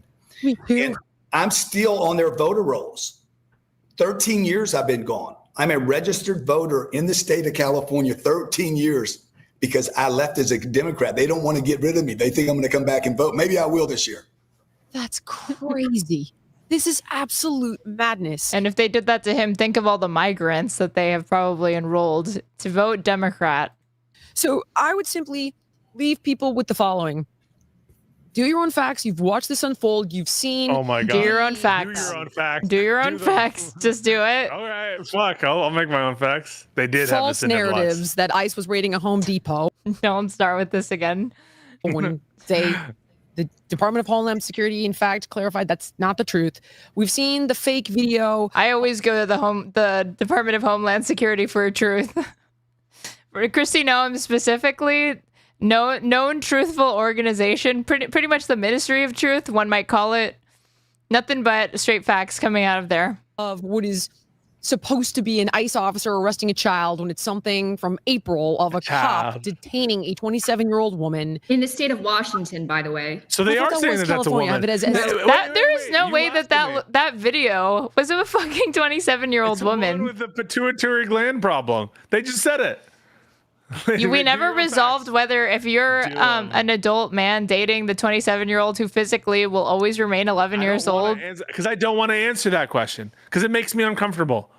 Why? Because I don't like it. Because I don't need to tell you why. I don't need to answer that. However, do you have an answer?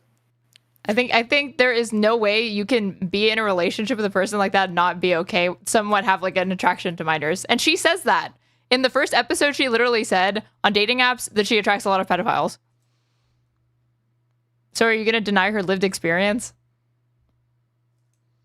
I would never deny any lived experience. The funny thing is in that show, they tried to set her up with another man who has that same condition. And she was totally uninterested. And she was instead interested in the guy who was clearly a pedophile to me because they showed their first interactions. And he was like he wanted to marry her very, very quickly. And she did not see anything wrong with that. She thought that was a green flag. In Washington. Shut up. Unbelievable. So you like Amberlyn Reed? Amberlyn Reed and this. I can't remember what the name of the show is called, but I have seen episodes of it somehow. No regard for facts. Dustin Gray says 99.99% only know Grant Condom from those stupid YouTube wealth guru ads. I don't get ads because I have YouTube Premium. And I have ad block, so suck it. Signing on Saturday.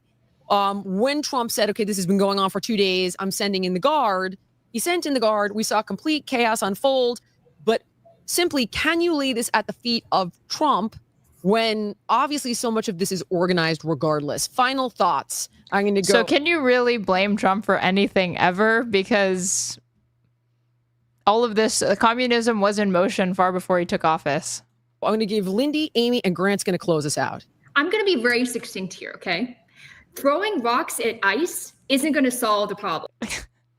I agree. Pisco agrees. Specifically, bringing a cinder block in a backpack.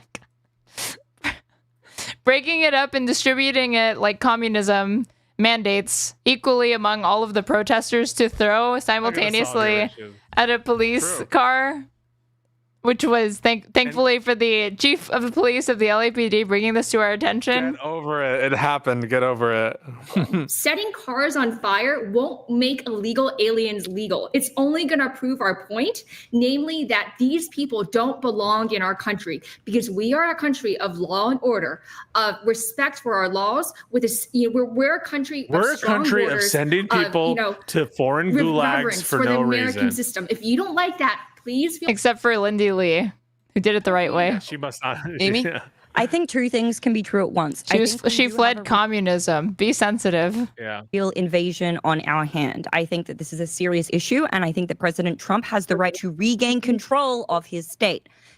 President Trump has the right to defend himself. Yeah. At the same time, I think people should be very do- aware do- of the Don't you agree way. that Iran has the right to defend itself? Yes. Of course. Who could deny it? So you think that they should retaliate with military strikes against Israel I didn't say in that. I defense? said no, I didn't say that. I said they have Okay, the so right to. what were you saying? Because that just seemed like the natural implication and conclusion of what you were just saying. You want to clarify, please? No, I mean, I have the right to self-defense, but sometimes I'm going to throw myself at the mercy of the mob so that for better outcomes, you know? So even though Iran has the right to self-defense, they should not invoke it, and they should submit to Israel's will and throw themselves Didn't to say that the either. mob. Okay, so Didn't say that. I didn't take a stance. I'm feeling it out. So when it comes to self-defense, you're agnostic. So if the United States had been airstruck by Israel, do you think we should like retaliate or like? Yes, destroy everything. Go after everybody. Okay. That powerful forces just wanted to clarify that. Control narratives.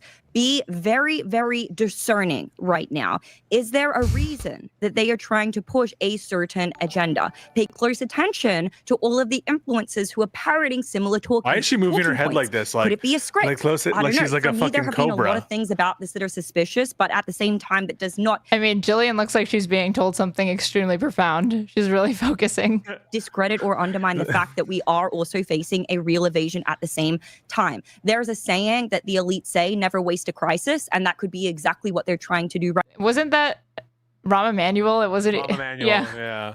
Never let a crisis go to waste. Right now to usher Palantir in and to get more control. Two things can be true at the same time, you know. So Drew in my YouTube chat wants to know: does Pisco think Iran has a right to exist? No country has a right to exist.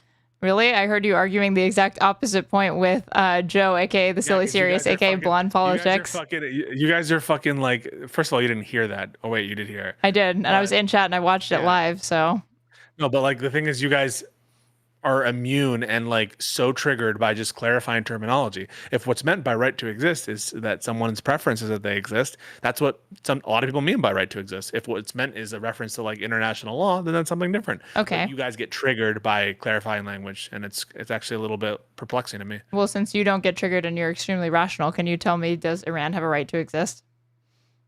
If by right to exist you mean it's my preference that they exist, then yes or no, Pisco? Yes or no? Then yes, they have the right to exist. It's my preference that they exist. Thank you. Ultimately, that's. I also prefer that Iran exists. And I do you prefer that recognize Israel this as exists? a real crisis. I prefer that all countries that already exist continue to exist. Yeah, it's such a fucking slimy Trump worm. should be able to exert whatever power necessary to get it under control. However, this could I also am be against the elites invasion. not wasting a crisis. Right. The extremists always go too far. That's the good news. Okay, the people of California are waking up. A bunch of them turned red last cycle. The biggest thing, the California red wave incoming, folks. It's gonna be big any day now. voter in the state of California can do is register red today. Not because you're a Republican, but because you don't agree with these extreme, crazy. Even though he literally said earlier in this that these extreme communists are neither Democrat nor Republican, but his call to action at the end nonetheless is you should register Republican and vote against extremism. And you can only do that by allying with Republicans, unfortunately. Yeah.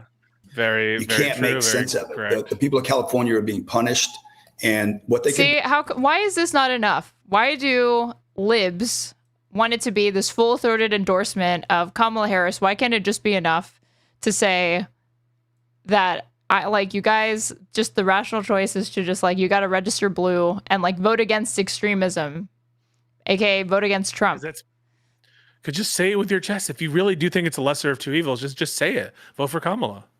Shouldn't you do whatever yields the best outcome? And sometimes what yields the best outcome is this type of rhetoric where you basically are like, oh, you're not voting for them, you're voting against this other person.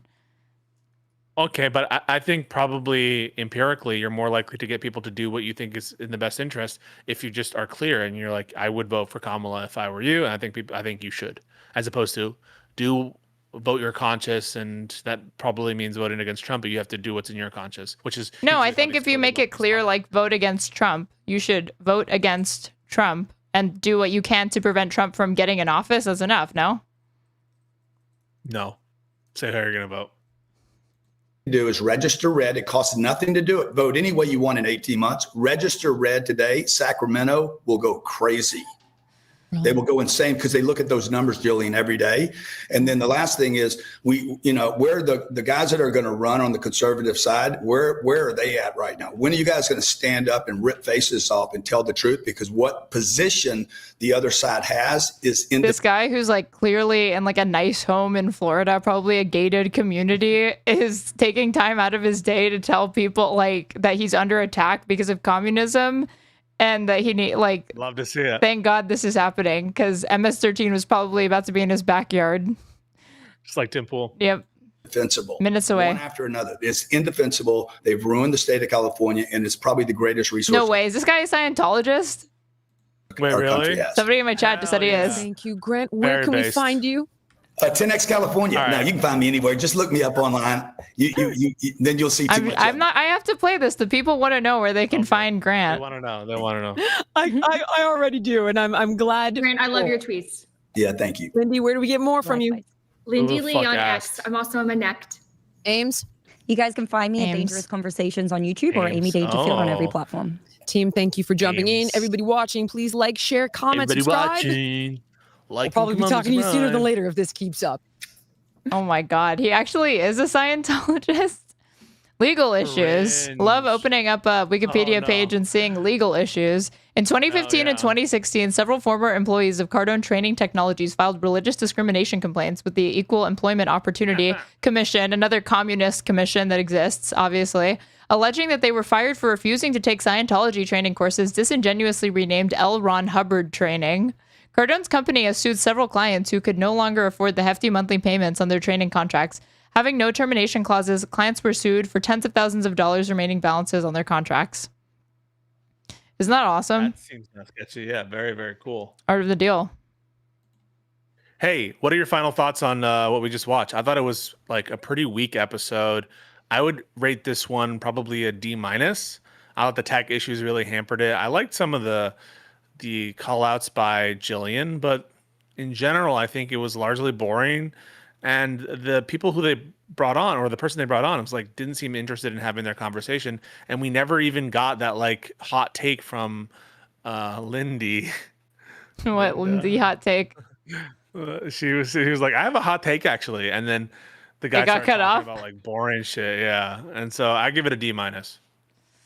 I don't know. This is one for the books. It's not often that you can see a live podcast that's hosted exclusively on valuetainment go so poorly as far as technical issues. So it was rare form. We were missing our queen, Anna Kasparian, unfortunately. So Jillian had to take up the mantle of both sidesing everything. That was very exhausting for her, and I just don't want to discount the amount of her effort that she put into doing that. To saying, January 6th is kind of bad, but also this is probably worse. So I disavow it all. These are on the same playing field. Yeah. And, I'm sure you find she's a kindred spirit for you because she the same way that she calls out all insurrections, the LA riots. And then January 6th, you'll do the same. You'll be I disavow January 6th. And I disavow CHOP because these are so similar to each other.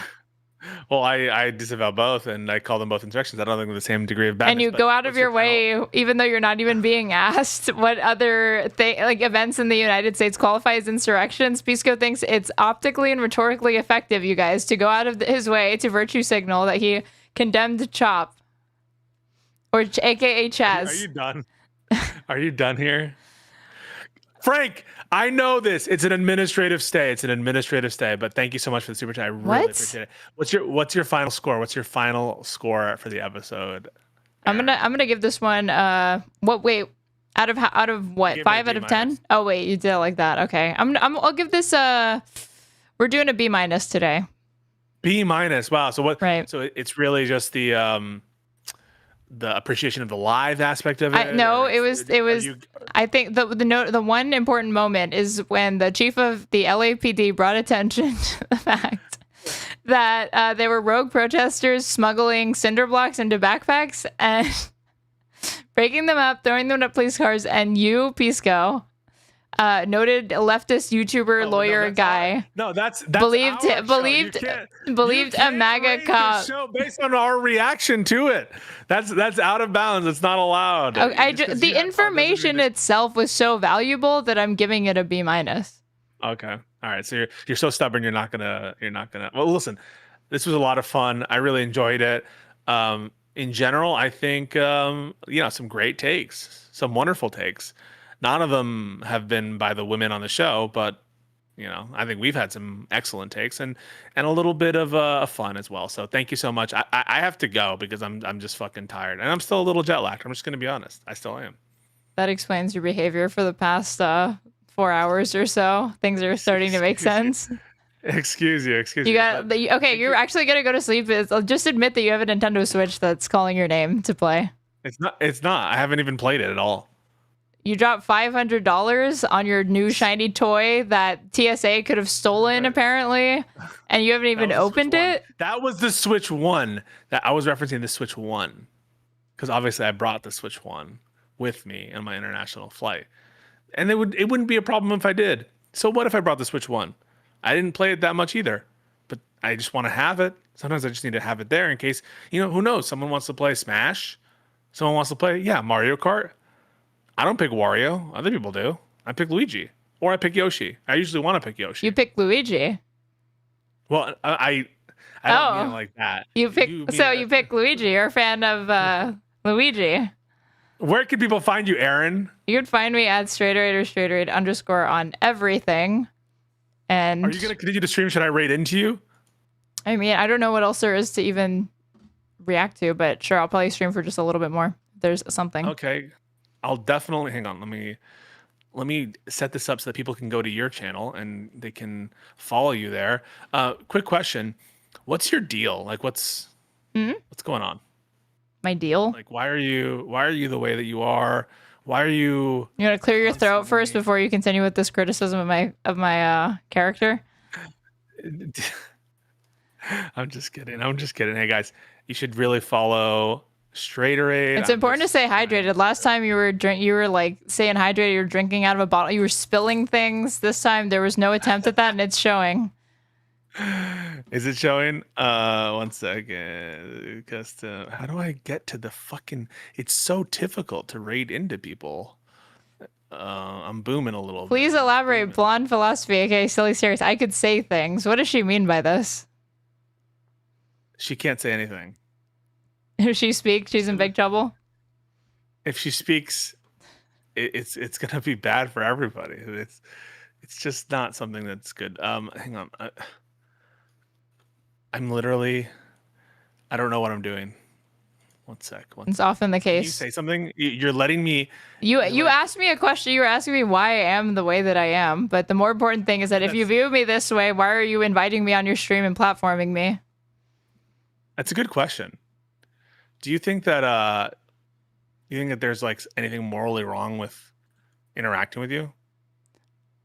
I think the only thing, yes, only if you're not also donating to me or subscribing to me on Twitch. I think that's immoral. But that's the only context in which it's immoral. I see. Okay, I finally got it. 1 second. This is awesome. Straighterade. You're just Straighterade on YouTube, aren't you? Yes, and on Twitch I'm straighterade_, which you're also going to raid into me, obviously. Yeah, I will. Yeah, but who took the Straighterade regular on Twitch? I don't know. But it was like a decade ago, and even though Twitch TOS says we can't give anybody a username, I'm like, fuck it, I'll bother somebody. I got Pisco, so you just need to get partner. So we just need to get you partner. And really? We'll do it for you. Well, because I emailed them and they just literally like sent me a link to the fucking to the rules. Like, no, you can't do that. Even though that @straighterade thing has been, it's like a dead account. It's not been used in years. I got Pisco out of that, so they will do it. What were you before? Pisco Liddy? I was Pisco Liddy. Who is taking the name Pisco? Some rando, but we got it. Raid Straighterade. It's being done. I believe it's being done. Let me just say. But we need to get you partner, and then you can get the original. But thank you so much. I can't even talk. Thank you so much, guys, for often the case for watching. And you guys should follow Straighterade. And thank you, Aaron, for doing it. It's a lot of fun. All right. Wise words from America's favorite lawyer. I am America's favorite lawyer. That's why I just said that. Fuck all these people on CNN who come in and do these like boring lukewarm takes. I at least give you a hot take, and I stand up. Yeah, I equate the Chaz and Chop to January 6th, the hottest takes, hottest takes in the land. All right, bye guys, bye. Okay, bye, Aaron. Bye. The substance that's altering Pisco's metabolism is doing wonders for his articulation. Are there slanderous accusations going around in my chat that Pisco is on Ozempic or something? This would be highly irresponsible to promote or to say. I have to watch. I'm watching Slop, you guys, because I literally don't know what else to do. I have to show you guys this Vanguard segment that I didn't watch in its entirety because I wanted to save it for stream since Hutch was called like a white supremacist at some point in this. Why is my ad block not enabled? No, Pisco is a cocktail? Oh, I didn't know that. I wouldn't because I'm straight edge. Okay. This is the face of white supremacy, folks. Do not be fooled. Actually, no. The dead giveaway is at Hutch. No hair. You know who else doesn't have hair? Skinheads, aka white supremacists in our country. That's kind of what it feels like. Okay, all right. If that makes sense. I just think it is it. I mean, listen. Is it not kind of comical that he's been given this commentary about like, oh yeah, that's standard issue weaponry. That's usually a surefire sign that things are about to pop off, and he's been doing that for like an hour. And so far, it seems like the police are showing restraint. Like they're not advancing. They issued a dispersal order, and they haven't advanced. Oh yeah, no, they use that technology in Colombia. Oh, okay. Sorry. Oh, fuck me, right? The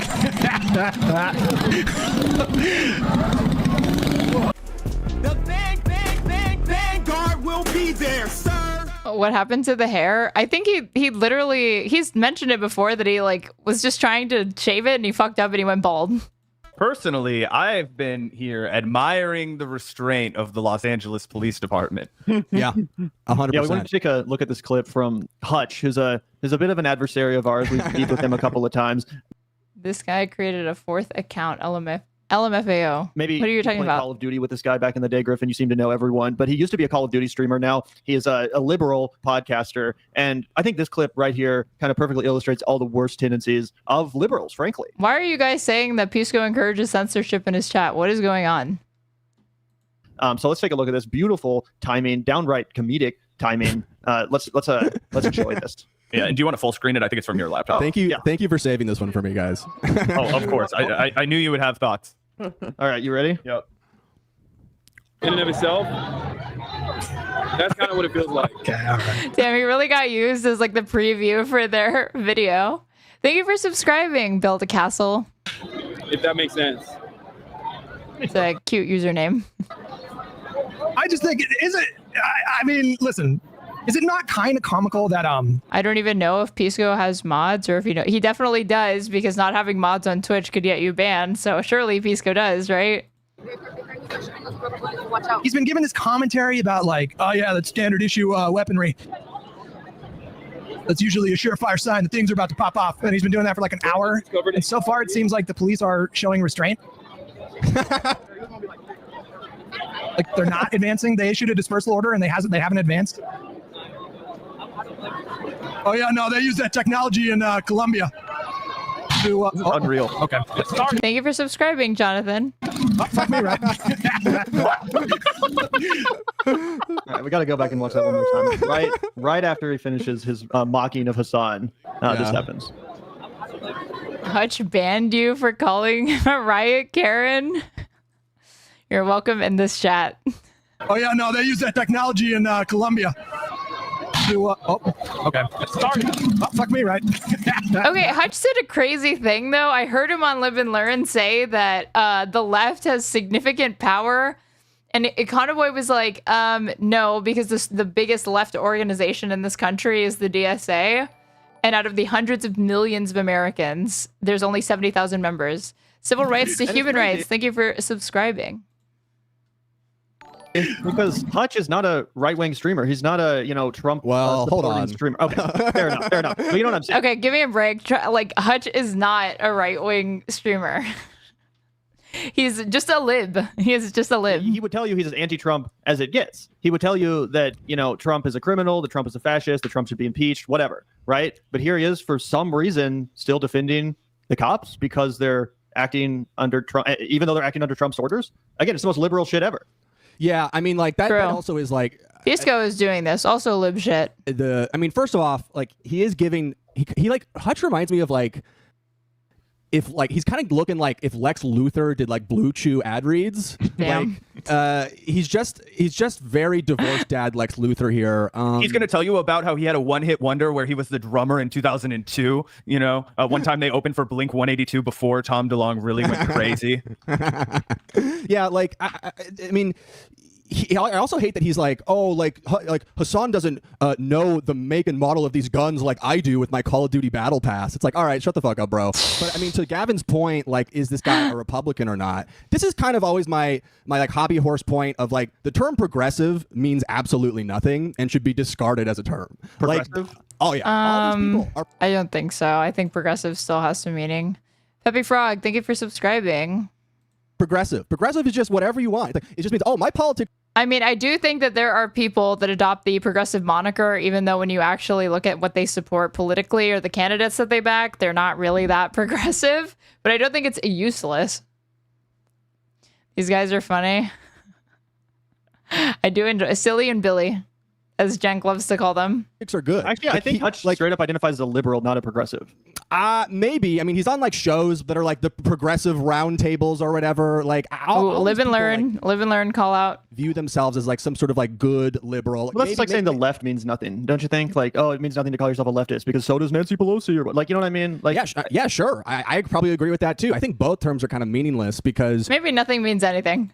You basically can just cloak actually having like any like clear opinions up front and just be like, I'm the good guys or whatever. Like I've met so many progressives that love the cops, hate the fucking homeless. I mean, how many progressives are like progressive Zionists or haven't said shit about the Israeli genocide? Like the term just is completely useless, and I honestly think should be discarded because it allows these like sicko freaks like Hutch to just suck the cops off and just generally attack and punch. Hutch slobbering all over the cops, the LAPD specifically, for their restraint that they exercise that had to be remarked upon.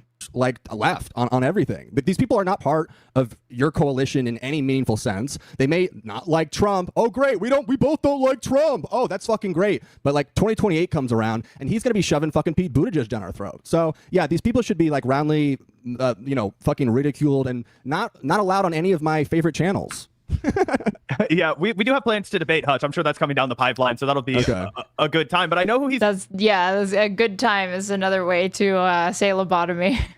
getting his marching orders from, and it's your old pal, Griffin. It's one of your faves, Stephen Bonnell II over here, Mr. Junior. You know, he And who will your loser candidate be? Vanguard guy. Ooh, shots fired from my chat to the Vanguard boys. This clip of people, you know, obviously some people in an Apple store. Apple obviously relies on slave labor. Like, do I really give a fuck if anybody's robbing an Apple store? Of course not. No, he comes out. This is sad. This Sound is logic to me. This is a local mom and pop Apple store. It was owned by a Latinx queer couple named Senor Cook, and it's tragic. It is tragic. Yeah. Will someone please think of the real stolen heartbreaker. iPhones? He says this, which I thought, obviously you can have no new low for Destiny, but I thought that he was trying to at least present as like a normal human being and not just be like, I'm one of the Matt Walsh fucking foot soldiers of white supremacy. He says, why can't we take all of the abusive cops and just pair them up with these kinds of people? Let the problem Oh, I thought they were referring to Hutch when I heard this clip earlier. Never mind. Okay. solve themselves. I cannot distinguish what he's saying here from what a guy like Matt Walsh would tweet in a moment like this. Like, let's just round up these people and kill them. Why? Because they did some graffiti? Because they stole a cell phone? I Your idea watched is to take some of people his stream today, and he was complaining protesters were touching the barricades. And that's not valid. Why? It's a security concern. Used a spray paint can and wrote words and round them up and kill them?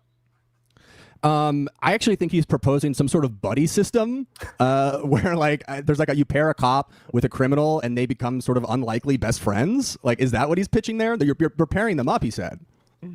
Yeah, exactly. Letting the problems solve themselves. So just a bunch of...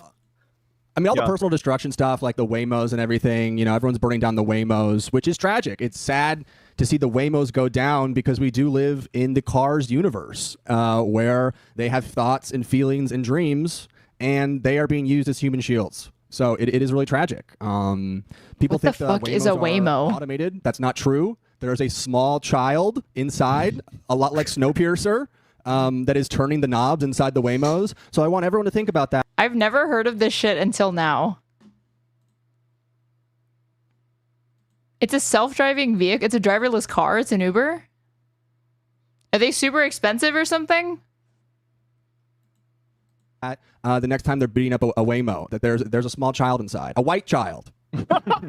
By the way, I also wanted to throw this up on screen. David Dole chiming in, roasting the fuck out of Hutch. David Dole's usually a pretty nice guy, right? You know, I mean, he is always a nice guy, to be honest. But the fact here, he says the way the Canadian takes the gloves off. People comfortably spew the dumbest takes imaginable, get proven wrong in real time, and still somehow maintain an audience is remarkable. Maintain an audience. Yeah, maintain an audience, David. You almost had it. You almost stuck the landing. I'm pretty sure the Vanguard gets more views, even though Hutch has like way more subscribers and followers on both of them. Because like anytime they're live, I consistently see them with over like 1,000 people watching them. And Hutch, not as much, but you know, I'm one to talk because I have shitty viewership as well. Yeah, I mean, Hutch still has a bigger audience than he deserves, though. He still has a bigger audience than he deserves. It's more fuckers watch that guy than I would be comfortable with, considering the consistent dog shit takes he espouses. Not just this one, but we've reacted to many in the past. He was a staunch defender of Kamala Harris, you know, parading around Liz Cheney at her rallies and stuff like that. He's just consistently wrong. He's consistently wrong, right? And you're 100% right, Griffin, that he's going to be trying to shove the likes of Pete Buttigieg down our throats come 2028. I also do think this clip is so crazy, though. How do they know that Hutch is a huge Pete Buttigieg fan? They're like up to date on all the lore. And part of the reason why it, like I said, represents the worst aspect or the worst instincts of liberals is because actually I do think a decent amount of liberals and progressives, as you like to put it, have become radicalized, and we have to give them credit for that. I think that there's a lot of these, you see pictures of moms at protests holding like free Luigi signs or free Palestine signs. Like, you can paint with a broad brush and act like every single these politics to them is like whatever's on their timeline. So they saw a photo of like a middle-aged woman that was okay with Luigi. So it's the radicalization of the white women and suburbanites in the Democratic Party is happening, folks. Liberal is Hutch, and they all love the cops, and they're all secretly fascists and stuff. But if you actually look at the people who are is the Vanguard theory that property destruction is the path to electoral victory? LOL, if you think that these guys give a fuck about electoral victory, I don't think they really care about that. taking the threat of Donald Trump's authoritarianism seriously, it is a lot of people that at one point identified as liberals. And I've always said that most leftists, at one point were liberals. Liberals are kind of like leftists that just haven't been radicalized yet, right? Totally. Obviously, Hutch, as I said, represents the worst instincts, but that's what makes this so crazy. I don't even think he's representative of where people in his audience probably are. They probably aren't down with these fucking cops, these jackbooted thugs in the streets of LA. They want to get out and see them the fuck out. And Hutch is over here defending the cops for no reasons because he's just a brainless drone, and that's the setting he's on. Never watched The Vanguard? Are they super leftist in the Hassan camp of politics? Yeah, I would say so. Defend the cops. Hot couch leftists. Yeah, I agree with you. There is like a new thing happening. I mean, like they're leftist in the same way like Adam Friedland is like leftist, I guess.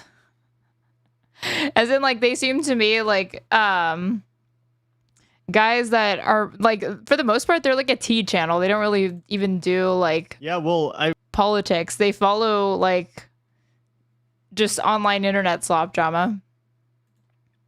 Democrats fucking hate. But I should say, actually, they're more political than like Adam Friedland or whatever. I should think of a better analog. Israel now, they realized that this like going right on immigration thing did not work like almost immediately. Like everyone like was like, okay, maybe we should deport more people. But when the rubber hits the road on this issue, yeah, people see it's actually as vile as it can possibly be, and it's fucking anti-American. So yeah, I'm a leftist that became more pragmatic about institutions and less absolutist. I bet you're fun at parties, Apex Eater. I'm kidding. I probably agree with you. There's this like new thing coming around, and I'm not saying like people should be like, fuck you guys are like liberals. I just like to say like throw away the terms. There's some new thing forming, and maybe it needs a new name. But you just said language doesn't matter. You said everything turns into nothing. For now, until they come up with a new name. Well, just a placeholder name. Well, that's the problem with names. As soon as you embrace one, it's going to get co-opted too. I mean, I feel like that was progressive for a while, replacing liberal, which had been co-opted. But now, as you're saying, and you're kind of right, progressive itself. Is there a name for like abundance people? Has been co-opted, so it's like, what would I call myself, a fucking anarcho-communist or something, like, Yeah, maybe. Honestly, the guys from that No Labels party, they might have been spitting. Actually, they might have been not spitting. left, not right. Oh my god. How about forward, huh? Yeah. How about forward? The forward party, Andrew, the Yang Gang. Any former Yang Gangers in chat? Can you tell me what attracted you to Andrew Yang? Maybe it was that clip of him saying that he's the opposite of Donald Trump, aka he's an Asian man who can do math. Which he literally said. How about 0% APR on a Tesla? So yeah, that's the thing. I mean, the other thing about like the Hassan hate, which is really like coagulated and like formed around his Israel stuff, and then like around basically like anyone who can't get Hassan clout, like there's just like weird, like almost like psychosexual thing with like the Hassan haters. Like, is it just because he's like hot that like every single Hassan hater has the tone of like a scorned lover, like someone that got like left on read? Like I just like Hassan just needs to like send these guys a They call themselves the Gray Tribe. The path to victory, folks. 2028. The abundance people know what is up. The Gray Tribe. Pick. Just like and they'll rest for a year or something. Like it's crazy too. Am I picking up on something? Is it because he's hot? You too can get 14,000 views. 14,000 views in 16 hours. If you just say that the only reason why people hate Hassan is because he's hot. Where the fuck is this clip? Hell yeah, here. This could have been our future president, you guys.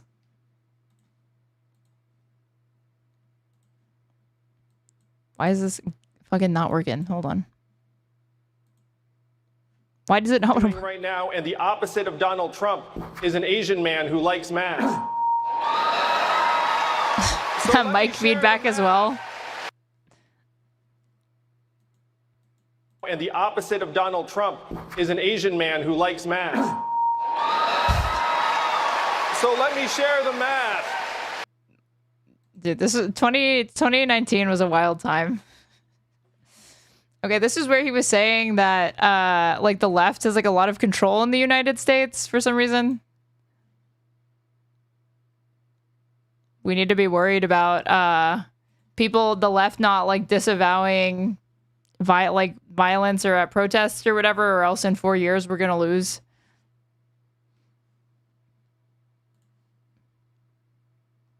Where's the beginning of this digression? Like, yeah, Republicans are like blackbagging people off the street that have been here for years and sometimes have like legal residency status and like deporting them to fucking concentration camps in El Salvador. But have you considered that there were people at the LA protests that did not stand far enough away from the barricade? These people must be called out. We must name and shame these people. Let's see, where do they get on this? That you should apologize for. And I don't think Democrats, and I'm saying, I'm using apology as like an umbrella term for, you know, acquiescence or anything like that. Like, to any extent that you spend time apologizing for groups that aren't even, to Josiah's point, substantially part of the Democratic Party, you're not only wasting your time, you're bringing further attention to it, and you're making it seem as if it's actually an important issue that Democrats need to address, when I just simply don't agree. I think that, and this is not a principle of mine. It's a strategy that I think is much more reasonable. That if you want to change, and Hutch, you agree, you know, the message, the goal here is to change people's mindset with regard to the Democrats and certain issues that I guess you feel like are sticky. I mean, I want to change, honestly, I want to, sorry, go ahead. Yeah, I was just gonna say, I think the more effective way to do that is not to, you know, like you said, proactively condemn, you know, this like broad swath of members of the online left, or, you know, the quasi, you know, activist online left, or whatever that is. It's instead to just say, look, brass tacks, if I'm directly asked about it, I condemn violence, I condemn rioting, this and that. If you commit a crime, you're going to be arrested.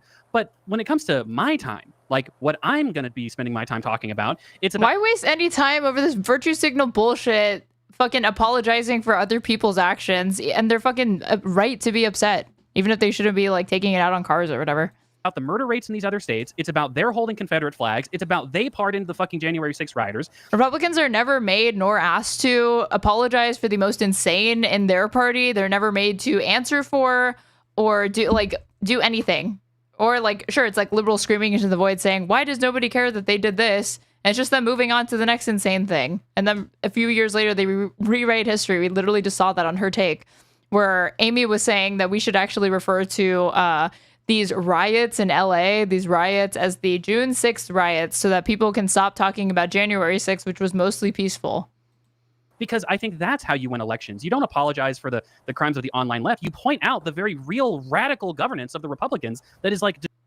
So it can't get used by the right as a talking point? They will make shit up. They will literally... This is the party that says that a bunch of illegals are voting in elections and influencing the country. We literally just watched an episode of a guy saying that communism, not socialism, is being established in California, and it's because of radicalists that the Democrats imported so that they can be their voters. They will make it up. There could literally be no violence or anything like that at any of these protests, and they will just say that there was. Destroying this country. Anyway, Well, I mean, I was gonna say, I think you can do both, but I'm just saying, like, generally speaking, it would be... I think Hutch is way too bizarrely election-minded that he is like less than a year into the Trump admin thinking about what swing state undecideds would think about this shit. At least that's the only way I can make sense of this. Maybe to be more charitable, I don't think it's a specific event, but he's saying that like if we don't call it out now, it will be this cancer that's left to fester, and then come in 4 years, it's going to be out of control. I don't understand this impulse in the progressive space to just like ignore this stuff or excuse it or even encourage it in some extreme cases. No, I feel like these people absolutely cringe when people bring up the fact that they don't want to see like looting and rioting. They do the fucking Martin Luther King quote totally out of like the... Yeah, but they just elected somebody who promised to do mass deportations. That included independents and swing voters. You think they're going to be turned off by like, or like the issue is that the reason why they're not voting for Democrats is because they're not condemning this shit hard enough? That's what they might say, but that's not truly what they believe. That's not even the way that you activate those voters. Devoid of any context or whatever. They say riots are the language of the unheard, and they do all this shit, and it's like... So why give them more to work with? Their crazy talking points aren't as effective as actual real-world examples. No, these people are in like their own echo chamber, and they make shit up, and no matter how much you disavow or whatever, if you even end up like getting baited into playing that game, you're already losing because you're arguing on their terms, and they're framing the conversation. You're on the defensive for something that you didn't even do. 90% of people in this country, they don't like seeing that kind of stuff in their communities. Yes, it was... I just don't think people need to, if you're asked, obviously, like, oh, do you condemn it? So you don't fall into like a rhetorical landmine in a conversation, just be like, yeah, it's fucking stupid, and these people are like LARPing. And then you move on to the point. And that is, if people are rioting in this country, it's because the people in charge have fucked up. 9 out of 10 times. That's usually why people are rioting. Limited. You're right about that. I don't think we should make it a bigger issue than it is. But I question why so many people with these massive platforms play into this. But like, I'm not going to go out of my way to be like, to virtue signal, and be like, I condemn this thing that I didn't even do in a state where crazy shit is happening because of federal overreach from the fucking fascist government that's currently occupying all three branches. The one time you want them to use that, it's bad. What do you want me to say? They can't figure it out.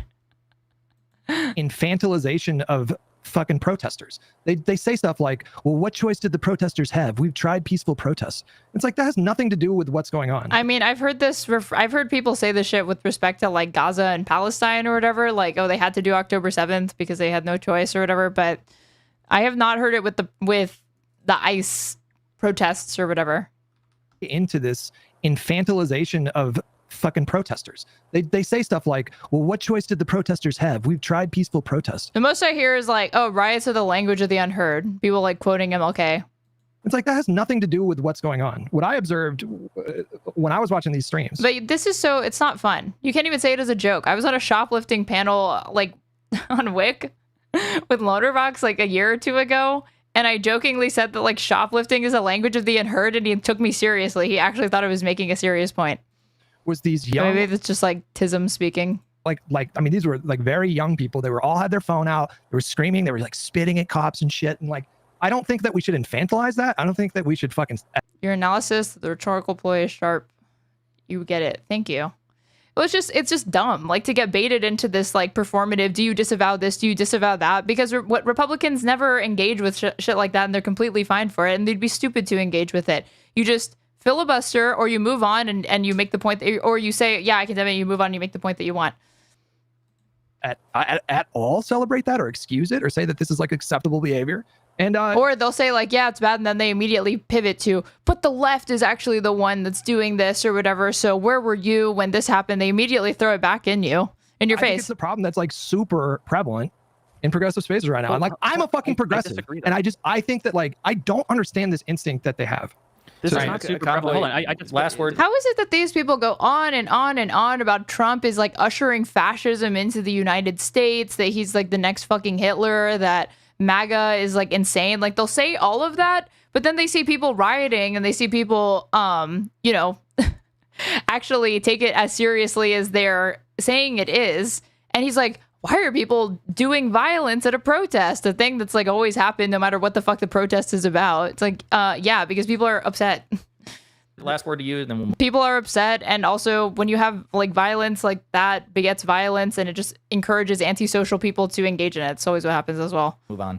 This is not super prevalent, right? We have to look at the macro picture here, right? Don't say that. Bernie Sanders, no, Hutch, it's absolutely true that this is not super prevalent. I'll in prove progressive media spaces, I'll prove it to you. I'll prove it to you. Really? Okay. Well, let me prove it to you. Give me an opportunity. So, okay, the riots were also just a super small area here in Los Angeles, which magnifies the criticism he makes of the rioters. He makes it seem much bigger than it actually is. Okay, you say that, but did you consider that Hutch saw a video on his timeline that had 4 million views and 30,000 likes?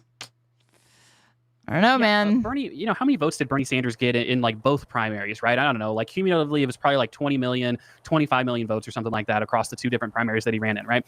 Something like 90 to 95% of Bernie primary voters, right? So we're already talking about like, you know, 20 million people, right? A huge minority of the population, Bernie supporters that actually vote. Because again, we shouldn't care about the ones that don't necessarily vote.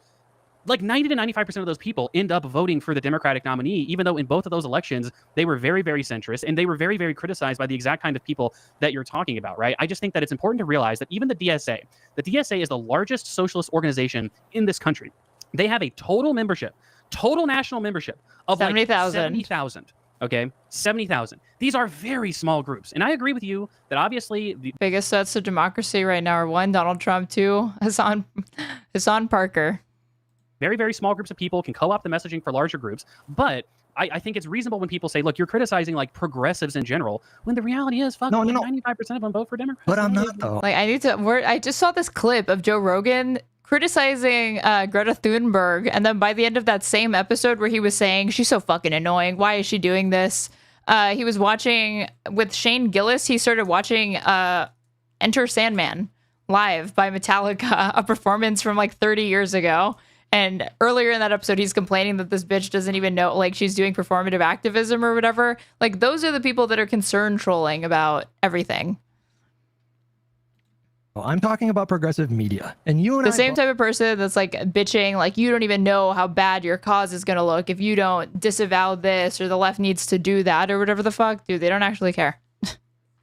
know that all these enormous progressive media spaces, like maybe the Young Turks, I don't know, maybe that's changing with the way that they're pivoting, but like definitely like Majority Report, we already mentioned Hassan, Kyle Kalinske, Crystal Ball, you know, like that whole space. So would you agree that these people Yeah, I know that Trump is, you know, had a billionaire go in and like unilaterally gut the administrative state for funsies, that the Supreme Court is a conservative majority, that both Congress and Senate are controlled by a party that doesn't think that Joe Biden actually won the election in 2020, doesn't think climate change is real, can't go on a debate stage and say that evolution is real and not intelligent design because they will get castigated by far-right evangelicals that they rely on for votes.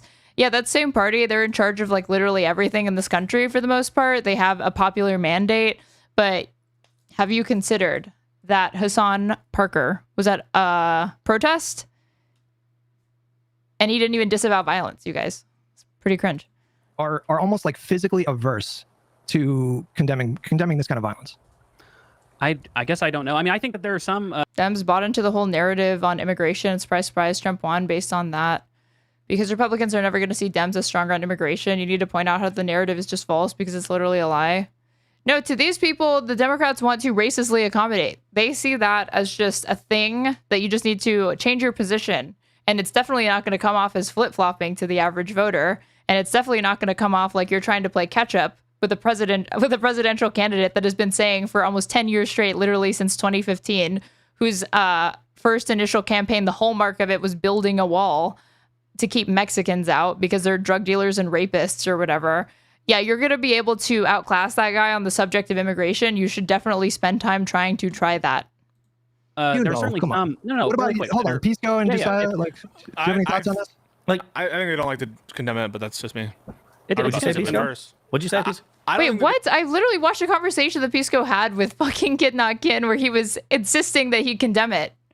Even though they like to condemn it. Kid Not Kin was not even for violent protests. I don't know about physically averse, but yeah. Like I certainly get some hesitation from the more left side of the commentary, like Sam Cedar and Emma Vigeland and Hassan and all that. You know, and we could probably speculate as to why, but like, yeah, do I see some reticence? Yes, I just don't know how much of an outcome determinative role that this plays in how people perceive us. And it doesn't. Oh my God, it's actually massive platforms. You guys realize that, right? Guys, it's massive. That they only have very perceive us. Guys, did you know that Hassan Parker is the second most viewed political Twitch streamer? Did you know that he gets 25,000 concurrents behind the #1 guy, Asmongold, who literally has like rats as his fucking alarm and cockroaches and a wall with blood on it because he didn't want to get up in the middle of the night to get a tissue to clean his bleeding gums because he would never floss. Yeah. And Hassan is definitely only has half of Asmongold's viewership because he just wouldn't condemn the damn violent protests. It's not like the people that follow Republicans are pretty much just swayed by whatever feeling they're experiencing at the time or whatever fucking grievance is on their mind. No, these people need to see consistency. Platforms. Okay, guys, let's hear this again. Massive platforms. I just don't know how much of an outcome determinative role that this plays in how people perceive us. And these people have massive platforms. You guys realize this, right? But it's clear that they only have very marginal influence, right? And I think that, you know, if you're going to narrow the conversation to progressive media. Isn't the other criticism also that leftists don't vote, which they don't? They don't fucking vote in this country. They're not organized or disciplined, which is why Democrats never even bother pandering to them and they spend more time kicking them away because the few that do vote actually do cause a headache for them. So why are we going to be worried about this group of people that don't even have electoral power influencing the election results 4 years from now?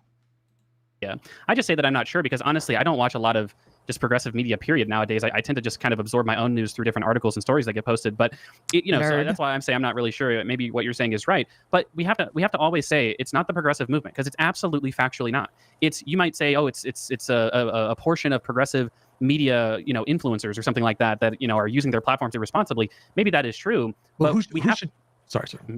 I was just gonna say, last thing is that we just have to. It's so weird to like see myself back on the screen because I was like, check. This is where I like came in for a few minutes and then I dipped. Recognize that by not being careful with our wording and by using phrases like, oh, the progressives or the progressive movement or things like that, is again, we're playing into the exact same Well, hand. what do you want to call it? What do you want to call this space? I don't know what else If you to call wanted it, to say, you know? if you wanted to say some progressive media Well, what's weird is that I literally watched a debate that Hutch had months ago where a caller was like, we should probably abandon the whole trans rights thing because it doesn't pull well with people.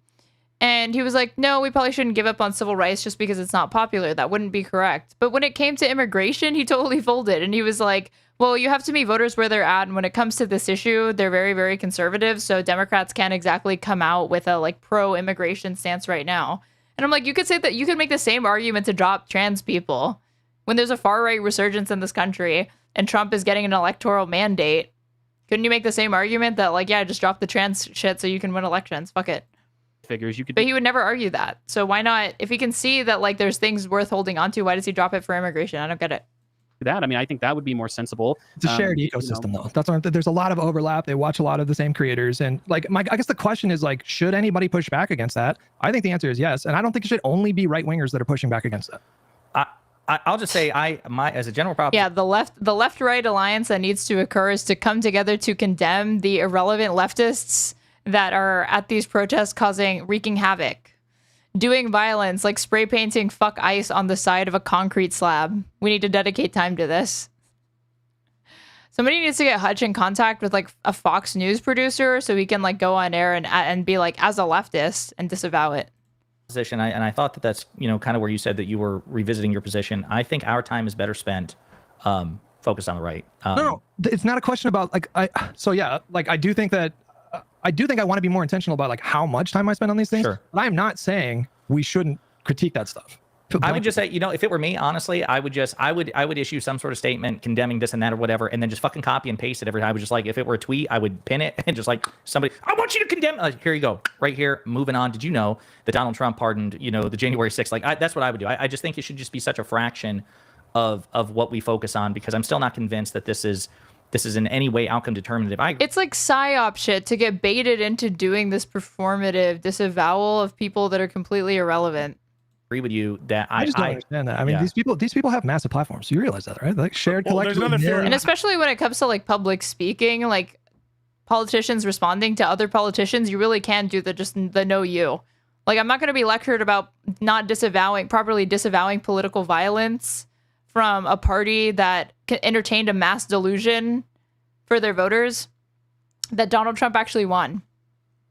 I'm not going to be lectured by these people about who needs to come back to reality and who needs to disavow what. Fuck off. I have a fear of overcorrection because I want to see more protests. I mean, that's valid. That's valid, sure. But I'm concerned that we might dissuade people from actually protesting. So that is a genuine concern. Hutch is so fucking dumb. I can't take it. He's not dumb. He's just a liberal. Well, and speaking of, go ahead, Hutch. As much as I'd like to say same thing, I really just think he's too like lib-brained and very, very online with the shit. The last word, and then I do want to segue since they mentioned protest. No, but you would I mean, I want to see more protests too, but like, that's why I think it's important that people, like, if we're going to be organizing protests or taking parts in protests, we should be like very intentional, very clear that we're talking about a nonviolent protest. It doesn't mean wait, I'm sorry. Dude, how is that? That's already the assumption. You don't need to fucking go out of your way to say that we are only encouraging peaceful protests. Talking about that, yeah, I thought you meant like pushing back on like specific creators. Well, no, I mean, that are hesitant to condemn the violence. To me, it's two different things. I think both. Yeah, I think both. Okay. Well, I totally agree that any calls to protest or any encouragement to protest also has to stress the importance of nonviolence, as Senator Sanders has done, and AOC and Governor Newsom. I totally agree with that. I'm not going to spend a shit ton of time, Sam, why do you hesitate to, say vociferously that violence is bad at protest? It's a very specific mindset from a very specific online community. And Hassan and all that stuff. I'm not prepared to do that. But real quick, since real quick super chat, 2 super chats. Okay. Here's what we're dealing with. We're over here worrying about not doing enough performative disavowals. This is the #1 political streamer that is on Twitch. So let's get insight into what gets the views, okay? And I'm sure it's going to be just upstanding, like factual analysis, first of all. Consistency. It's going to be really, really good stuff, you guys. Ready to lose the hat and hymns Why is my ad blocker not enabled? Marines arriving in Los Angeles and joining the National This is called Guard. Fuck Around, Find Out. It was uploaded a single hour ago, and over 116,000 people have decided to click on it. Let's continue for the 5th day, defying a curfew put in place by the mayor. Jonathan Hunt is live on the ground in LA with the latest for us. Jonathan? Yep. The protest isn't Ainsley a riot. Lawrence, Yeah. Brian, good morning to you. We are once again this morning outside the Metropolitan Detention Center, which has been ground zero for a lot of the protests and riots. Yeah, I think the 14th, I mean, if anything, it's going to be great content. I'll tell you that. I want to give you a quick look at that. Because As you can see, I think it will be a national crash out, but it's probably not going to go anywhere. National Guard troops are covering the entrance National to the crash out. Detention Center. And as you look just behind them, you can see one of those white transport buses that have been used to bring in some of the arrested illegal immigrants into and out of see this the bars on facility. the windows. And it was when in one of those buses Bars on windows. yesterday afternoon. A guy who hasn't showered in like 3 days, nodding along to a Fox News segment, adding nothing of substance, gets 116,000 views and 55,000 people at any given time watching him live to say these things. The first clashes of the day really began. Police decided at that point, after having a couple of bottles thrown at officers who were escorting that bus, that they needed to push the protesters back. As I said, bro, that guy in Florida, he had it right. If you're shooting fireworks at the police, like you gotta, and also here's the funny thing is that, Am I right, guys? Fireworks at the cops? Nothing short of mobilizing the National Guard, 700 Marines, and jail, possibly even capital punishment for the sin of firing a bottle rocket in front of a fucking cop. if the police say that they're going to do that, people aren't going to be bringing bricks and throwing them because they don't want to die. Again, with the bricks, the people bringing the fucking bricks to these protests. Why are they talking about this? So that's how, again, like, it's peace through strength, like, unironically.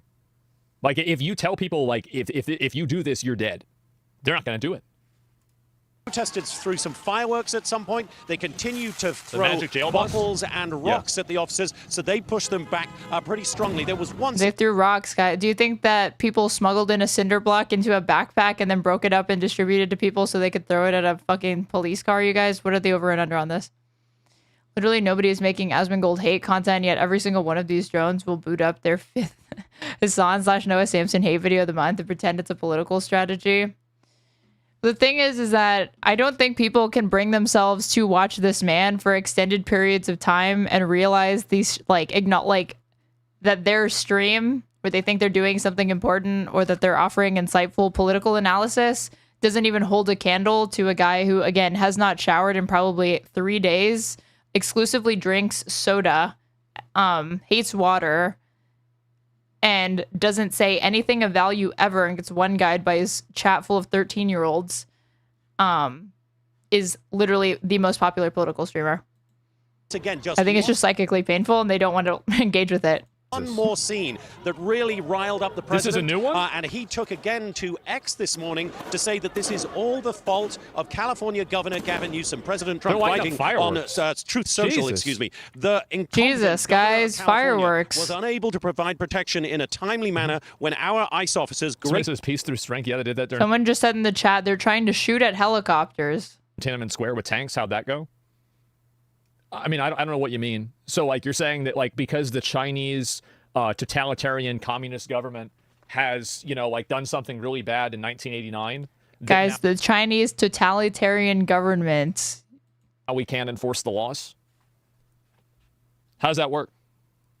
Patriots they are. Definitely, yeah, that government definitely bears no resemblance to the crackdown on civil liberties that we're seeing today in the United States. That couldn't happen here. That only happens in the Orient. Were attacked by an out-of-control mob of agitators, troublemakers, and/or insurrectionists. Make America great again. Now, it's as a result of all of these riots that we've seen and the looting on top of that, that Mayor Karen Bass of LA introduced an 8 p.m. curfew last night. No surprise there at all. As that curfew began, hundreds of protesters... This scene that you're currently witnessing... These people standing around waving flags, this was the justification for mobilizing the National Guard against the will of the California governor. And then on top of it, we need to focus on the people that are part of this tiny crowd that approached a barricade or threw a rock or something in the wrong direction. We need to focus on disavowing that. That will definitely work out well for the left. Right would set your Waymo on fire on purpose if they had permission from power. Their virtuous power. Hutch is playing their virtue signal game. Hutch, you responded to that, and then I've got another super Read chat. it again. What did it say? She said the right would set your Waymo on fire on purpose if they had permission from power. Their virtue is power. Hutch is playing their virtue signal. It's not virtue signaling to say that setting 5 fucking Waymos on fire has nothing to. Makes sense. I'm late to the party, but all I see is clips of how nasty he is. He's fucking disgusting, and yet he has tens of thousands of viewers. He has like a small country watching him at any point in time when he goes live. Do with protesting ICE. Or does it? Have you ever considered that? And I didn't realize this, but he on Twitch he streams from like an account called Zach Rohrer. I thought he had left Twitch a long time ago, until a couple of months ago, because he doesn't actually use the Asmongold account anymore. He abandoned it for like the stupidest reason, and he is live from this other account. I saw somebody say that the reason was like he was basically avoiding a social interaction, and it led him to make an entirely new account, and then he just ended up streaming from there. He got anxiety. Yes, I read this somewhere. Maybe it was bullshit. Maybe I fell for something. Hutch is playing their virtue signal. It's not virtue signaling to say that setting 5 fucking Waymos on fire has nothing to do with protesting ICE. Or he has performance anxiety around his main account. How does that work? Doesn't he get more views on the second one? Have you ever considered, or does it? No, Okay, I tell me if I'm right or if I'm wrong. If these protests continue to escalate and if they start to get violent, maybe not on the level of 2020, but if we start seeing Hasn't streamed on it since before his mother. Okay. imagery of burnt Waymo cars in fucking major metropolitan areas. I don't even know what happened there. I saw him complaining that people made fun of him for like saying that he caused it or something. For the country. Do you or do you not think that is going to empower Trump? And it will make him more popular with normies? I think irrelevant dipshits throwing bricks in fucking LA 4 years out from the 2028 election. Yeah, I think it's completely fucking irrelevant. I don't think anybody needs to waste any time condemning it. I think it is and it will make him more popular with normies. I think it is way more likely to empower Trump if that happens. Okay, nerds. Then we should be very vocal about like stressing the importance of not doing that or not hand waving it. That is my point. Okay. Unburn the Teslas, unburn the Waymos. Yeah. Guys, riot's bad. Brave take. Another protest related super chat, but I lost it, was about the No Kings protest. So I do want he was like, can we talk about the No Kings protest? This sounds lame. Yeah, let's talk about him. No I do want to Kings. highlight that. Saturday, right? This is some like march to restore sanity shit to me. Same with the one that's like the clowns protest. Indeed. Yeah. Might meet up with IRI. You're gonna meet up with IRI. Okay, what to know about the No Kings protests against Trump's policies? Opponents of President Donald Trump's admin are set to rally in hundreds of cities on Saturday during the military parade in Washington to mark the Army's 250th anniversary, which coincides with Trump's birthday. This is apparently going to be like $140 million or something like that. No Kings protests are set to take place to counter what organizers say are Trump's plan to feed his ego on his 79th birthday and Flag Day. No Kings will follow several days of nationwide protests against federal immigration raids, including in Los Angeles, where Trump's deployment of the National Guard further agitated his opponents. Okay, you say that it agitated the opponents, but did you consider that somebody looted an Apple store and managed to steal a MacBook? Texas Governor Greg Abbott, Governor Hot Wheels, my previous governor, as a former Texan resident. I'm 100% serious. The story was that she was on an oxygen tank in her last days. He kept giving her cigarettes so she was still smoking and blew up the oxygen tank in the middle of the night. That is not fucking real. Is that real? I look gleeful looking at it. That just sounds insane if that's what happened. She died how she lived. Oh my God. He has a video from 3 years ago with 4 million views. And it just says, she was 70 years old. She was overweight. She smoked and she basically lived her life like a college freshman. Yeah, it's not like you had millions of dollars to help her improve her circumstances. Well, that would have been nice. Oh, wait. So Governor Hot Wheels, following the president's cue, Abbott said Thursday that he ordered the deployment of more than 5,000 Texas National Guard troops, along with more than 2,000 state police, in response to the ongoing demonstrations and in preparation for the No Kings protest. I hate the name, but like, fine. You know, I shouldn't really complain or like talk shit about people that actually want to get out there and protest. The Army birthday celebration has already been planned, but earlier this spring, Trump announced his intention to ratchet up the event to include 60-ton M1 Abrams battle tanks and Paladin self-propelled howitzers rolling through the city streets. It's going to be the dumbest thing ever. He has long sought a similar display of patriotic force. Is this going to be when he wanted to get off that plane? What? Why can't this... Why doesn't this work? I wonder what it's linking to. Where's that story of him that he wanted to literally... After he had COVID, he wanted to get off of a plane and reveal that he was wearing like a Superman shirt underneath. Trump wanted to reveal Superman costume. This was an actual thing that happened in 2022. Trump wanted to wear a Superman shirt after COVID hospital stay. Maggie Haberman reports in Confidence Man on Tuesday that when former President Trump was about to be discharged after COVID treatment, he had an idea he eventually abandoned. He came up with a plan, he told associates, was inspired by the singer James Brown, whom he loved watching toss off his cape while on stage, but it was in line with his love of professional wrestling as well. He would be wheeled out of Walter Reed in a chair, and once outdoors, he would dramatically stand up, then open his button-down dress shirt to reveal a Superman logo beneath it. Trump was so serious about it that he called the campaign headquarters to instruct an aide, Max Miller, to procure the Superman shirts. Miller was sent to a Virginia big box store. Trump returned to the White House on Marine One after a 3-day stay at Walter Reed Medical Center, so he did not end up doing it. But the thought's what counts. The No Kings theme was orchestrated by the 50-51 movement, a national movement made up of everyday Americans who stand for democracy and against what they called the authoritarian actions of the Trump administration. The name 50-51 stands for 50 states, 50 protests, 1 movement.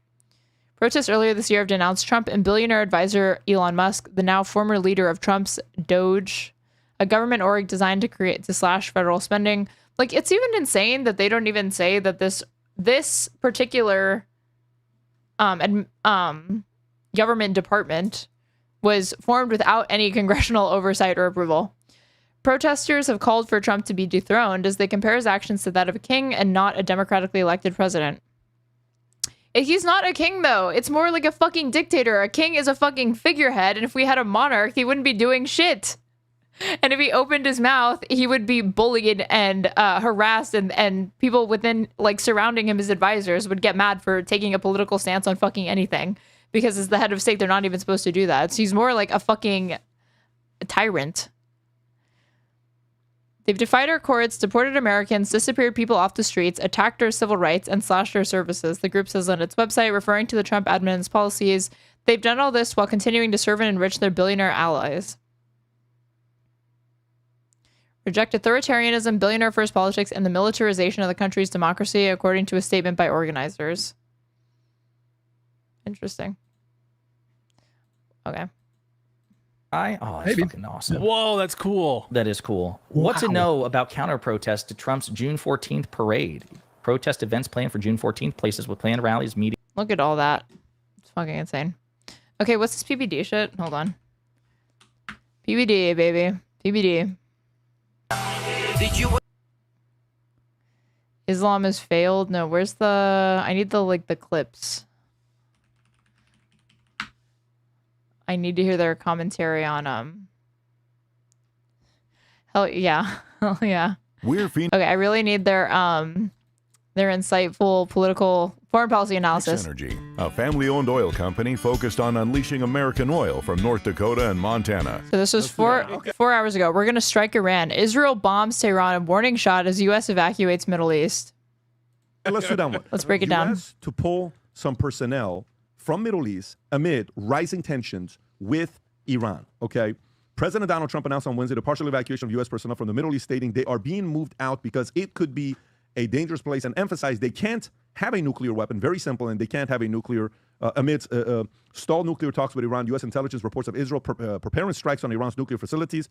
The State Department Wednesday advisory noted on June 11th, the Department of State ordered departure of non-emergency. They'd been talking about this since May 25th, we learned. And according to what Axios was reporting then, they want to do this shit for a week straight. Where is it? Israel preparing to strike Iran fast if Trump's nuclear talks break down. This was May 21st, 2025. Spoiler alert, they didn't fucking break down, but this bombing will pretty much ensure that it does, so they don't get a nuclear deal because they don't want Iran to have any ability to enrich uranium. But it's going to be a week of this shit, potentially. Wait, at least a week. Yeah, what to watch. The 2 Israeli sources said any Israeli strike on Iran will not be a one-off, but a military campaign lasting a week. Such an operation would be highly complicated and perilous for Israel and for the region. Countries in the region fear an Israeli strike could cause widespread radioactive fallout, not to mention a war. Gee, I hope nobody fucking...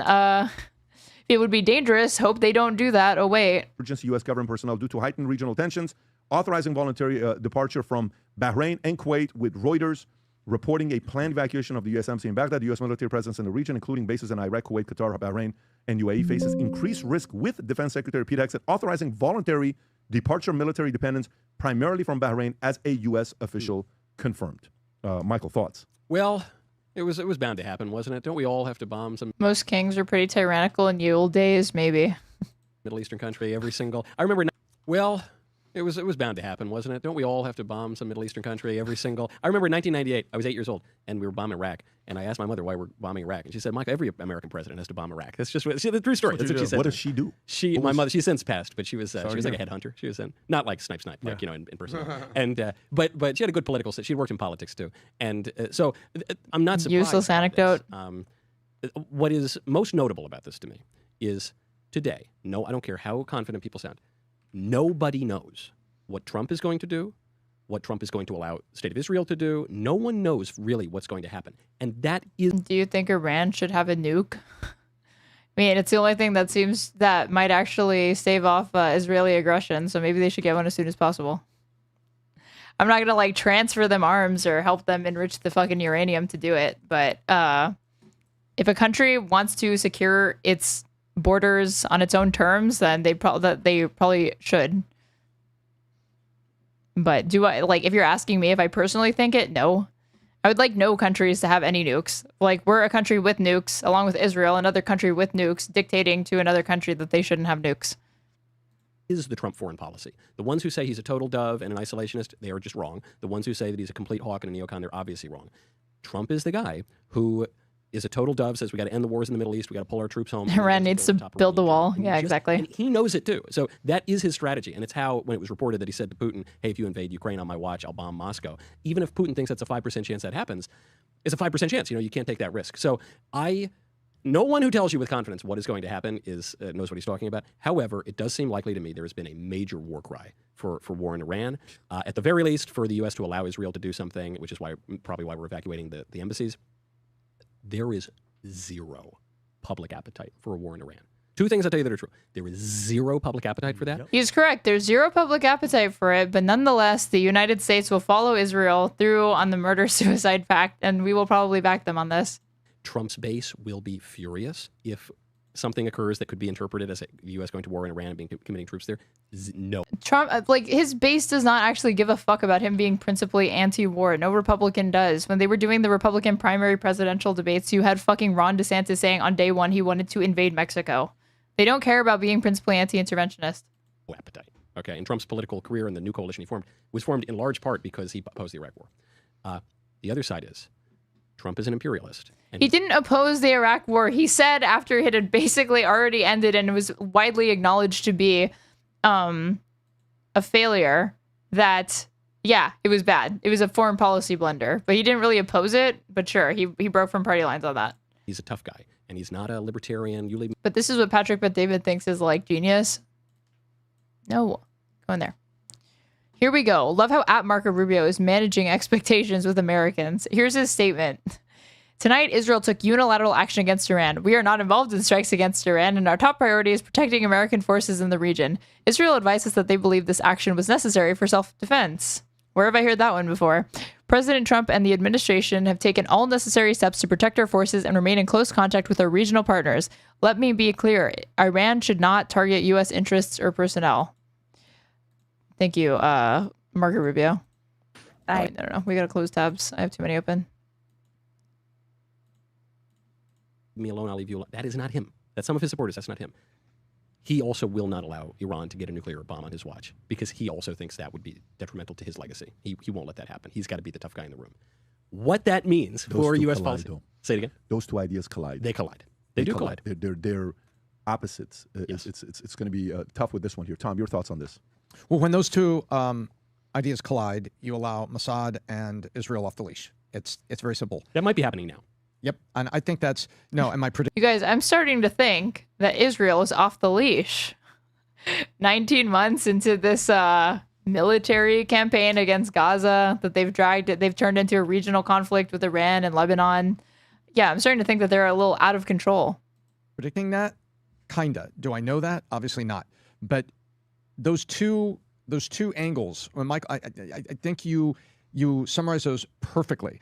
And he's an imperialist this way. I'm going to go out, I'm like Churchill, and says, what does Parliament think? Shut up, I'll be right back. It's just, that's the imperialist side. Yeah, I often think of Winston Churchill when Trump is speaking.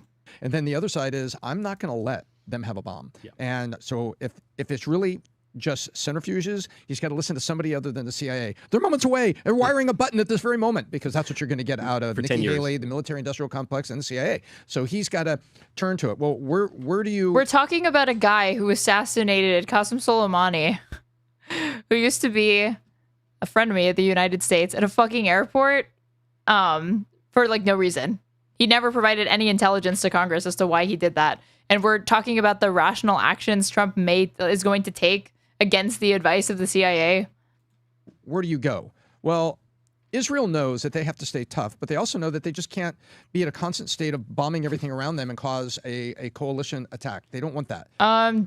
Do they not? Do they know that? Does Israel know that they shouldn't be bombing other countries because they don't actually have the armaments without EU support or Western support to follow through on these military actions that they're provoking?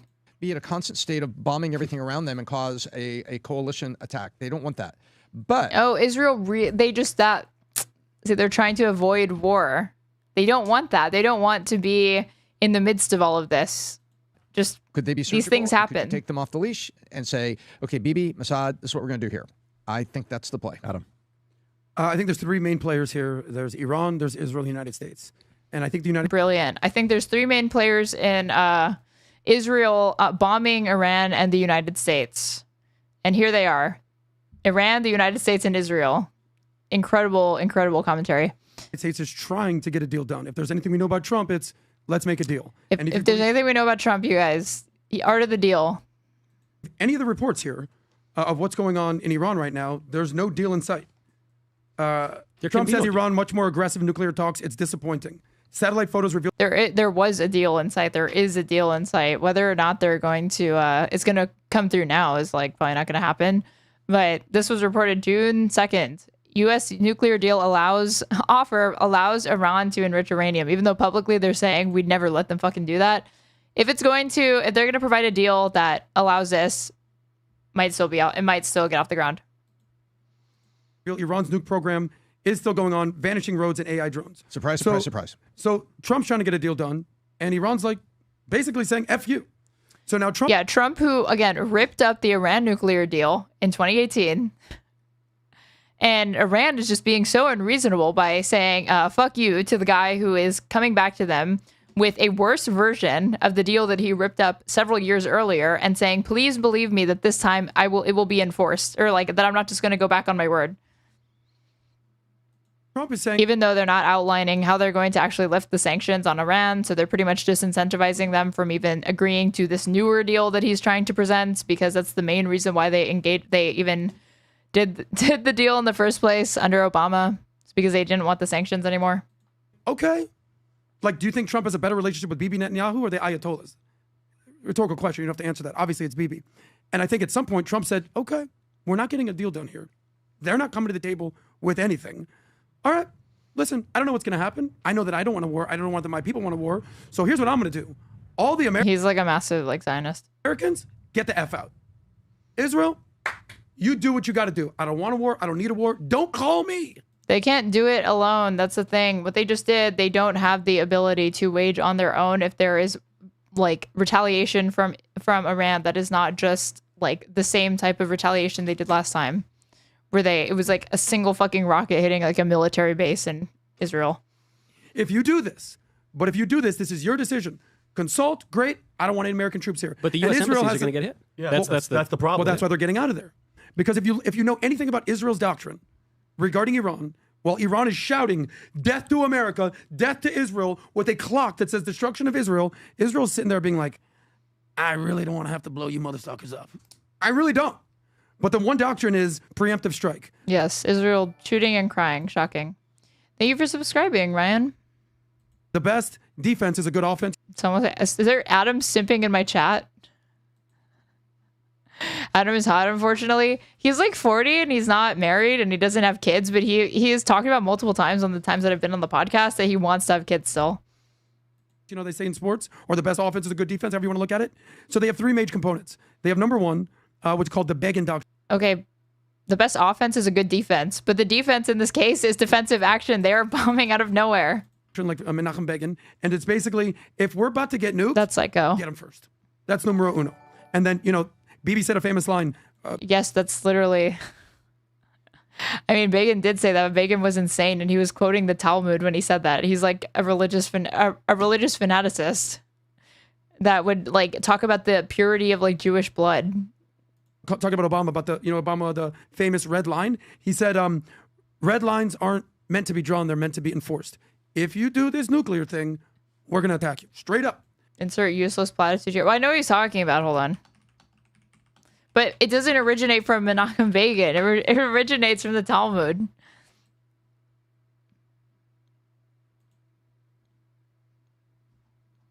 What is it? If someone comes to kill you, rise up and kill him first. He's not quoting like Menachem Begin. He's like, Begin was quoting somebody from the fucking Talmud. This.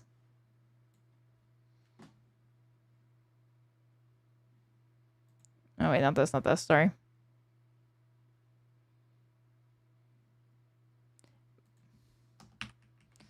I have a Talmud, will it come up?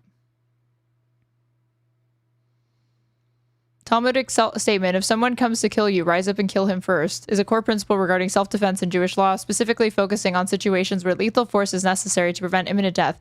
It outlines a right to protect oneself and others from deadly attack, allowing for the use of force that would otherwise be considered murder. That's what he's talking about right now. Number two is the imminent threat self-defense, which is essentially like a derivative of what number one is. And number three is we need to protect the neighborhood. And this is going to be a little controversial take. Israel's been fighting wars with everyone around them. And they all attacked first. Wait, what's his controversial take? Imminent threat self-defense, which is essentially like a derivative of what number one is. And number three is we need to protect the neighborhood. And this is going to be a little controversial take. Israel's been fighting wars with everyone around them. And they all attacked first, right? Houthis, Hezbollah, Hamas. Yeah, Israel's just minding its business, you guys. And they go bing, ding, bing, bing. Especially before October 7th. There was no apartheid. There was no never-ending military occupation. They were just, you know, just chilling. Destroyed them all. Also took down Syria. And now they're looking at Iran and being like, what have you ever won, bro? All you do is fund people to fight for you. And now they're all done. And now I'm like, what's up, homie? And Iran is like, oh. Israel can and will. It's only America that stands between them. Israel has had nukes for a long time. One, I'd like to see them use it. And two, you think that America is the thing stopping Israel? One, they did this unilaterally. We had nothing to do with it, for one. For two, if they want to get themselves into these messes, they should be able to they shouldn't do it unless they can handle it themselves, but they need the United States. Why do you think we're cutting them checks left and right, blank checks pretty much, with no conditions, to the tune of like billions of dollars? What are we going to do now? What's a war that Iran has won in the last, since 1979? I don't know, Iraq in the 80s? I don't know. So I think Israel's looking at saying, I don't want to do this, but we're going to strike them before they strike us. That's my opinion. Well, here's what Trump said when he was asked about it, right? You know, okay, if there's no track record of Iran winning a war, why are you striking them? Why are you supporting Israel striking them out of nowhere? Moving soldiers. Here's President Trump. Moved out because it could be a dangerous place, and we'll see what happens. But we've given notice to move out, and we'll see what happens. Is there anything that can be done to dial the temperature down in the region? They can't have a nuclear weapon. Very simple. They can't have a nuclear weapon. We're not going to allow that. By the way, when he was, when they were negotiating, Like Trump has nukes. It's a joke. It's a fucking joke to Obama, me. you know how long it took him to get the deal done? 2 years. Mm. So you know what Iran has? Patience. They're like, yeah, we're going to take our time. But they're dealing with a different guy.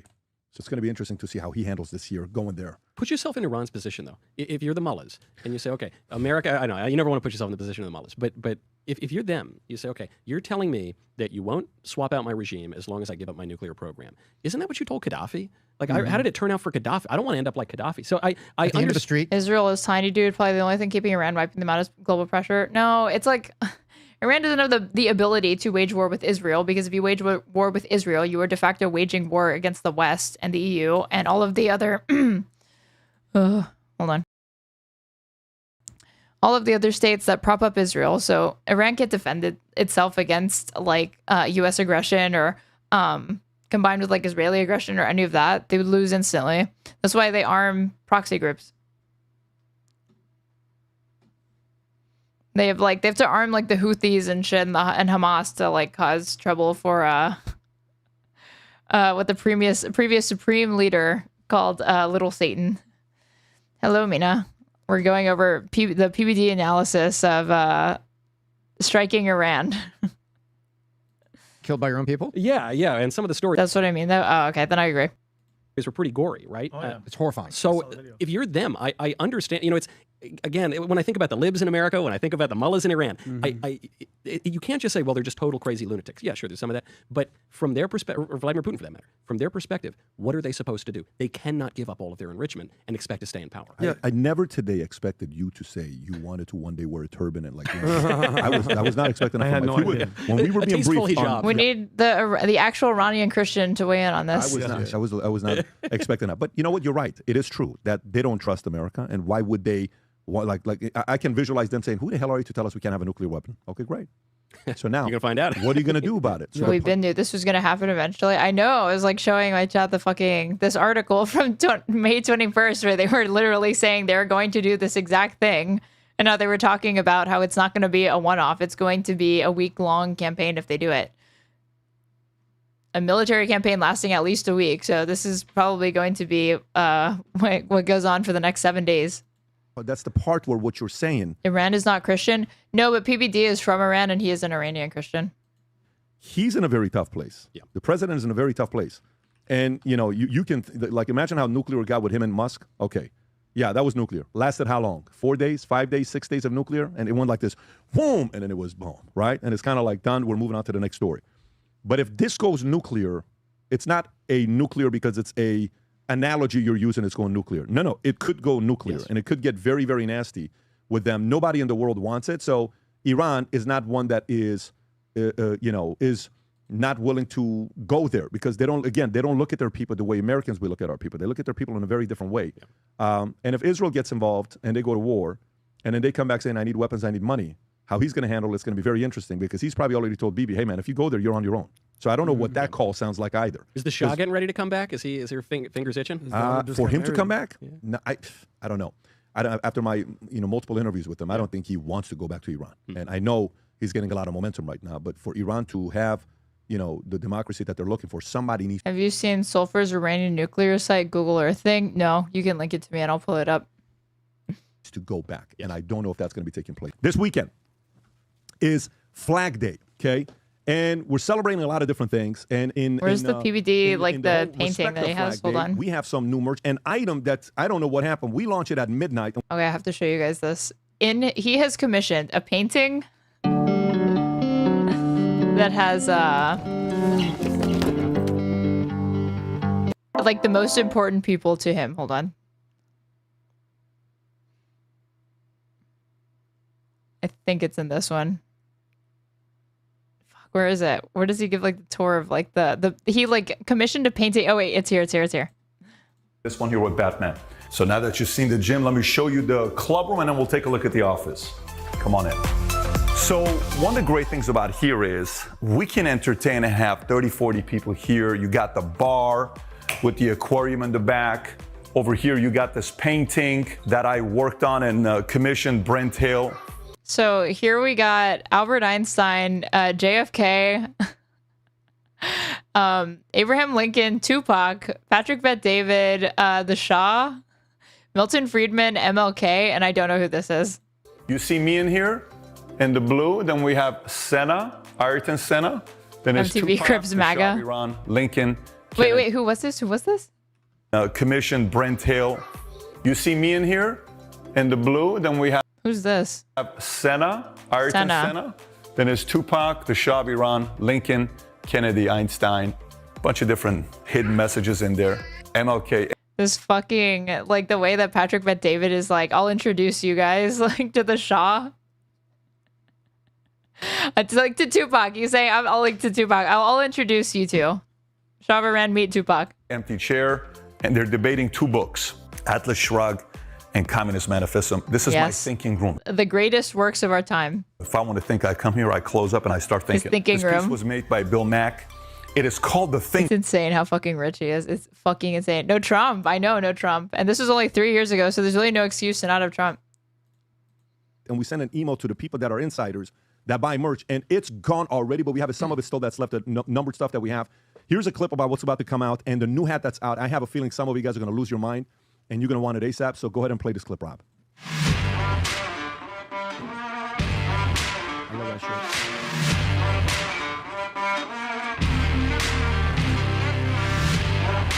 Ooh.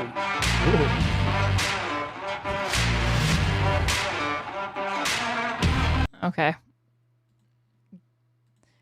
Mina sent us the images.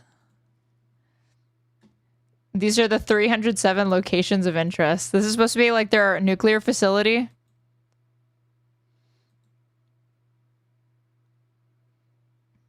Pizza shape.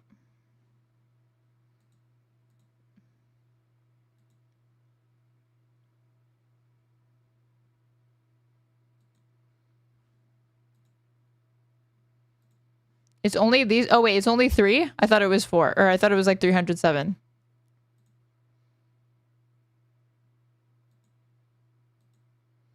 I don't know if the best strategy to get rid of that, though, is to bomb it. And missile silos. Oh, yeah. Dude, a week of this shit. A week of this fucking shit, man. If they're bombing this. Oh, yeah. But apparently Trump has not called off the meeting that he has on this weekend or something like that. To continue talks with Iran to get it. You can zoom out. How? I've never used Google Earth. Hold on. Or I haven't used it in a long time.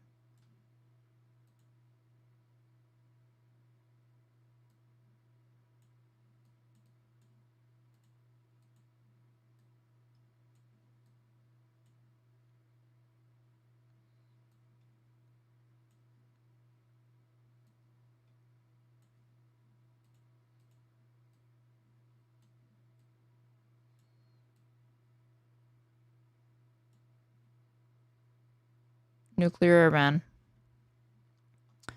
Where's this other video? Should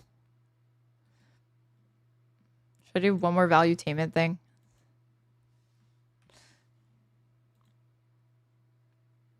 How do you zoom out to get that? Like, do I have to zoom out that much? Hold on.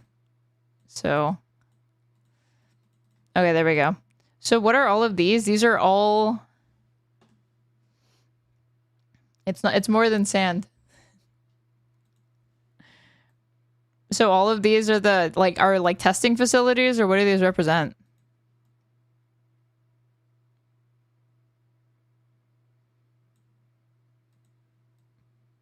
Areas where they're like enriching uranium.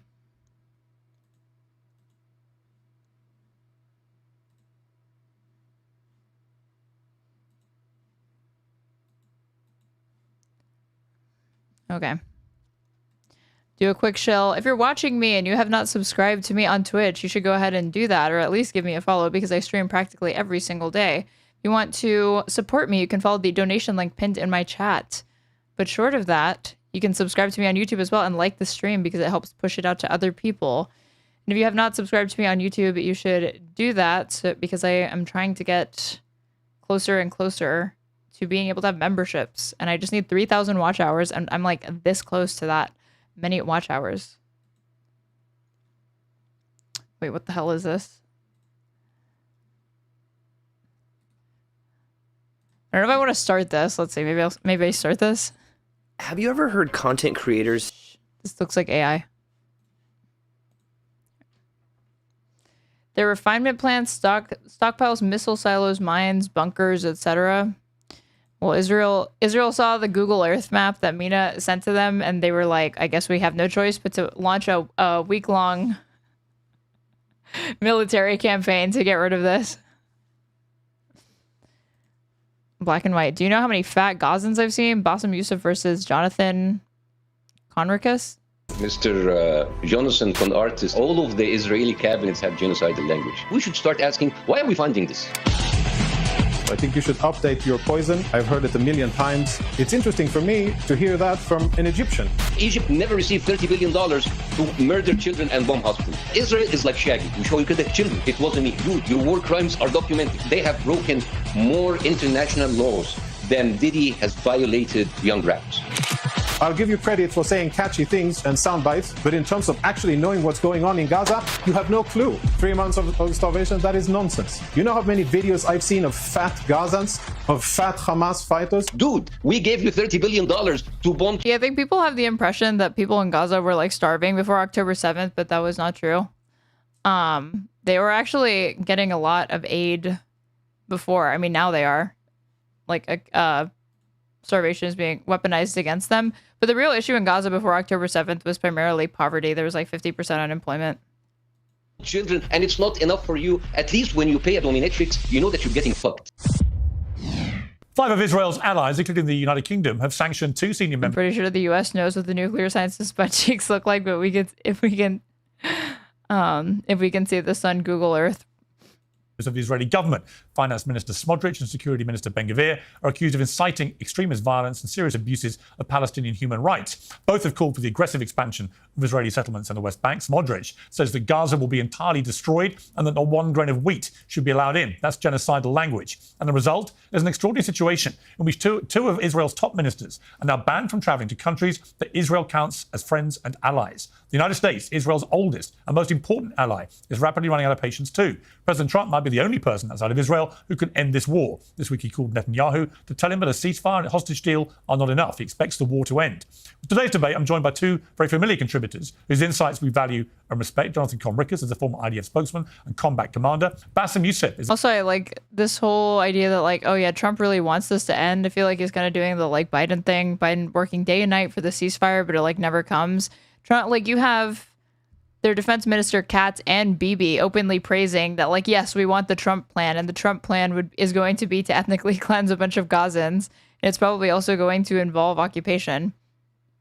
And before Yoav Gallant got shit canned, he was also saying that there'd probably be operations afterwards.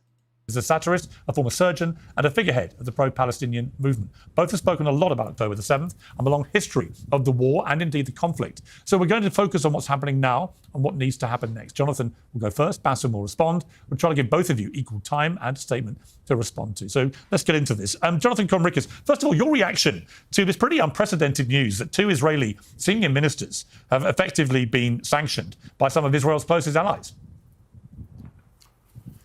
Yeah, it puts into question if it really is a close ally. And I think I'm very disappointed. I think it is egregious. I think it's wrong. I think that decision is hypocritical. I think it is unfair and probably impossible standards that are only applied against Israel. And I think it is very unhelpful. And I think that Secretary of State Marco Rubio said the same words, very unhelpful for the UK and a few other countries to gang up against Israel and to do that. I will say that I didn't vote for either of those 2 ministers, and I probably don't share many of their views and definitely not their language and style of communications. But I will say that they were democratically elected, and that in Israel, which is more than I can say about a lot of people and so-called leaders in the region. Thank you for subscribing, Jonathan Ellie. I think that's what it says. Who are not under UK sanctions. And I think that they represent What did you that say? they were democratically elected, and that in Israel, which is more than I can say about a lot of people and so-called leaders in the region who are not under UK sanctions, and I think that they represent what their voters feel. Now, without espousing and supporting specifically what you quoted Bezalel Smotrich saying, when it comes to humanitarian aid, I think there's a bit of irony here that he is now sanctioned after he himself, as Minister of Finance, signed the budget that pays for humanitarian aid that is now being delivered to Gazans. As far as I know, more than 14 million meals have been provided by Israel and the Gaza Humanitarian Foundation over less than 2 weeks directly to Palestinians. Okay, what was happening before that, though? What explains the stall for like 2 months? Without Hamas or their front organization, UNRWA, Hamas. being able to touch, contaminate, control, and divert the aid. And I think that is positive development, welcome. I think that it is late in the game, and we should have done it earlier, but I'm happy that it's being done now. I'm happy on two fronts because, one, there is a need for food to be provided, and two, it undermines the control and the stranglehold that Hamas has over the Palestinian population. Okay. And I would also say under the same, just one last thing appears, under the category of hypocrisy, I've read so many tweets and statements by so-called humanitarians who claim to care about food and the humanitarian situation in Gaza. They are the same people who are now saying that this humanitarian effort by Israel isn't enough and that they don't support it. I wonder why they don't support it. And They don't support it because the UN has said that the plan that Israel and the United States came up with is one that doesn't effectively administer food or aid to the population. And that's by design. And they were intentionally wanting it to be dispersed in areas where Palestinians would have to, like, enter lines of fire and potentially risk being near hostilities just to get food. Hold on. And I think that they don't support it because it doesn't support the UNRWA mechanism that is in place, that keeps Hamas in place, and because it is perhaps the beginning of the end for Hamas. And a lot of people have a vested interest in Israel not defeating its enemy. Okay, BASSEM YOUSSEF, your response. It was this one. UN and aid groups denounce U.S.-Israeli plan for Gaza aid delivery. This was May 4th, 2025. The UN and all aid organizations operating in Gaza jointly announced they would not cooperate with the U.S.-Israeli plan to establish a new mechanism for aid delivery to Palestinians in the enclave because it contravenes fundamental humanitarian principles.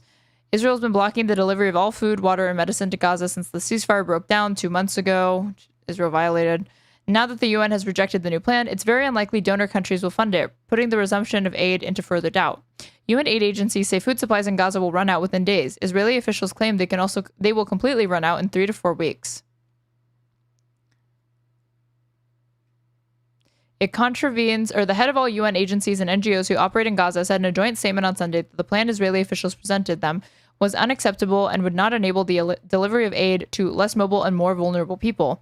It contravenes fundamental humanitarian principles and appears designed to reinforce control over life-sustaining items as a pressure tactic, as part of a military strategy. It is dangerous driving civilians into militarized zones to collect rations, threatening lives, including those of humanitarian workers, while further entrenching forced displacement, they said in the statement. They see this plan as a way for Israel to shut down the existing aid distribution system run by the UN and replace it with a new system controlled by the Israeli military. The UN Secretary General and Emergency Relief Coordinator have made clear that we will not participate in any scheme that does not adhere to the global humanitarian principles of humanity, impartiality, independence, and neutrality. And the guy that was heading the U.S. organization that we recently created resigned. You guys are talking about these two ministers as if this is the exception. I mean, all of the Israeli cabinets have genocidal language. And Mr. Jonathan, an artist on the other side, he's saying that they represent their constituents, which means the whole society, the whole community is genocidal. This is what they represent. And actually, I think we're asking the wrong question. We should be asking, instead of what should we do, we should start asking, why are we funding this? Why is my tax money, $30 billion to date, went to Israel to buy 2,000 pounds bombs and F-35s to dump Palestinians? Why is your tax money, PIERS, is going to the British government to finance this? If Israel wants to defend itself, let it defend itself by itself, not with my money. And also, this is a country it's bragging that this lobby is buying off politicians in America. AIPAC is bragging about 80% of Congress being paid by them. If one politician in the EU, in Britain, in America was paid with bribe by Russian money, oh my God, you're going to have 6-month wall-to-war coverage, foreign interference, democracy, imperial corruption. But with Israel, crickets. complete radio silence. And I brought this, by the way, many times, and it was just like you flow over it, because this is the real question, right? Because you would spend 3 hours talking about if this is a proportionate response, but we'll not talk about 3 minutes. Why is my money, why is hurricane relief funds in America are going to fund Israel? Also, like, I don't understand the relationship between America and Israel. It's like, it's the most effed up situation ever. We're like the world's most pathetic sugar daddy. We give them billions of dollars and they shit on us. Like Mr. Jonathan said, now we're ganging on them. We're not helpful. Dude, we gave you $30 billion to bomb children and it's not enough for you. Like, I mean, at least when you pay a dominatrix, you know that you're getting fucked. But this is just America having a public humiliation king. Wait, unless you're what? At least when you pay a dominatrix, you know that you're getting fucked. But this is just America having a public humiliation king while getting fucked, and they call this foreign policy. They are arresting American students on American soils for protesting Israeli war crimes. What the hell, man? This is like your crack whore making you beat your children for calling her what she is, a whore. And this is what really boggles me in America. The right and the left, they fight each other tooth and nail over gun control, education, minorities' rights, healthcare, DEI. But when it comes to Israel, everybody competes to be Israel's favorite bitch. Republicans hate handouts unless it's for Israel. And Democrats, they love human rights unless it's for the Palestinians. I mean, this is a Delulu state. You guys are Delulu. You are Delulu. Like, I came here today to witness for myself how someone can lie so shamelessly. The guy is like a human pinball machine. Every question lies on him, ends on Hamas. It's like one answer. Hamas. Yani, at least flat earthers, they make things interesting. You guys are boring. You are like the same thing. I left all of this. I left the media because of this. I come back. It's a freaking Groundhog Day. Every day, the same question, the same thing. Dude, nobody believes you. You are liars. Okay. Nobody believes you. Okay. Let me just say, well, since you haven't been on media for a while, Bassem, you probably would have noticed that I've become quite unpopular actually with the pro-Israeli lobby because I've been increasingly critical of Netanyahu and his government and believe they have. Okay, like he's talking to Mehdi Hassan like 2 weeks ago, and he's like, "Yeah, it's a genocide." I feel like I can't deny that anymore. And then he's talking to Francesca Albanese, who's like a UN special envoy or something like that from the UK to occupied Palestinian territories, and then he's like, Greta Thunberg just did a selfie flotilla or whatever. It was a political stunt, like talking shit the whole time. If you're not your doormat, I went back to calling it a war.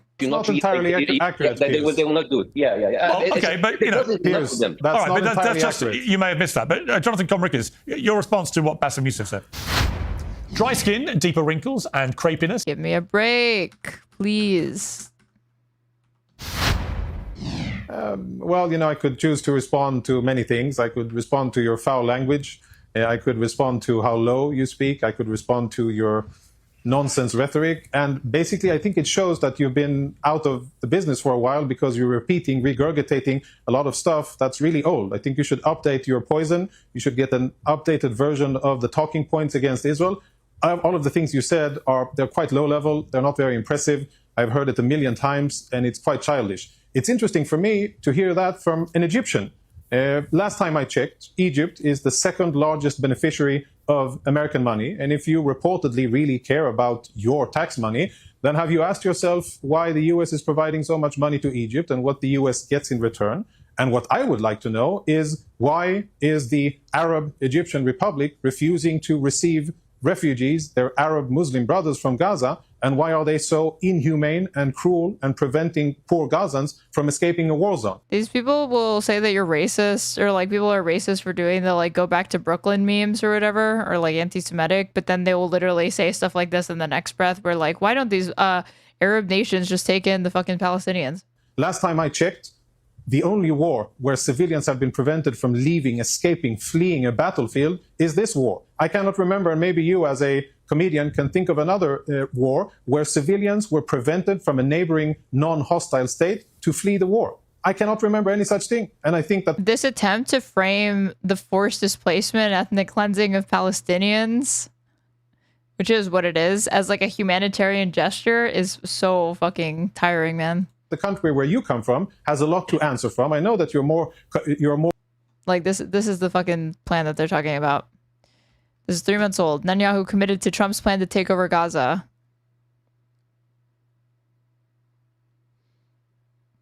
Netanyahu's latest comment will weigh heavily over the future of the month-old truce after it collapsed last week following news of Trump's surprise plan for the U.S. to quote-unquote take over Gaza and quote-unquote relocate its 2.3 million people to countries such as Egypt and Jordan.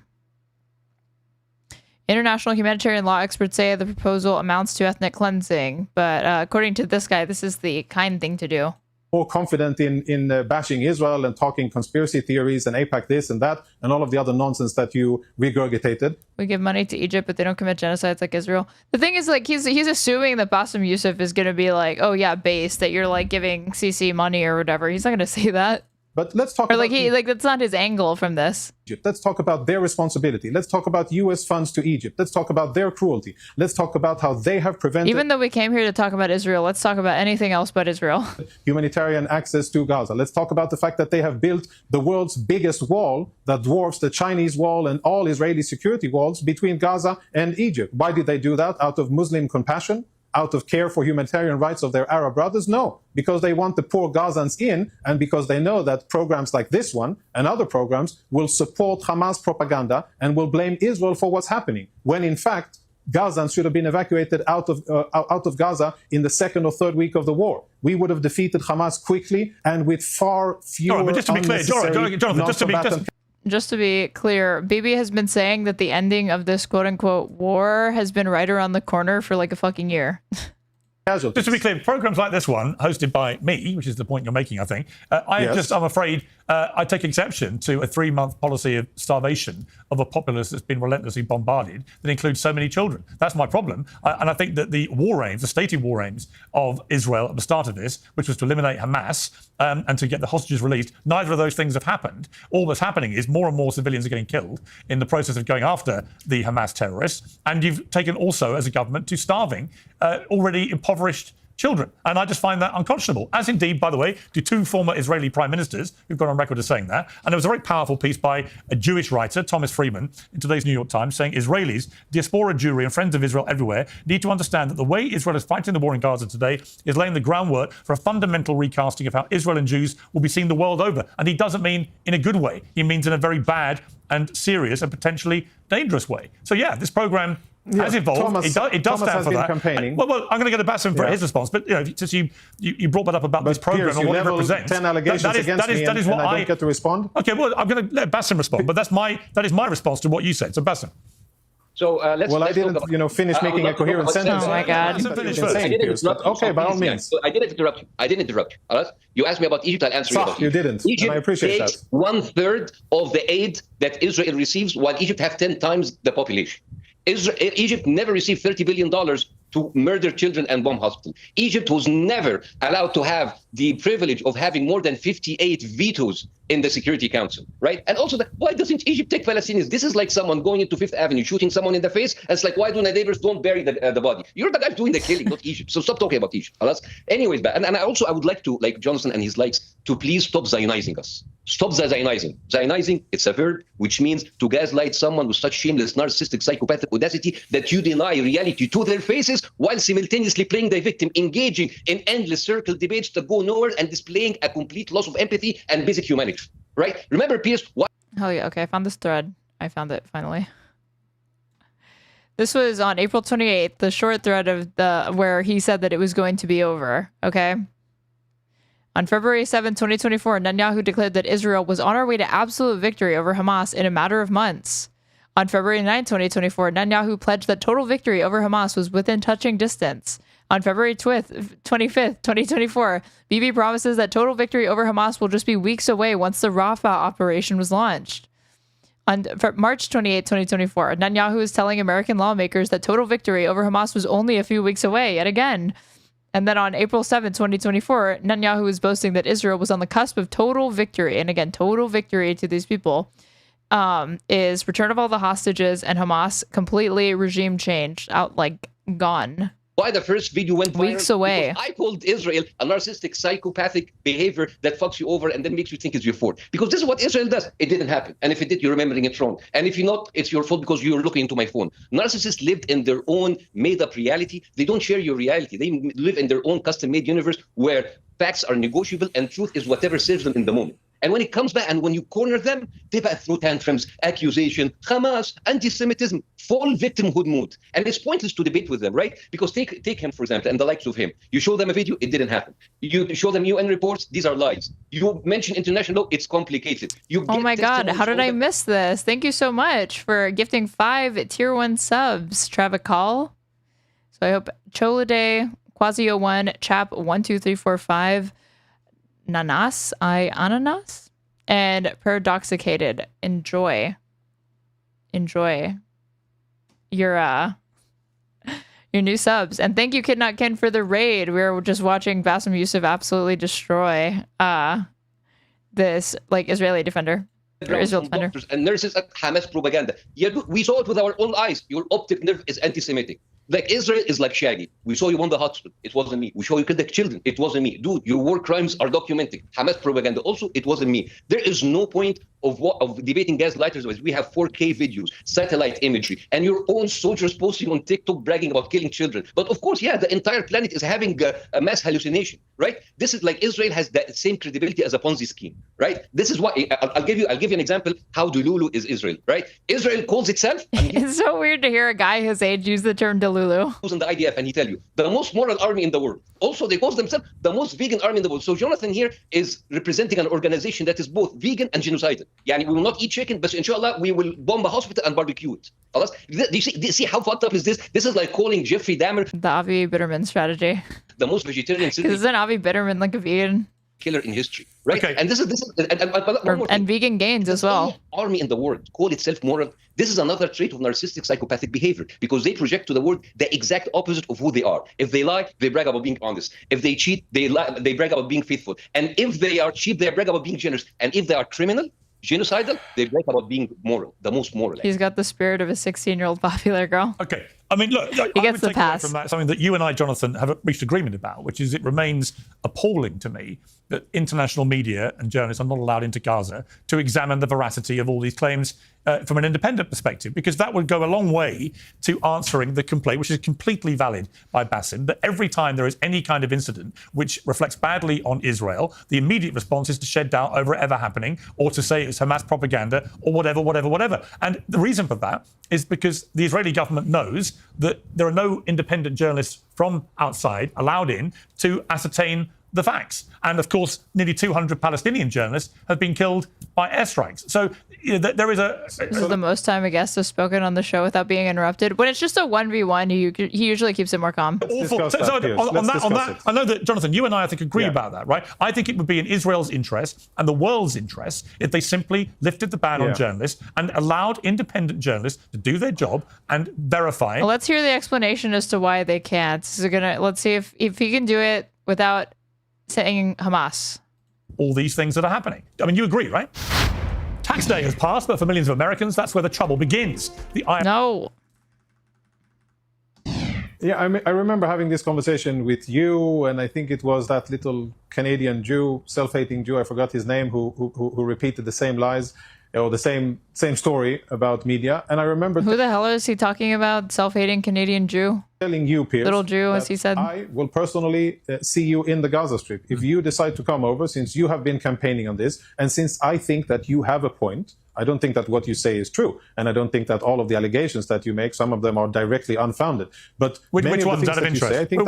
Which allegations are unfounded? What you said in the beginning of 3 months, the last... The 3-month blockade, food and aid. Time to respond. 3 months of starvation, that is nonsense. That is absolute nonsense. Well, you had a 3-month blockade, right? I mean, is he going to say it's a blood libel? Well, hang on, Jonathan.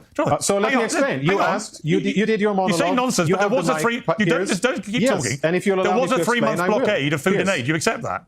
Yeah, Piers, listen, we both know that I cannot be in a shouting contest with your mic with this situation, so I'm not even going to try. Of course you can. You can't just dispute there was a... No, I'm not. You have to agree there was a 3-month blockade.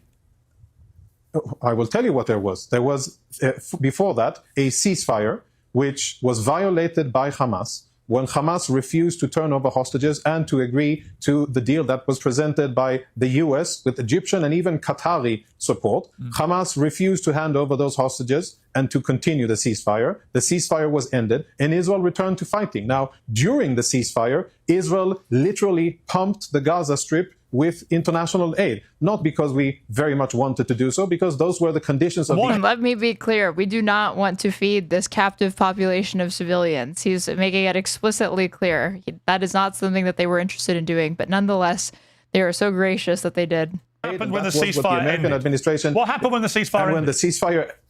When the ceasefire ended, Israel stopped allowing that because fighting continued. And Israel killed 300 here's people. The really It was important reported part. the next day, Israel killed 300 people. But here is the really important I don't expect part, even please. you to try and explain they were all terrorists, right? So they killed 300 people the next day, and you launched, and the Israeli government I'll launched a get to that. 3-month blockade of food and aid. These are simple facts.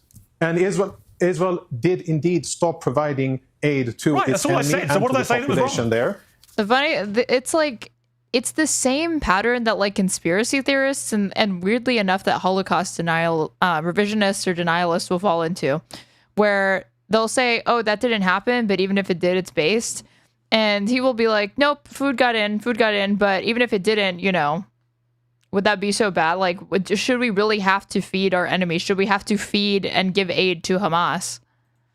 But it was not a tactic of starvation. So it didn't happen, but even if it had happened, wouldn't that be kind of like not that bad? Couldn't you understand it? What else is starving in Gaza?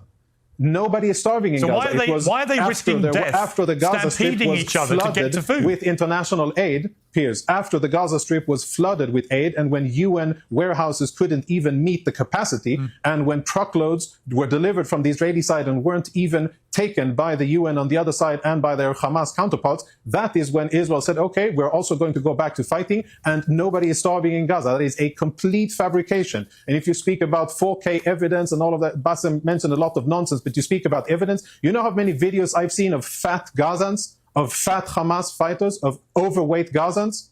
Do you know how difficult it is for... The funny thing is that when they were instituting this blockade of the food, the aid or whatever, you were just incentivizing people to join Hamas and enhancing terror because Hamas does have food in the tunnels. So if you wanted food, you were more incentivized, and you didn't have it, you were incentivized to join Hamas so you could be let into the tunnels and get access to it, no? An Israeli to believe that Gazans are starving when I see in social media that there are open hotels, that the markets have fresh produce, and that I know the amount of food that is coming into the Gaza Strip. So allow me to question and doubt everything what you say. Yeah, Habibi, allow me to question and doubt everything what you say, Mr. Comedian Bassem. And because you don't have standing, you don't have knowledge, you're outdated, you're repeating. I'll give you credit for saying catchy things and sound bites. You do that very well. But in terms of actually knowing what's going on in Gaza, you have no clue. You're a complete uneducated person who is just regurgitating monologues and catchy names and popular culture. And you don't think that branding Gazans a bunch of fat people who aren't starving, you think that's not a catchy little phrase This is the to get funniest attention? shit I've ever heard. I mean, come on. Really, Jonathan? You're reduced to saying that all Gazans are so overfed, they're all fat. Come on, man. Send them treadmills and pelotons. Piers, the only really skinny people that I've seen in Gaza, you know who they were? They were Israeli hostages that were starved by Hamas. They are the only... Bro, don't even get me started on the fucking conditions. When they did the prisoner exchanges, how the Israeli hostages look versus the fucking Palestinian hostages came back. People, malnourished and tortured people that I've seen coming out of Gaza. They are the only ones that have been really malnourished. All the other ones that I've seen, and believe me, I have watched hours and hours of footage of Gaza that none of you have taken the time to watch, and I've seen a lot of healthy and some of them, yes, overweight. To verify whether there are actually any starving people in Gaza? Why don't you, if you're so right, and all the Gazans are incredibly fat from all the extra food they've been eating... No, that's not what I said. You did, Piers, actually. I didn't say that. No, I didn't say that. I said that I've seen and we can analyse just how many fat people in Gaza there are who've been overfed in the last few months. And we can analyse how many times... This guy is Twitter brained, for sure. But the fucking scary thing is that he... Hold on, let me hit this. So he is a Swedish-Israeli spokesperson, a media commentator. He was the international spokesperson of the IDF from 2017 to 2021, a senior fellow of the think tank Foundation for Defense of Democracy, based in Washington, D.C. in the U.S., and was an officer in the IDF in which he served for 24 years. So this was somebody who literally had a significant amount of power and control in Israel.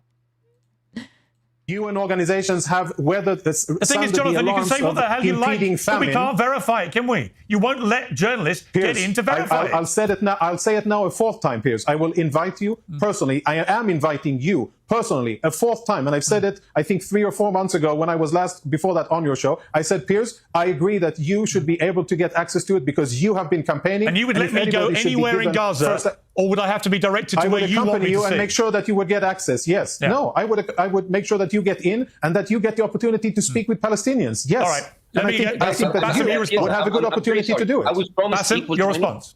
I've spoken for 3 minutes or even less, and the rest he's spoken. This is unfair. Like, come on, guys. Well, you had equal time until that last exchange where I was arguing with him. So now you can respond, Bassem. So first of all, Israel is known. They have broken more international laws than Diddy has violated young rappers, right? This is bullshit, right? This is the problem with debating with pathological liars than him. It's like trying to nail jelly to the wall. It's messy, it's pointless, and everybody watching knows that you're wasting your time. Pathological liars don't argue with you. They argue to exhaust you, right? The whole point is to drag you into pointless and a maze of circular logic that you either give up or you lose your temper, right? You present evidence, they question the source. You give them the sources are biased. You show them video footage, the footage is taken out of context. You give them the context, it's complicated. For them, truth is not a destination. Truth is a moving target, right? Everything can be always debated, including gravity, right? Reality for them is another opinion. War crimes becomes allegation, genocide becomes a conflict, dead children becomes casualties in a very sad, complex situation. Words have no meaning anymore, right? So they do all of that while maintaining this calm, reasonable demeanor, like him. He has like a resting genocide face. I mean, he's not wrong. It is kind of gross that the impulse for most people after October 7th and then the subsequent aerial onslaught that rained down upon Palestinian civilians had a bunch of people running to like crack open history books, even though there's nothing in a history book that is going to justify dropping bombs directly on a bunch of babies.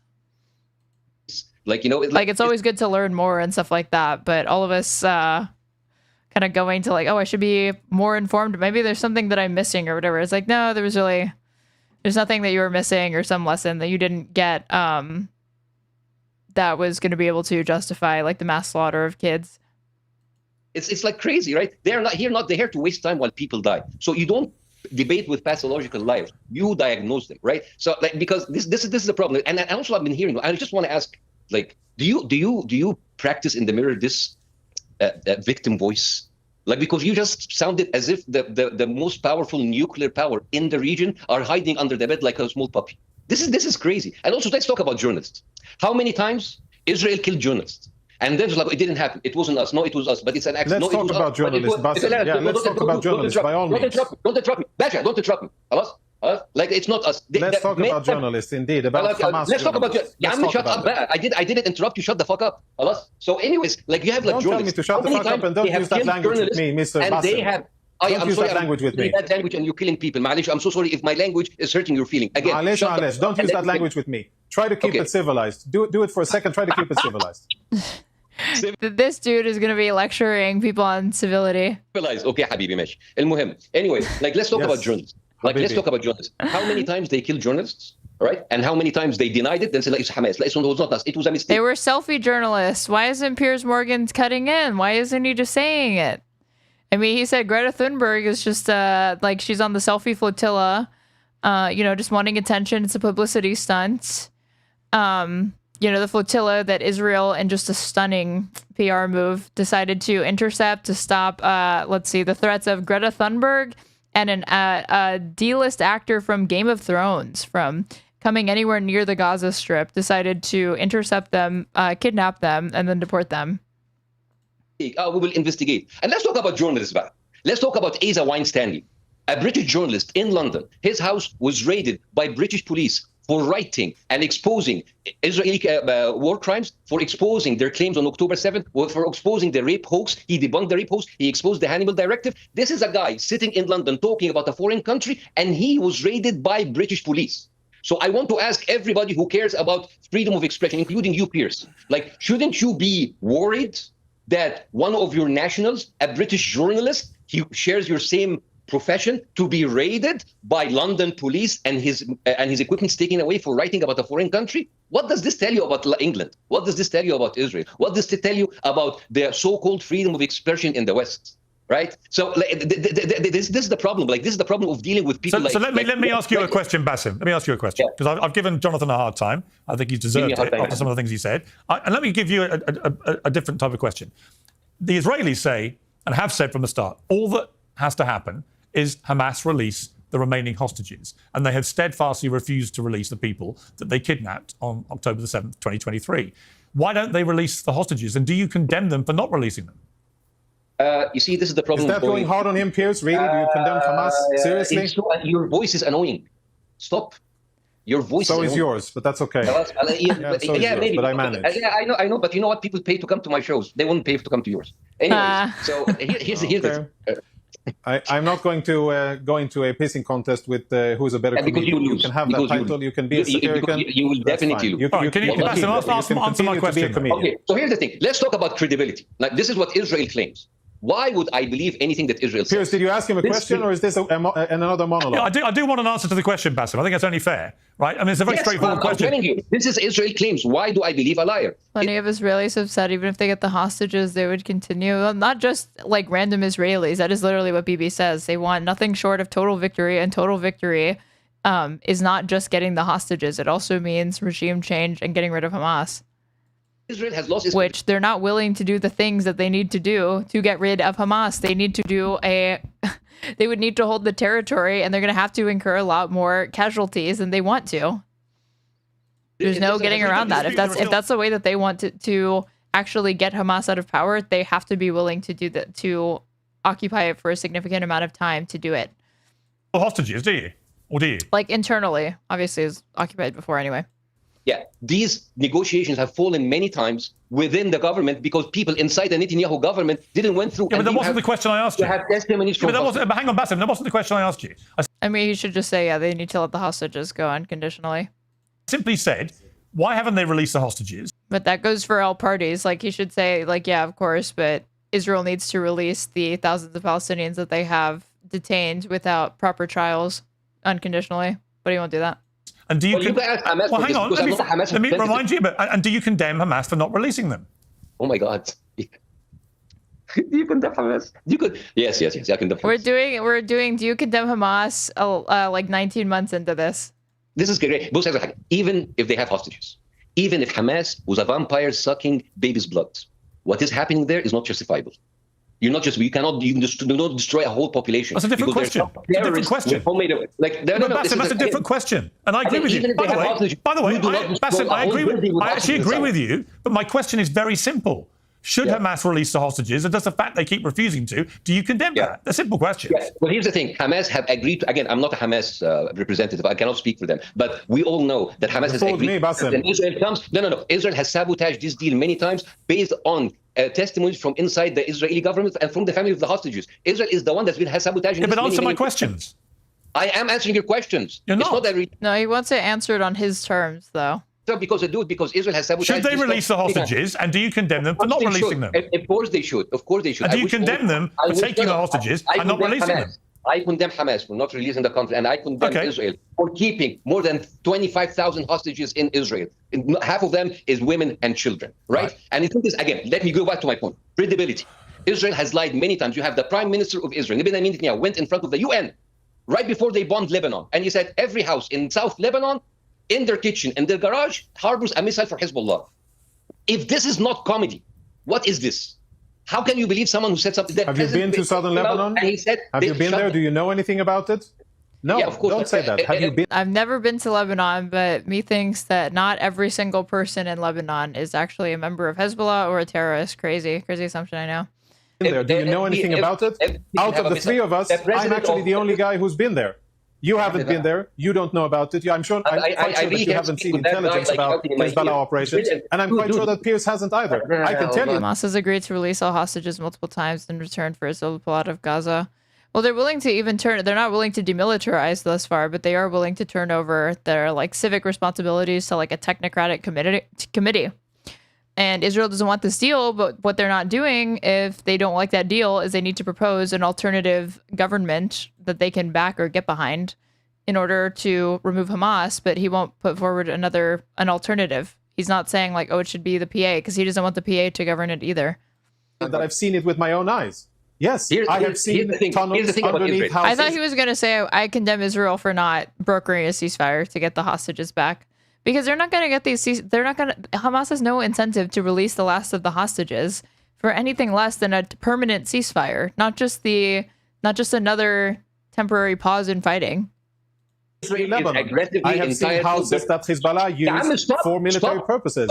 And when you I'm 1/4 Lebanese, does that make me 1/4 terrorist? Where's our friend? Give me a second. Ahmed Al-Khatib. What did he say about Lebanese people? Let me pull it up. lying, well, at least you should have something to back up your claims.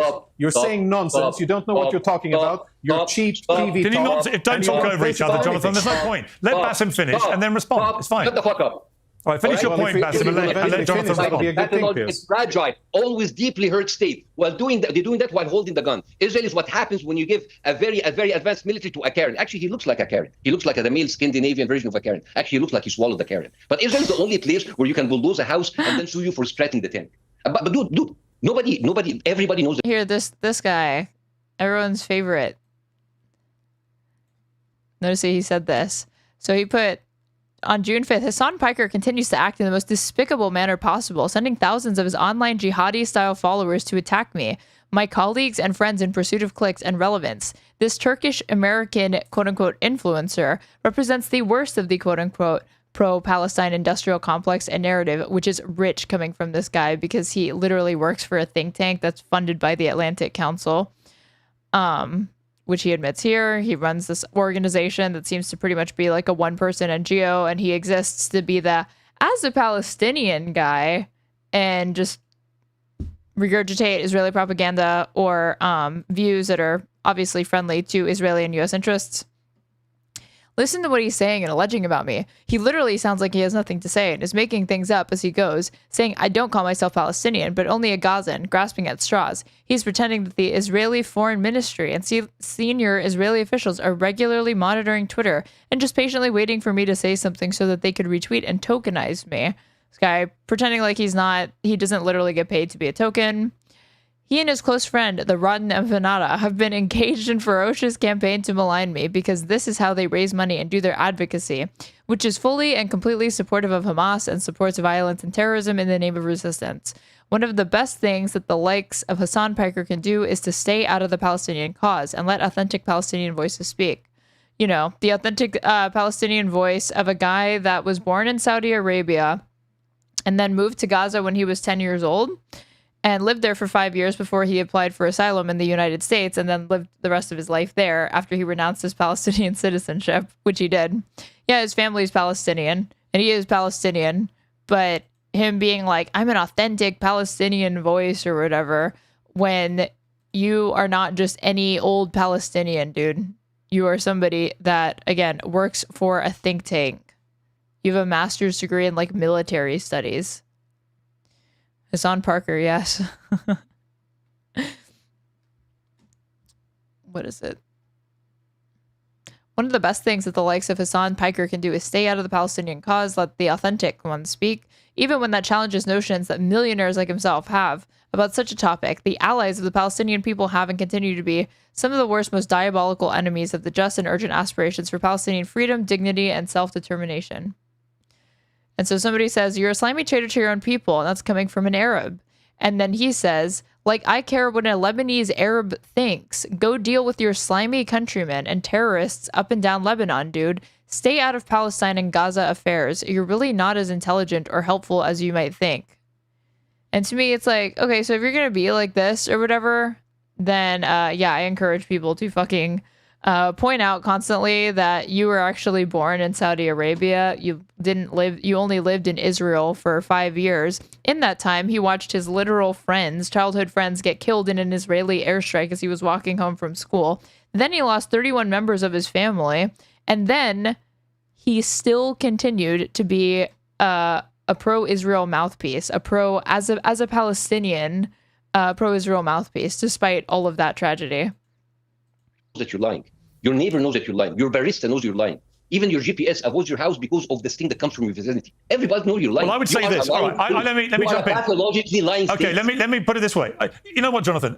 You're perfectly entitled to not care what I think about any of this or what BASSEM YOUSSEF has to say about it, because obviously he has passionate views on the other side of this. And I've changed my views, as you know. I've said this to you very clearly. But I'm not the only one. What would concern me right now, if I was Israeli, or Jewish actually, is if I read Thomas Friedman's column, which was very powerful, and I urge people to read it today on the New York Times website. If I saw that the UK, Australia, Norway, Canada, New Zealand have sanctioned 2 members of the Israeli government for repeated incitements of violence against Palestinian communities. If 2 former prime ministers, one Ehud Olmert, said enough is enough, Israel's committing war crimes. Ehud Barak, choosing a war of deception, would write a new chapter in the March of Folly. The war is a misleading smokescreen that purports to be a campaign for the country's security and future, while in actuality it's a political war. You've got your own former prime ministers. You've got Jewish columnists. You've got 5 allies.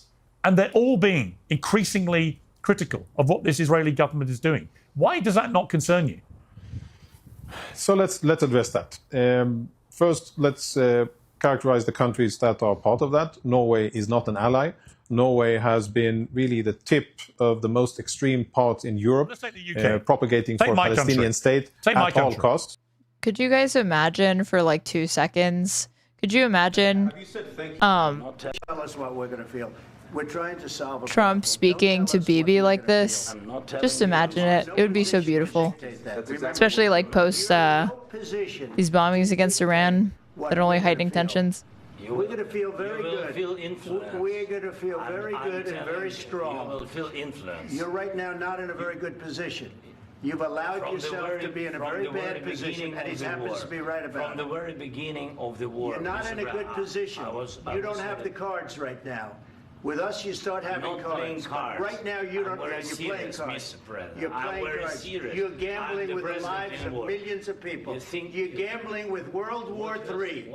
You're gambling with World War III. There's like nothing stopping Trump from being like this towards Bibi, and yet he doesn't do it. So all of this whole, oh, we're probably not going to follow them into this conflict with Iran or whatever. Fucking, what is it, dumbass Marco Rubio saying, where is it?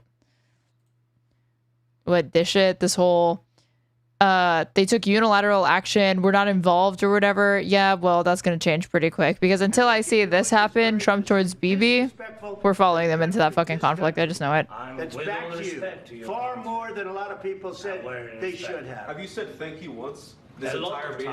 No, in this entire meeting that you said thank you. You went to Pennsylvania and campaigned for the opposition in October. Offer some words of appreciation for the United States of America and the president who's trying to save your country. Please, you think that if you will speak very loudly about the war, you can... He's not speaking loudly. He's not speaking loudly. Your country's in big trouble. Can I Wait a minute. No, you've done a lot of talking. Your country is in big trouble. I know. You're not winning. You're not winning this. You have a damn good chance of coming out okay because of us. Mr. President, we are staying in our... It would be a beautiful world where this was Bibi. Just fucking stunning. Yeah, I will. And as I said in the beginning, I am indeed worried. I'm saddened by it. I think that it is a wrong decision. And I regret that is what Israel said thank you has once. decided to be the policy that the You UK know why is they're driving. doing it, don't And you, I think it's Jonathan? They're regrettable. doing it. Cringiest meeting of all time. But just imagine if it were Bibi, then it would be fucking beautiful. Because Smotrich and Ben-Gvir have made no secret through their publicly stated comments that they want to kick all the Palestinians out of Gaza. They're also endorsing endless new illegal settlements on the West Bank. This is genocidal language that they're talking. That's why these actions have been taken. And I don't believe, Jonathan, having interviewed you many... Hang on, let me ask a question. Having interviewed you many times since the start of the war, I do not believe that you have anything in common with these people. I just think you instinctively know what they're saying and what they are planning to do is wrong. So let me say this. As I said in the beginning, and I've been clear about it, I didn't vote for, and I probably don't support them in much of what they say, not in content and not in the way that they say it. I don't think that everything that these 2 ministers, these elected officials say is wrong, but I do think that many of their statements have been tasteless, have been wrong, and have been unhelpful. Now, what I am concerned with a lot, really a lot, Do you think he could name a single statement from an Israeli official that he will condemn or say is unhelpful or wrong or he didn't like? There's no shot. Is what we spoke about the last conversation when you had Ehud Olmert on. You asked him one semi-serious question about the war crimes allegations. He didn't back it up because he doesn't have anything to back it up with. He was just there for the headlines, and for the attention, and because he has a grudge against Bibi, and because he also has a lot of criticism against him. That is fine, and that's part of the Israeli political debate and environment, and that is usually what happens in democracies when people have the ability to say what they think and they have the freedom to do so. By the way, Arabs have it as well in Israel, unlike in most other countries in the Middle East. However, what I would say is also very worrying, and I think... So they can't say that Israel is Hamas because it's usually the go-to line for explaining why there's disagreements with people that people have with Israeli actions or whatever. It's either you're an anti-Semite or you're in bed with Hamas. That's what they did to Miss Rachel. Like, Stop Anti-Semitism. The organization literally said that her saying that killing kids was bad was anti-Semitic, and she was probably funded by Hamas. See, he'd love to run that playbook, but he can't because it's Israelis. So he has to say, oh, it's just political differences. Just ignore him. Relevant to this program and to many other programs is how easily Hamas propaganda and anti-Semitism are platformed and what the consequences of journalists. A few questions ago, you started speaking about journalists. I would like to address the issue of the responsibility of journalists when they report from the field. I would like to address the responsibility of the New York Times. They are in the field. They are. Yes, they are in the field. They have people in the field, and they have people in Jerusalem. How many international journalists are currently in Gaza? How many international journalists are currently operating freely in Gaza? Why would you diminish the importance of Palestinian journalists in Gaza? I asked you how many international journalists. Why would you unqualify them? I mean, this also doesn't matter. This doesn't matter if they let journalists in, because they would not. They would censor it. Our survey points to the role that media bias and censorship may be playing in distorting Israelis' understanding of suffering in Gaza. Media bias is a common phenomenon during war, but since the October 7, 2023 attack, in which 1,182 Israelis were killed by Hamas fighters, media bias over the war in Gaza has been institutionalized in Israel. Citing national security reasons, the IDF has ramped up censorship. A recent analysis suggests that more than 35% of articles from Israeli media have been partially redacted and almost 10% completely censored in 2025. While Israelis are free to consume international news, many do not due to language barriers and perceived bias against Israel. As a result, what Israeli citizens read, hear, and see in national media increasingly reflects the interests of the government. Furthermore, online platforms such as Facebook and X are designed to promote posts that reinforce users' pre-existing beliefs, resulting in an echo chamber rather than exposing people to diverse viewpoints. So they literally, even if they let journalists in, the Israeli censor would forbid their citizens from actually getting to see the full picture. Because when you prevent people from getting the full picture, you can get them saying things like, they don't have a shortage of food, it's just presented that way. The vast majority of Gaza residents have enough food. There are restaurants and shopping malls operating in Gaza.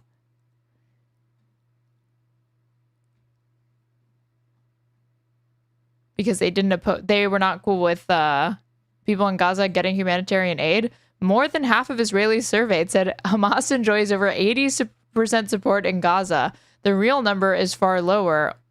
In May 2025, only 37% of Palestinians in Gaza thought the October 7th attack was correct. Half of respondents said they supported recent demonstrations calling for Hamas to relinquish control of Gaza. Kill them. I didn't kill them. I said, how many international journalists are in Gaza? You can see who is reporting. Nada. Yeah. You can see who is reporting. All of the major networks are reporting from Gaza. If you don't like the reporting from Gaza, then let international... Someone pointed out Bibi's first response to justify the attack was done in English, or you know who the audience was. Yep. Journalists in, but you won't. And there's only one reason you won't, because you don't want journalists. You don't want journalists to actually report what's happening. You would rather smear all Palestinian journalists and as we are in agreement. Piers, we have covered it, and I have already said that we are in agreement that you and I have said to Israeli counterparts of media that I think we should allow journalists in. We have said that, and I think you don't need to use it every time I start to make an argument of something that is remotely and you keep questioning the integrity of Palestinian journalists who are getting killed in large numbers, record numbers, in fact, but you won't let the international journalists in. And I will continue to do that, Piers. Yes, and I will continue to question the veracity. But it's very easy to do, isn't it? Palestinian So easy to smear Palestinian journalists who are dying in large numbers because you won't let any other journalists in. So you say all the ones that are there are pro-Hamas. Piers, you smear there is a them lot all. of reporting from Gaza. There is a lot of reporting from Gaza, and really, I think, you know, it's fine that you have a point to make, but you cannot say that every time I open my mouth and I speak about press coverage or falsifying reality or repeating Hamas propaganda, that cannot be the answer that you use each and every time that I make a point about reporting. Actually, it can. And responsibility because it's of one journalists way. and editors. It is No, actually, it cannot be. I can, It cannot Jonathan. be, I'll tell you why I can. No, it cannot Let be. me answer. Piers Morgan is this guy that when you agree with him, you're like, oh, he's making some pretty good points. And then when you're on the receiving, when your guy, quote unquote, is on the receiving end of this treatment from him, it's like, shut the fuck up, you smug fucking bastard. I hate you so much. No, I'll tell you why I can. You can do everything. I'll tell you why I show. can. But at because the end of the day, I think responsibility let me answer goes you. both ways. Let me answer you. Yeah, let me answer but responsibility you. as Let a me answer journalist you. also Stop goes both talking and let ways. me answer you. Right? This is the reason I can. By all means, Piers. Because ultimately we've got to a place in this war where Israel denies or cast out over anything that happens which reflects negatively on the IDF or the Israeli government. Anything. It's all just dismissed as it didn't happen. Well, it's not just, and like, it's not just dismissed, it's literally censored, but I don't think he realizes that. I don't think most people realize that Israelis are not actually getting access to information that would probably change their perspective significantly on certain things if they had repeated exposure to it, because they really don't understand. They think people in Gaza aren't hungry. They believe what this guy is saying, that like, no, they have food. It didn't happen like that. That's also we'll launch an internal investigation ourselves. If we're honest, blah, blah, that's blah. not And true. so the overriding answer to all of that problem, to all of that, to get to the truth, to get to the bottom of it, is let the international journalists in. So I will keep saying it until it happens. I know you agree with me. I know you agree with me, but you agreeing with me doesn't make it change. Yeah. Okay, well, yeah, as I said, you can keep on saying it, but I would keep on saying that I think journalists and editors have responsibility for the lies that they spread and for the anti-Semitism that they help flame. And I think that we see that. Jews, when you speak, you expressed concern and you asked me how I feel as an Israeli and as a Jew about what people say and about the situation. I am concerned, without even a drop of cynicism, about what you said, and I think those are serious issues that this government needs to answer for. But I will also say that I am very concerned with the ease and with the negligence that I see journalists and people with access to microphones, how they just spread falsehoods, libels, and lies about Israel and about Jews. And I see the real-world consequences of what happens when Islamists and Palestinian supporters and Hamas supporters and all of the other bad apples. Thank you for the $10, biased AF. I appreciate it. That have embedded themselves in Western society are allowed For to... once, my alert worked. It usually doesn't. So you got to see the lovely electric Drake. But we've also got, Jonathan, I'm going to go to Bassem. I'm going to go to Bassem to respond, but I would just say on that point, I myself have seen in the last 2 weeks that if you dare to criticize the Israeli government in a way that almost everybody is now doing, by the way, whether it's former Israeli prime ministers, whether it's allies of the country, you name it, people are queuing up to criticize the Israeli government. But when I did it, despite having defended Israel's right to defend itself for many, many months, as Bassem knows, we argued about it, that I was immediately accused of being a Jew hater and an anti-Semite. It is a deliberate campaign. That's not it was a deliberate campaign to shut me up. It was a deliberate campaign to stop me criticizing the Israeli government by branding me a Jew-hating anti-Semite, which anyone who's watched this show from the start of this war knows is complete nonsense. Right, Bassem, your final word to this. That's not truthful. Well, it is true. I read it every second on social media. I saw myself being accused of being a Jew-hating anti-Semite. Criticism against you was... Piers, you know that the criticism against you wasn't because you have criticism against Israel. It was because how you spoke to Natasha, the tone and the demeanor. It wasn't the content which I make no apology for, by the way. She is a barrister for a group called Lawyers for Israel. She's not an impartial horse in the race. She's supposed to be an international barrister. If she can't take tough questions or being challenged or being interrupted by a journalist, she's in the wrong job. Right, Bassem, your response to Jonathan to round off. Bassem will now be allowed to speak without interruption to finish the debate. Get in trouble for not kissing the ring. Welcome to the behavior of narcissistic psychopath. They love bomb you, and then when you make a single criticism about that, they go all flip like batshit on you. Welcome, Habibi. Also, like Jonathan, overuses the word. Where is this? I think this. Here it is. Where she's like, you saying that Israel has killed kids is a blood libel or whatever the fuck. To UK, it was a blood libel for me to suggest that Israel killed children. No, it's like her favorite thing to say. Like any negative thing that you accuse Israel of, you're doing a blood libel against them. I don't believe that was the case. I think it was to do with targeting children. No. And there is a difference. Right. Because we are hearing that Israel is targeting children, and that couldn't be further from Well, the last fact, week, 9 out of 10 children in one home where 2 doctors reside were killed in an airstrike. Well, What was that? Remarkable. Well, what was that? That has been based only on the basis of hearsay. You don't believe that story? Information. I want these stories. Wait a minute. You don't believe that those children were killed? I have seen conflicting accounts, and I want that story to be properly investigated before the international media runs with it. I have you think those 2 parents, one of whom I think operated on one of the children? I have a question. You think that those 2 doctors, the parents, they just made it up? Why are that those 9 of their 10 children? I saw her against Cenk. Did Cenk BTFO or did he lose? Cenk has a tendency to get angry. Cenk is and I like his passion, but Cenk does this. He likes to do this like fake crying thing that drives me insane. Had been blown to pieces. Cenk got smoked, to be honest, by Natasha. Yeah, like her accent is a lot of the work. By an Israeli airstrike. If this is true, you don't believe it. Well, why on earth was artificially generated imagery used to promote this story when it first happened? I've got to say, Natasha, what you just said about that family is despicable. We've seen time. I'm sorry, it's despicable. Somebody, you talk about blood libel, like Dave said. You talk about blood libel. You talk about lies. All I said you talk about promoting propaganda. How did he end up like it's comics? How is it that fucking Dave Smith and BASSEM YOUSSEF ended up being like the debaters for these conversations? You have like comedians versus like Israeli officials. It's literally the same thing going on here. This guy's like a former IDF military leader for like 20 years, a spokesperson versus like Egyptian Jon Stewart. And then you have this going on. You sit here as a lawyer and you say that you do not believe those 9 children were killed. I didn't say that. This is the same lawyer that was so unreasonable she got kicked off LBC in the UK. What's that? Putting words in my mouth. Do you believe it or not? I said that there were conflicting accounts and it needs to be investigated. Do you believe it? I thought you would be the parents said 9 of their 10 children were killed. Do you believe them or not? Or did those 2 doctors make it up? They haven't said that directly as far as I have seen. I have seen second-hand accounts and hearsay. But it's important to ask, why are these civilians still there? Why is it that it's important to ask whether you believe that family have lost 9 of their 10 children. I want to know why the international community... You don't. And this goes to the point that I would say about Israel generally now, in this war now. Israel says they don't believe anything.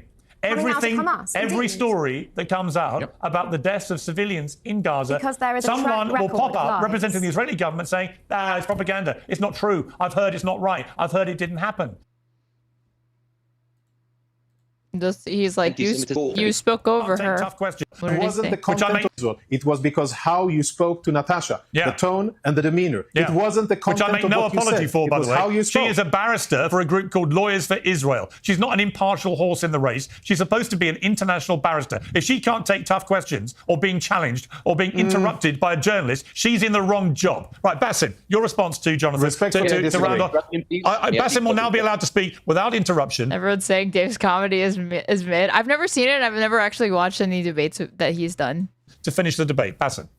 First of all, Piers, welcome to the behavior of narcissistic psychopath. They love bomb you, and then when you make a single criticism about that, they go all flip like batshit on you. Welcome, Habibi.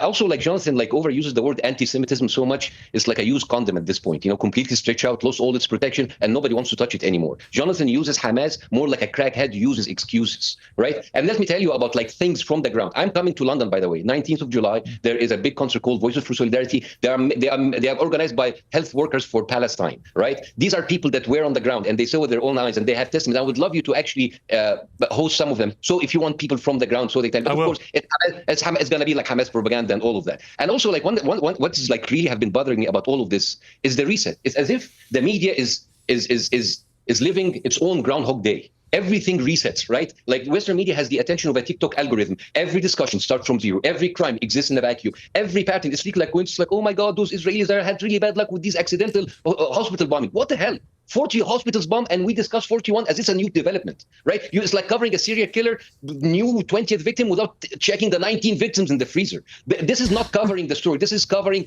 up the story. And here's the thing. Nobody believes you, Israel. Nobody believes you. Nobody likes you. No matter how much media covers for you, no matter how much politicians you buy to parrot your talking points, no matter how many fake influencer you hire to whitewash your face, no matter how many fake Indian-based accounts that tweets for you, no matter how many European models you bring in and you pay them so they can dance with the IDF uniform, right? This made me think of this. Hold on.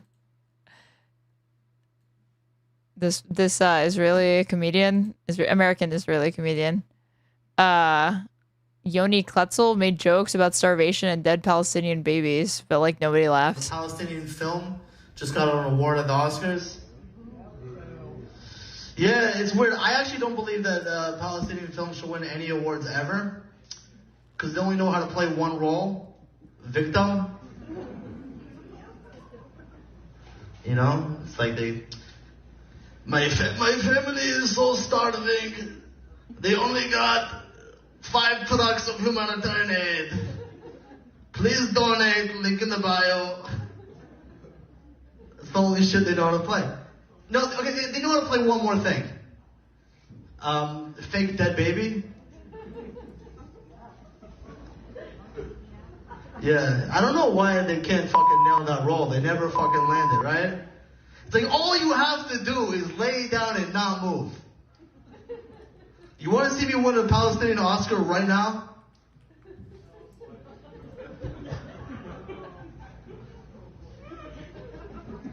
Thank you so much, everybody!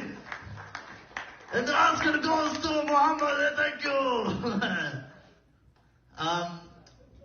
Honestly, sometimes I wish I grew up in Gaza, because I would be like a Pallywood superstar. The way he keeps going with this. You guys saw that performance right here, right? It was incredible. This is like Michael Scott level humor and cringe. Painful. That everybody can. Trader Ed reacting to Pisco's jokes.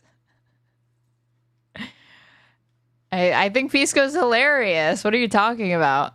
You. Everybody can smell your bullshit, right? You are like the neighbor who firebombs everybody's house, and he's sad why he's not invited to a house party, right? You will win in the battlefield. You will get more land because America supports you. It's like supporting a rabid dog that shits on your lawns and eats your cats and bites everybody, and it's like, oh, he's just having a bad day.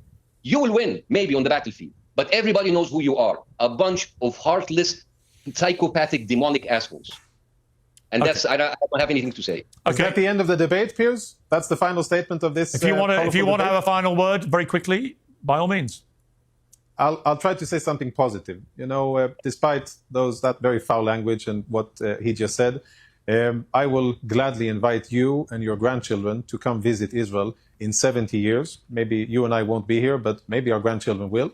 They will come to see a flourishing, democratic, free, prosperous society that despite the actions of the people like you, despite our enemies, despite naysayers, despite haters and many other people, they will see that we will continue to live in our ancestral homeland. We will continue to nourish it and love it, and we will continue to prosper and live here despite people like you. All right, but I would also like in 70 years' time to see exactly the same for the people in Gaza who are Palestinians. And that's their choice. And that has been their choice. Okay, they can have it. I would like to see that. Choice. I would like to see that kind of utopia for them as well. So would I. And for them to enjoy the same human rights that you and I enjoy. I've got to leave it there. So would I, but that's their choice. All right. It's their choice that Egypt and Jordan are making the choice to not absorb them. But it's their choice. Jonathan, you had a good amount of time to speak, as did Bassem. Thank you both very much. Piers Morgan Uncensored is proud. Ay. What the hell? All right. It's almost 4 a.m. Before I head off, I must say, if you're watching and you do not want to have to sit and suffer through ads, you should go ahead and subscribe to me on Twitch, and you can get access to neat emotes that I have. Or if you donate bits, you can also unlock certain emotes. If you're watching on YouTube, you should like the stream if you haven't already and subscribe to me. If you want to support me, you can follow the donation link pinned in my Twitch chat or my YouTube description. And I'm at StraighterAid or StraighterAid_ on everything. I try to stream practically every single day. I never know when I'm going to stream, but I usually end up streaming for about anywhere from 7 to like 9 hours when I eventually get around to it. So yeah, that's my pitch. All right, where are we going next? It's 1 a.m. Oh yeah, if you're like, I am East Coast, so it's 4 a.m. for me. Let's see, who the hell is live? Where am I sending you guys? Oh, there's a mayoral debate. Okay. Well, I'm going to probably watch it tomorrow. But in the meantime, I will be sending you to Riverboat Jack, and you can get a little preview because she is already covering it. So have a good time. Bye. See you tomorrow.